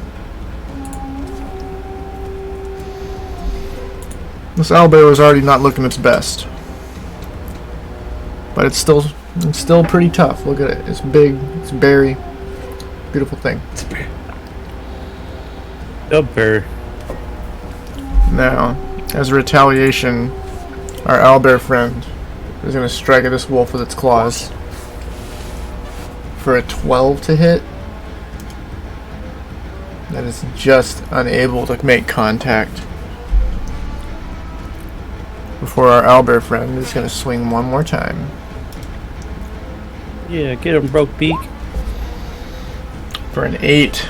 Just, again, unable to make contact with this wolf. Just going to bring us to the bugbear stepping up the stairs here. As he comes into the little area right there in the center, does anybody have a reaction they want to use now? Yeah, he's activating my Trap shatter card. spell. Send him to the Shadow Realm. Right there, 10 feet from that. Well, wait, yeah, wait. Oh, yeah, right here. I'll get him from behind. 10 feet from behind the mofo. Shatter. So, con 13 save throw for both those guys. Alright.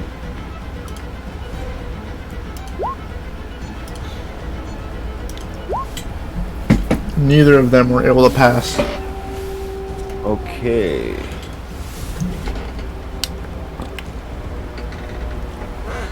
Boom. 28 thunder damage to both of them. That's a double DTD, my friend. Damn. It's electrifying. Electrified. Yeah, but it's actually thunder. So the thunderclap is so deafening it actually bursts their lungs within their body and they just collapse. There you go. And as the Now they're bugbear useful. and the wolf fall, it brings us to Juro.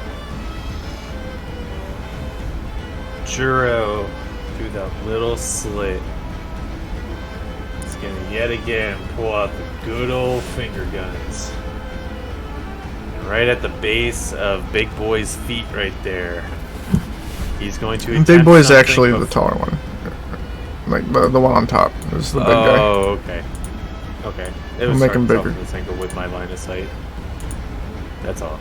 Alright, but before I do that, I'm probably going to be rolling a D100 after this, because I know I will not be casting Fireball. Here we go! Oh my god! Oh my god! Oh, He rolled the shit. 100! Regain all my source points! You regain all your... That's so lame! Damn it! So I'm assuming that cancels out my Fireball, yeah? It's just a surge. Yeah, it doesn't cancel your spell unless it would, like, kill you or something. Unless it like replaces it maybe or something. Yeah, I don't think that this is gonna stop your spell from going off. Dope. They need to do a Dex 15 save. All three of them? Fireball. Yep, fireball.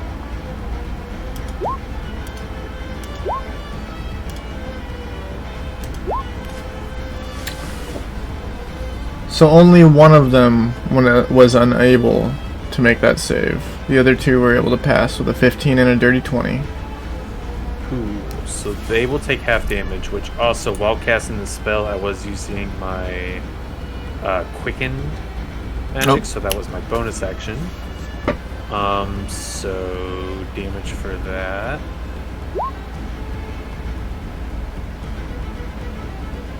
$20, so the greatest. Yeah, it's still pretty good. As it's completely going to disintegrate one of them. That's a DTD for you on the middle one. Oh, that's the guy that the fire originated from. So literally that ball just explodes up. It actually shoots him into the air. It looks like those old cartoons where they get like a fire blast and smoke. They're jumping around. That's what it looks like. So now, since I use that as a bonus action, and I now have spell slots. Alright, I can't drink now. I'm going to... You can use your sorcery points to regain your spell slots. That I can, but it costs a lot. So for now, all I'm going to do against this boy right here is I'm going to cast Firebolt.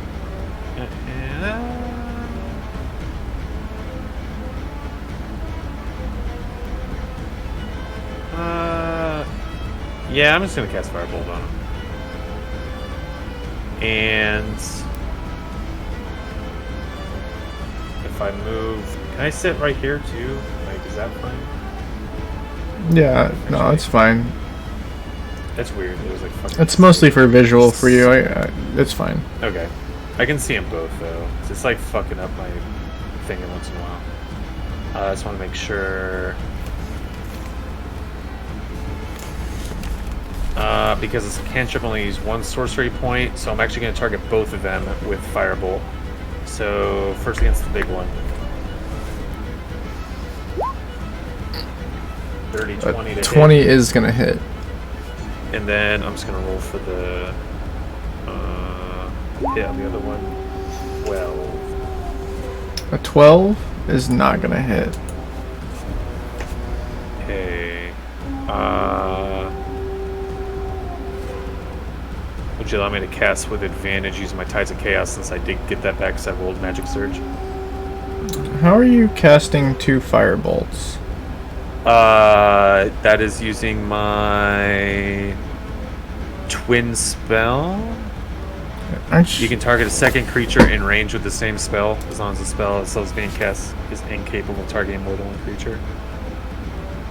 Can you use 2 Twin meta spell. magics? That's what I was curious about. How many of those can you use in a turn? No action, so does it? You can only use one mana magic option on a spell when you cast unless otherwise noted. I use one mana magic on my fireball to use as a bonus action, and this is my primary action. Different spell, yeah. Yeah, different spell. I don't think you can get 3 of those off in a turn, though. Like, Quicken Spell will let you cast 2. But then, how are you getting, like... I'm using a cantrip. So this is... That so still, I use that still takes an action, though. Yeah, I Like use you, my Quicken you cast spell your for Quicken Fireball. Spell for Fireball, and that turns Yeah. into a bonus action, then you get 1 action, and you're casting 1 Firebolt. Right, but I'm using my other meta magic of Twin Spell to where I can target 2. I just didn't think you could use 2 in 1 turn. You can as long as it's not the same spell. You can only use one meta magic option on a spell when you cast it, unless otherwise noted. Stops you from stacking up meta magic. You can use only 1 meta magic option on a spell when you cast it, unless otherwise noted. So you had to use meta magic on your first spell, Right. which And was then the I'm Fireball. Right. And I'm using a different spell for my second meta magic of Twin Spell. It's a semantics that requires a DM decision. Yeah, if you don't want me to, then that's fine.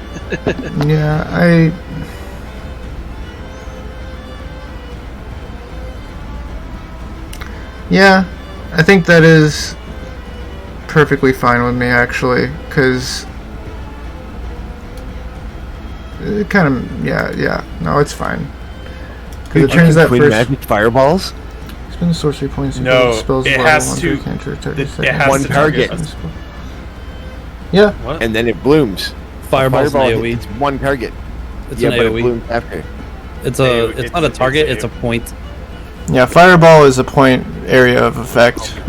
Yeah. so it Firebolt won't is work the for single twin spell. target. Yeah, Firebolt won't do twin spell, but it will work with quicken spell, so that's fine. Yeah, you cast Fireball as your bonus action, then your action is a Firebolt, and because that action is... A yeah, you can different spend... spell. yeah. I mean, I don't even see the thing that says it has to be a different spell. It just says on a spell, so I take that as like a separate one. I wouldn't That's how I wouldn't even separate it, because how I built one of my sorcerers is the green flame blade rapier, and I would just stab somebody 3 times in a turn. So I also did want to use my Kai to Chaos because I can use it to gain advantage on one attack roll, and I wanted to use that for the Firebolt that missed, if you'll allow me to do that as well. Or the one that rolled a 12. Yeah, which feat is that one? Tides of Chaos, because I've rolled on the table, I got Oh, yep, you did get it back. Okay. Yeah, no, that's fine. Okay. Dope. No. And didn't matter. Okay, so it only hit the first one. Okay. The top one was the first one I was aiming at, so... Yes. Wow. You got hit with a d20, 10 points of damage. That's pretty good for a single firebolt. As that fireball hits this massive man in the cloak with the glaive, you'll see his hood falls down, revealing red skin, pointed ears, and a long black ponytail. This is one hell of a hobgoblin in front of you. Now, with all of that, I believe that's pretty much your full turn. You use your bonus action, Yeah. your action, and your extra action, bonus action, meta magic penis. Yeah, I used everything available, but I will move 1 foot away, or 1 space away, out of Gorik's way. Or his way. Drawing is a free action. Not drawing, just walking. No, I said crying is a free action. Oh, and I'm gonna keep crying. There's no, no. Okay, yeah, it's not me. Sorry, that took a while. No, it's fine. Just making sure that I understood your meta magic was the main thing. I was like, how is he casting 2 firebolts Yeah. after the fireball? I was like, okay, hold up. Anyway, Yeah. after all that, it's going to bring us to Koros, who's standing there, shield down, trident up. That's the way he likes to hunt. So they don't know I'm currently here, correct? They do not. You are still behind the corner there. Alright. Not for long. I believe there's a guy right here, correct? Yep. Yep, we're gonna let that Triton fly. We're gonna see if we can't nail that dude in the face.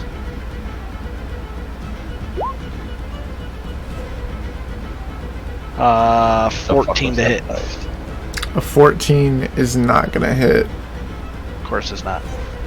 You threw your trident. I threw a trident. I did not throw my trident in a fish command. Make no mistake. God, this guy is just Aquaman. I threw a trident. I'm gonna pick up my shield then. And unfortunately, there's not a whole lot else I can do. So I'm going to stay behind cover here with my scimitar in one hand and my shield in the other. Alright. With Koros taking his position, it's going to bring us to Oribus.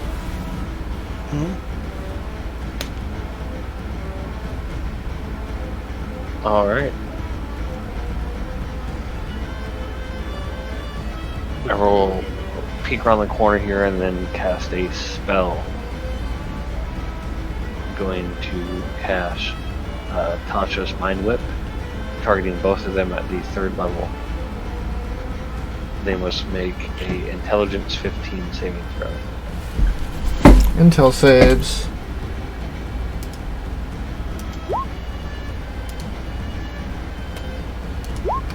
Both of them got +0. And the large one is able to save. The smaller hobgoblin is unable.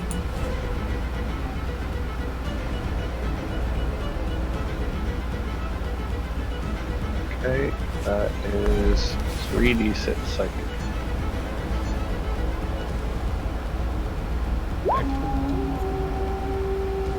Thirteen points of damage. With 13 points to that southern hobgoblin, that, my friend, is a DTD. Come around the corner, and as I swing an arm out, flick my wrist, you can see like this purplish pink whip materialize for a split second as the end of it snaps on his head, and his head literally just explodes. Jesus! Is that the end of your turn? And then I'm going to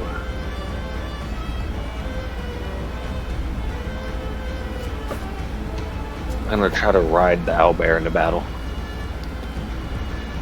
Give me an animal handling.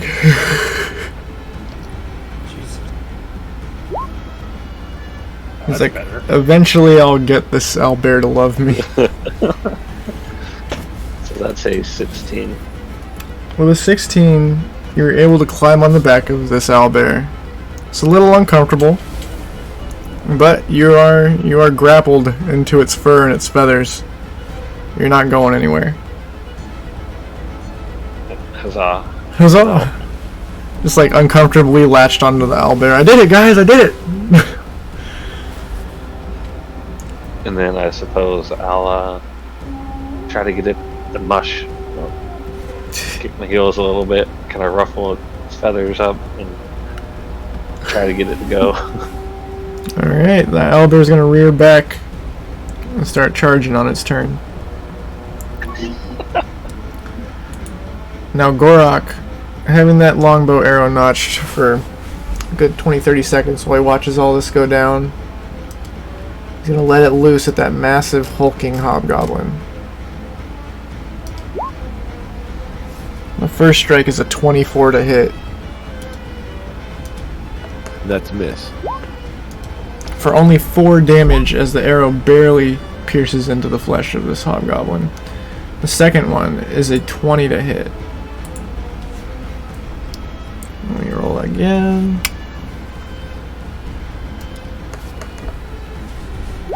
With another 7 points of damage, digs into this hobgoblin's flesh. Now after Gorok's launched those few arrows, he's going to realize this guy's still standing. He's going to start stepping out the door here and coming up around Koros. Still with his longbow drawn. Before this hobgoblin starts to step forward slowly, snapping off the arrows that are sticking out of him, brushing off the fire damage that's been dealt to him, before beginning to scream. And you watch as his muscles bulge, and he pulls out that large glaive and laden with jewels as he goes into a rage mode.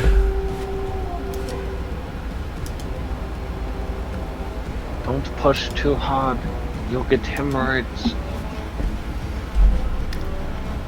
Stepping forward, he'll move up to the owlbear with Oribus on the back and swing his glaive towards it.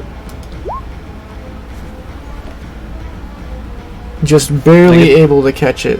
Can I get the held action as he stepped in front of the window? Yeah, of course. Can I use my reaction to shield since I'm on the owlbear? You can shield yourself, I believe, but it's not going to help the owlbear unless it's there's a different shield spell, I believe. Do the reaction one. There's the +5 reaction that's on you, and then there's like a +2 you can give other people. I can never remember which is which. But regardless, even with a +2 spell shield on this owlbear, this glaive attack is still going to make contact. Okay, never mind.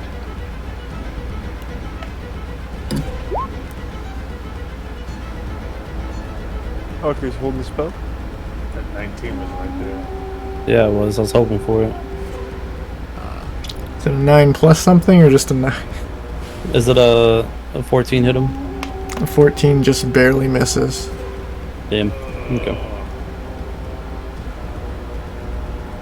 As Targor swings that glaive down towards the owlbear, he's going to deal 9 points of slashing damage, cutting deep into its fur feathers. Before doubling up and swinging again. That's the wrong. I shouldn't have even clicked the damage, because he did not hit with his second swing. All the other hobgoblins dead, which is going to bring us right back to Mchuli.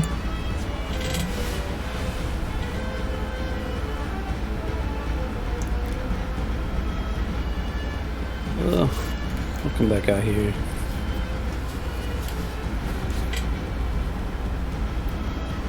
Oh. Ooh. Get a little bit of vision on old friend. Cue him hack away. We'll do a wisdom saving throw on old boy.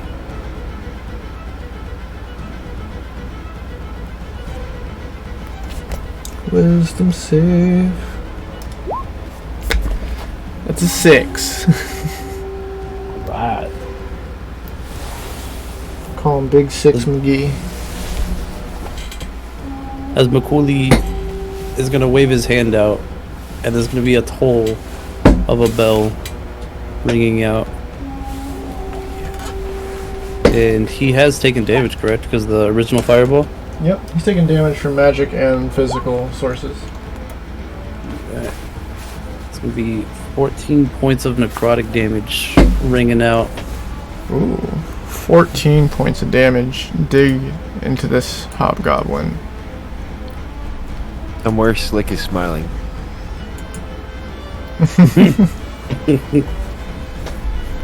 Kitty like the bell. And is that your when the bell tolls? your turn, my friend? Yes. It's gonna bring us to your pupper.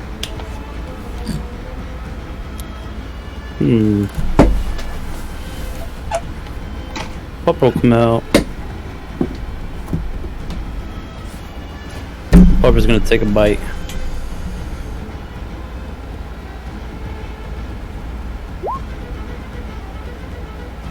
It'll be a 11 to hit.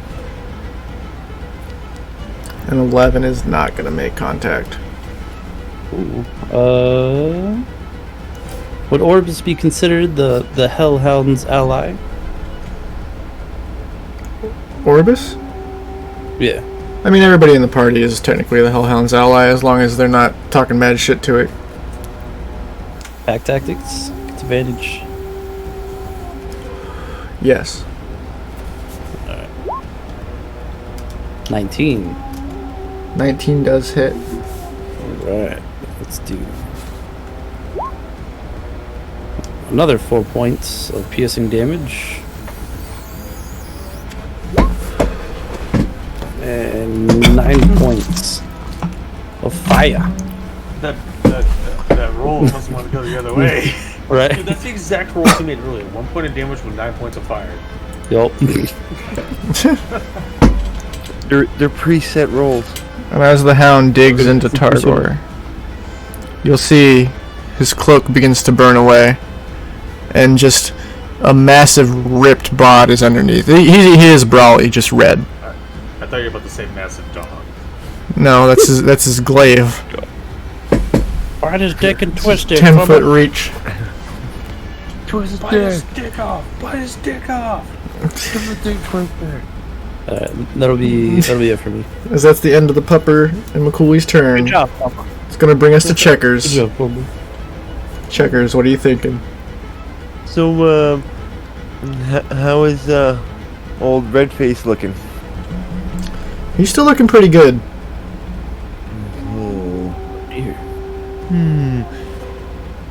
And he's now not wearing any armor. He had a cloak covering his now bare bod. Yep, he wasn't wearing any armor in the first place. And he's holding the big ass glaive. Yep. Well, I'm gonna try to warm up that glaive for him a little bit. Ooh. So, as you start 11. heating up the glaive in his hands, you'll watch as a few of the gems on the sides begin to gleam from the heat emanating from this metal. You'll see steam burning his hands as I'm going to make a con saving throw to see if he is stubborn enough to hold on to this. Better hope he is. Oh wait, that's not a saving throw. That's just a con roll. I'll go with the con roll. Just add 3 to the con roll. Now, as he takes that damage, he is going to let that glaive just burn into his hands and scar as the skin starts to bubble and meld around it. Con saving throw roll. He didn't take that. He didn't add 3. Just add a 3. I was hoping. Yeah, just add 3 to the 8. 11. I'm fucking with it. Now, is that the end of your turn, Checkers?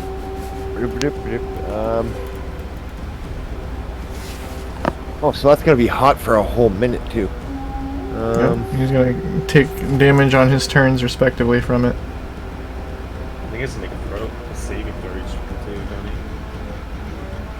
don't he? Yeah. I think it's to make the saving throw each turn too. Yeah. I mean, he's still getting burned, so it makes sense. Who's up next? Albert.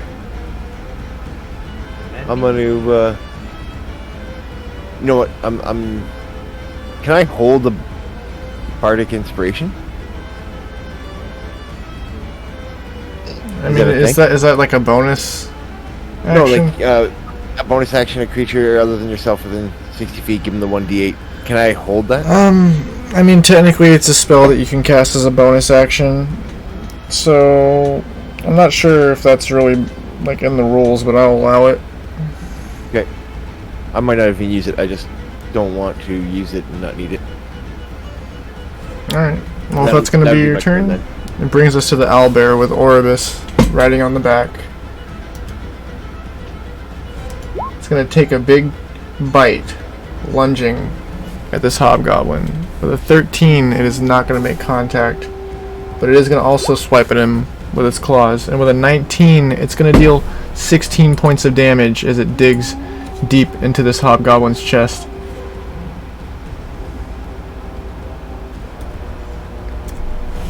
For the first time, you actually see him dripping blood.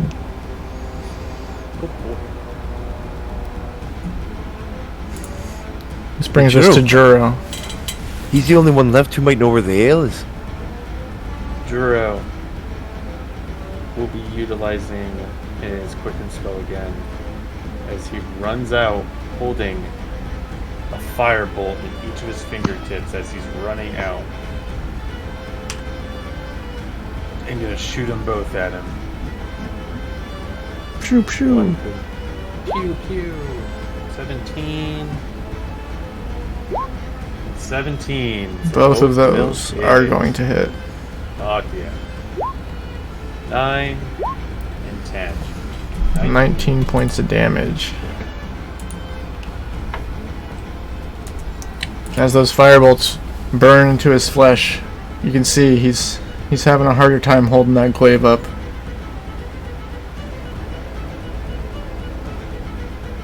Is that your turn? Yeah. Alright. That brings us to Chorus.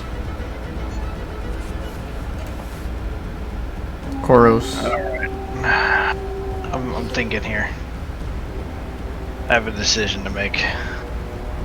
kill.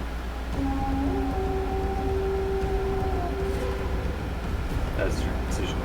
He's gonna throw his big trident. Nope. I'm not actually.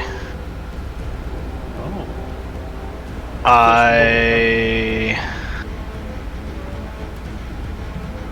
I'm gonna look over at Gorak. Don't miss, kid. As I step out in front and behind, I'm going to try to grapple Big Boy. Ooh.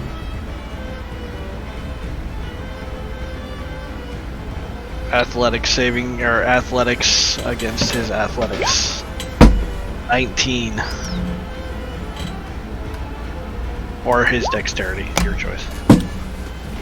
It's an 8. Do you take that as the action? A grapple? Yes. Let me double check my little thing I got right here. Make sure I feel comfortable with it.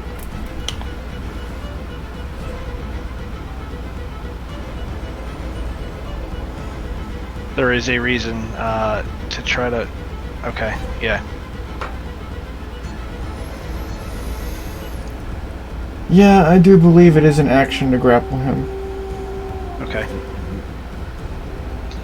The reason I was asking is because when I gained that level, I finally gained a level to take a feat.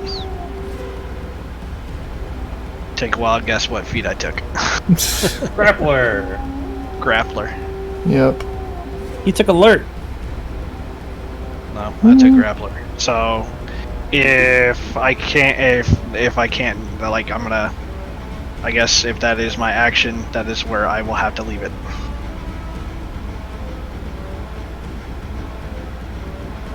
Because my next action, I'll be honest already right now, my next action is going to be to try to restrain his ass and pin him down.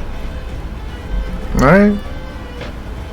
So, but I can't do anything else right now. So I have to Alright. wait until my next turn to try to restrain him. But he is grappled. Now, Orbis, sitting on the back of this owlbear, what are you about to do? I'm going to begin to cast a spell.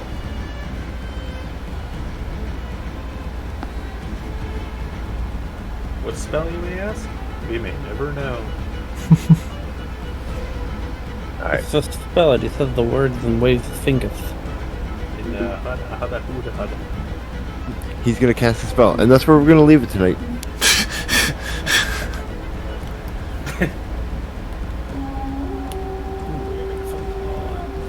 Holy I'm crap! going It's to 10 to 4 in the morning. cast a 3rd level chromatic orb Alright. for lightning damage. Ooh, get him. An 11 is unfortunately not going to make contact. Oh, there's a plus. I'm just gonna get. I think it's +7. That would probably do it.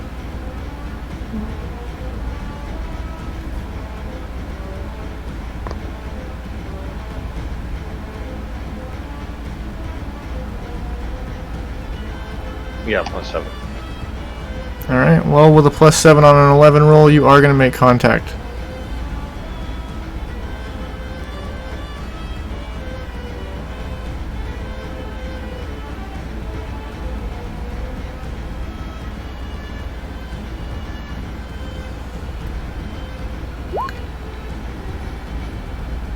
Twenty points of damage. And that, my friend, is a DTD. Damn, I should have just killed that dude outright. I was gonna put him to sleep. Nah, honestly, I was gonna restrain his ass and fucking. We were gonna have a fucking conversation with this asshole.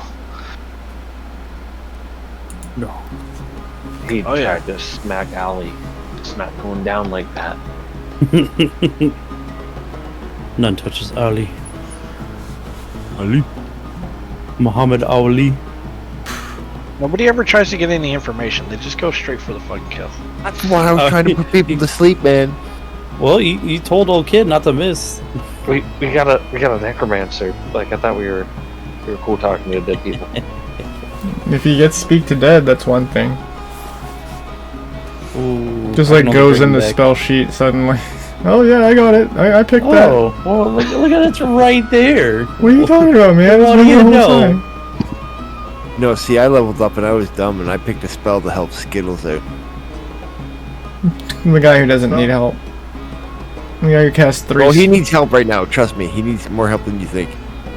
Who, me? Are we still in combat? No, we are not. I'm going to use Mage Hand to bring that glaive to me. Yes, You mean the remember. glaive that I'm Oh, currently holding with Big Boy right now because I'm still grappling his ass? Ooh, Has did you it? see the Was it lightning within damage that done? minute? Yeah, because it's still red hot from me putting it. I don't know. How much does a glaive weigh versus how much your mage hand can pick up also? Ooh, that's a good point. A glaive is only 6 pounds. This one, however, is larger. It's a glaive plus 1. It is going to be the maximum 10-pound glaive. Can your hand pick up 10 pounds? I believe we talked about that. Yep. So yeah, technically it could. But remember, this glaive has been basically fused to this hobgoblin's hands, because he did not drop it as it burnt into his flesh. Oh. Oh, remove the hands? So I'm gonna pull Big Boy back with me since I'm already holding his ass. Just drag the dead body. I'm just gonna drag his ass back this way. Alright. And I am gonna use that spell to help Skittles out. What are you doing? I need to find out the nearest ale. Because a bard knows when a brother needs a drink. Within 1,000 feet, please.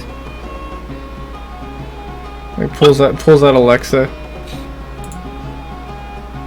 Locate object. Oh my god. That's a spell. he Oh. Known chose. to me. As long So as I've seen it close to within 1,000 feet, we are gonna ignore that limit on distance. We are. And you are we are gonna feel fine. a very Yeah. powerful pull to the north of you. Where we're supposed to go, I'm guessing. Thunder Tree is one option. Fanwin's another option. But you said the closest one would be to the north, so. You feel an unusually powerful pull from the north. Strongest of ales. I detect all the ales up north. Oh, Ale? If you'd like to go, ale, that's ale. Look, I don't like to be stubborn and go against my own games here, but listen, boys, I thought we already had some sort of objective to the north. This has turned into Ale Hunt to the quest. This is the quest of hunting for fucking ale, you know what I mean? Like, apparently those water skins I got on them must be water, like a fucking cock. But, I really need some ale right now. Ale quest. This just isn't good. Ale quest. Ale quest. Ale quest. Ale quest. 2 other weapons that you're gonna find on this large hobgoblin are 2 hand axes. They're 2+1 hand axes. You can tell they are very well inlaid. There's some nice designs carved into the steel.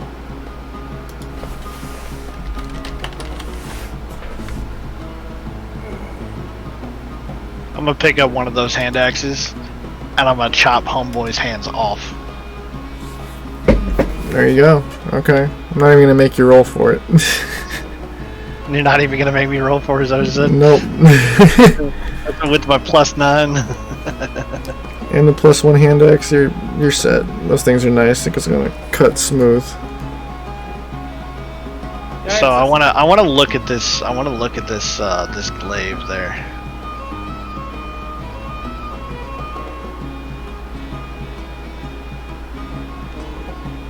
Does anybody in our party actually Like, I'm just kind of looking over this thing right now. Does anybody in our party actually use two-handed weapons? Because then Yeah, a glaive's a McCoy's two-handed a weapon, monk. right? No one So- looks like it's yours. I'm gonna grab this dude's fucking hand that's still fused in, so I'm not touching this fucking metal. And I'm only a gonna minute, walk though, my so. ass over to fucking Mchuli and be like,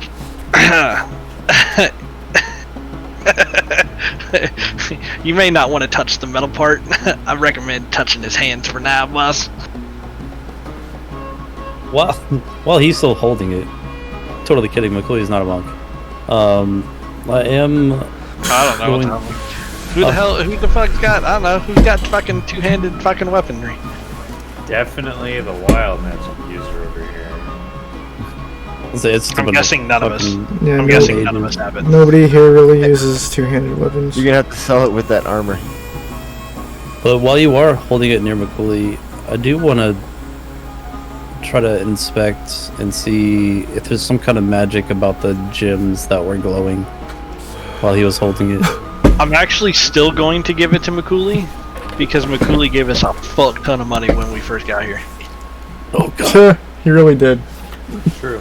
True news. Not fake I'll- news. True news. I'll take it with the mage hand then. Alright. You can And, add Sorry, a +1 Marcus. glaive to your inventory. Oh, homeboy gave us a shit ton of money when we first got here. I think he kind of deserves some riches here. Homeboy's rich.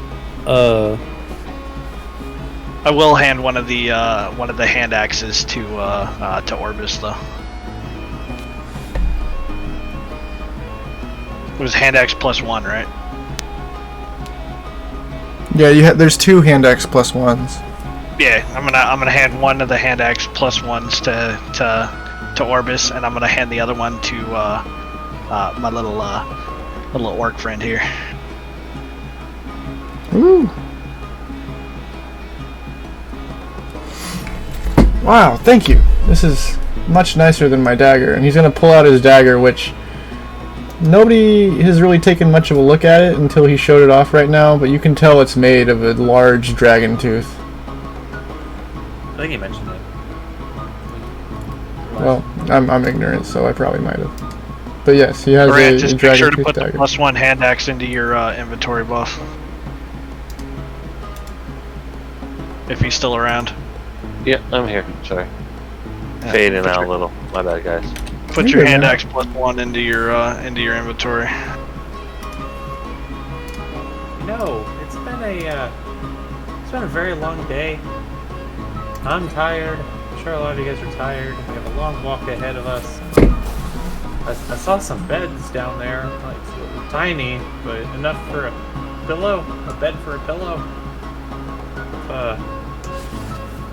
We think we need to rest. I do believe that those beds were meant for those little creatures that were half our size. The legs might lay against the cold rock, but perhaps That's wise. perhaps Push two we of them could try together, to make do. I mean, if we start cuddling, cold won't mean anything when we're cuddling. You know what I mean? I tend to nip in my sleep.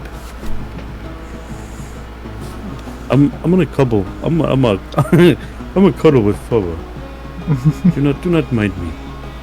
But before we finish our journey toward the north, perhaps it might be a wise idea to take a wee nap. By wee map, we mean long enough for a long rest for spell slot purposes. Can I make a suggestion before we do that? Oh, what's on your mind? First of all, I highly suggest that we finish searching these bodies. Secondly, I say we throw them into the acid pit over there. That way, if any more of their buddies come, they don't see dead bodies on their lawn before they come into the door. True. Another question. What are we gonna do with this big ass owl bear? I'm gonna give it a big hug, but I'm also gonna start. I'm gonna point at the bodies and just point at the owlbear. All right. He can eat whatever he wants, but at least let us search the bodies first. I don't need not- owlbear shitting out daggers and other metal bits. Owlbear just turns its head.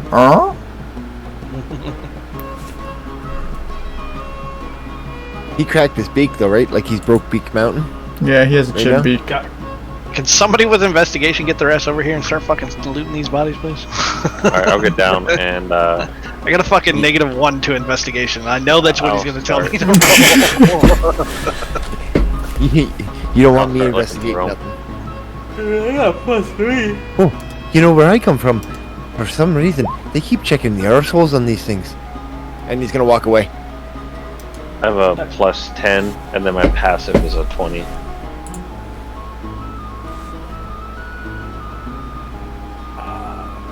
Are we gonna be pretty much ending it here? I mean, if that's what you guys want to do. I still have a lot of maps, but I figure it's kind of late for you guys. Yeah, Yeah, my wife wakes up soon to go to work, and I have the kids to deal with.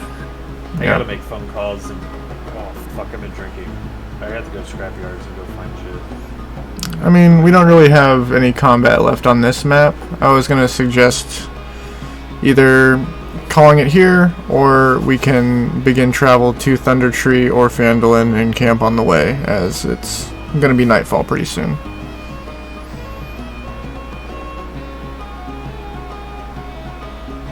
Give a I think we were camping here, weren't we? You guys are welcome to so camp at the castle. Yeah, I mean, we I think currently can have the lookouts. castle. Like, it's really easy to have lookouts here in this area. Yeah, With, whatever you guys feel comfortable with. With Soccer's money, we could completely renovate this castle. Alright. It's true, we can end our quest here.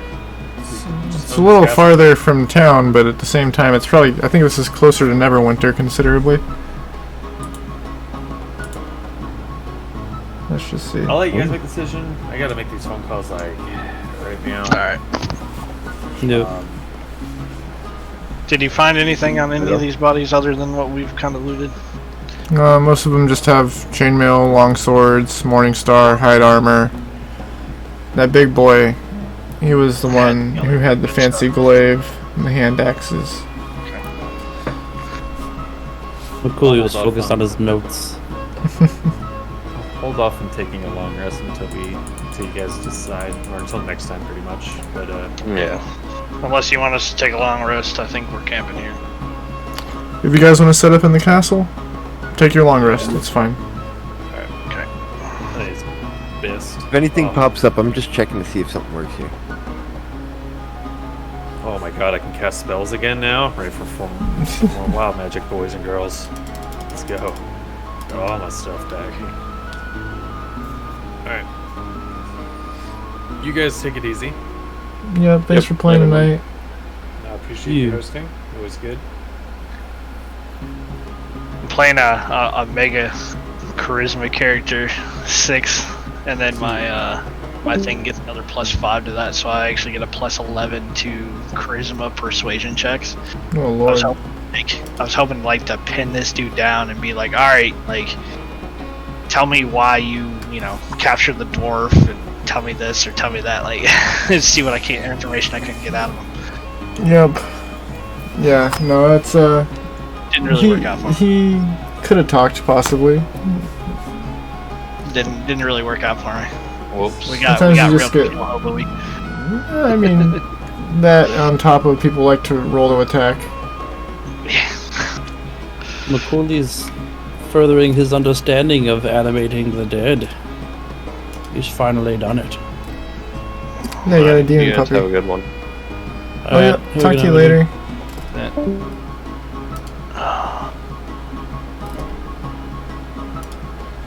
I don't know, this character is like not necessarily anti-fight, but definitely anti like fight being the only answer.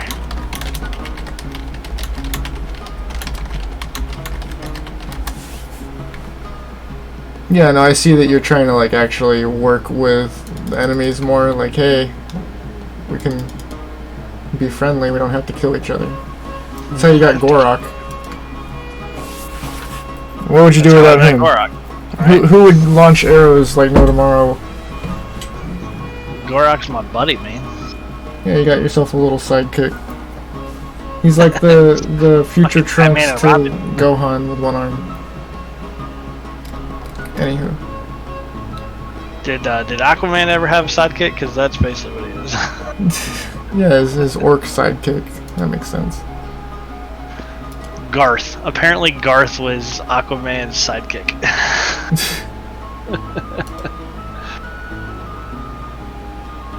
That's funny. Or Aqualad. Aqualad. Oh god. Aqualad. He was the teen sidekick and protege to his guardian, Aquaman.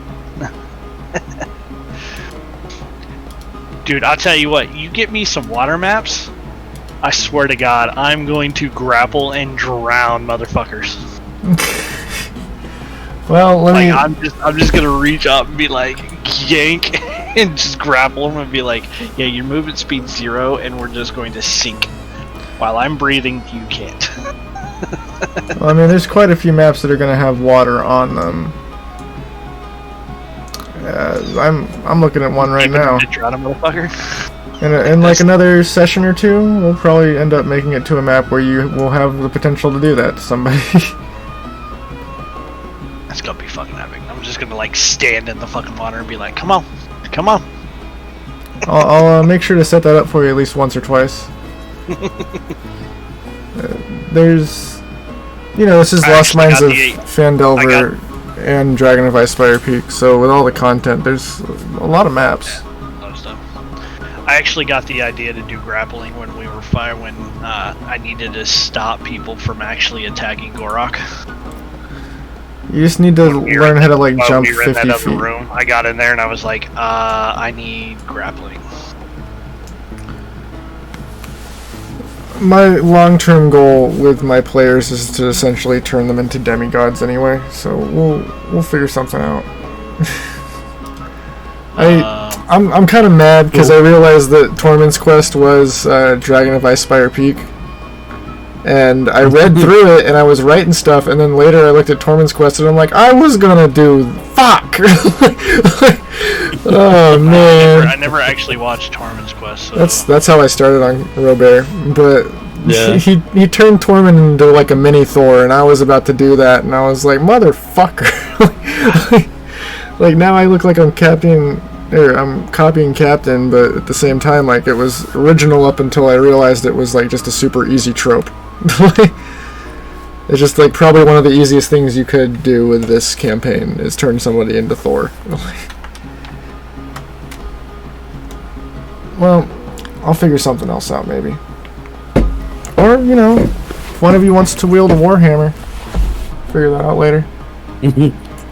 Mchuli puts branches into paladin. Yeah, exactly. Like one level into paladin, just wait. The paladin wizard, full plate armor, Thor hammer, flying boots. Jesus Christ! What is it? You have to have the gauntlets of like ogre strength, and the belt of like giant strength, or something. Yeah, I think it's like the hill giant. That's the minimum one. Yeah, you can do any of them. Powered. And then, yeah. I'm gonna go Well, that's for actually- like still here. That's actually where me and Borf met. Was Tormund's quest. Yeah, it was like episode like 6 or something. It was early. Yeah, it was still pretty early. That shit was good.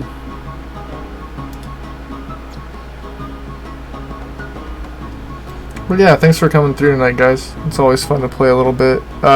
Kuno says hi, soccer. Oh, what's up, Kuno? Yeah, he's in my. He's in your stream. He was in the stream at least. I don't know if he still is. But yeah, that was fun. And now we have like a little recording of our playtime together. It's not the best setup, but it's adequate. We'll always remember each other by.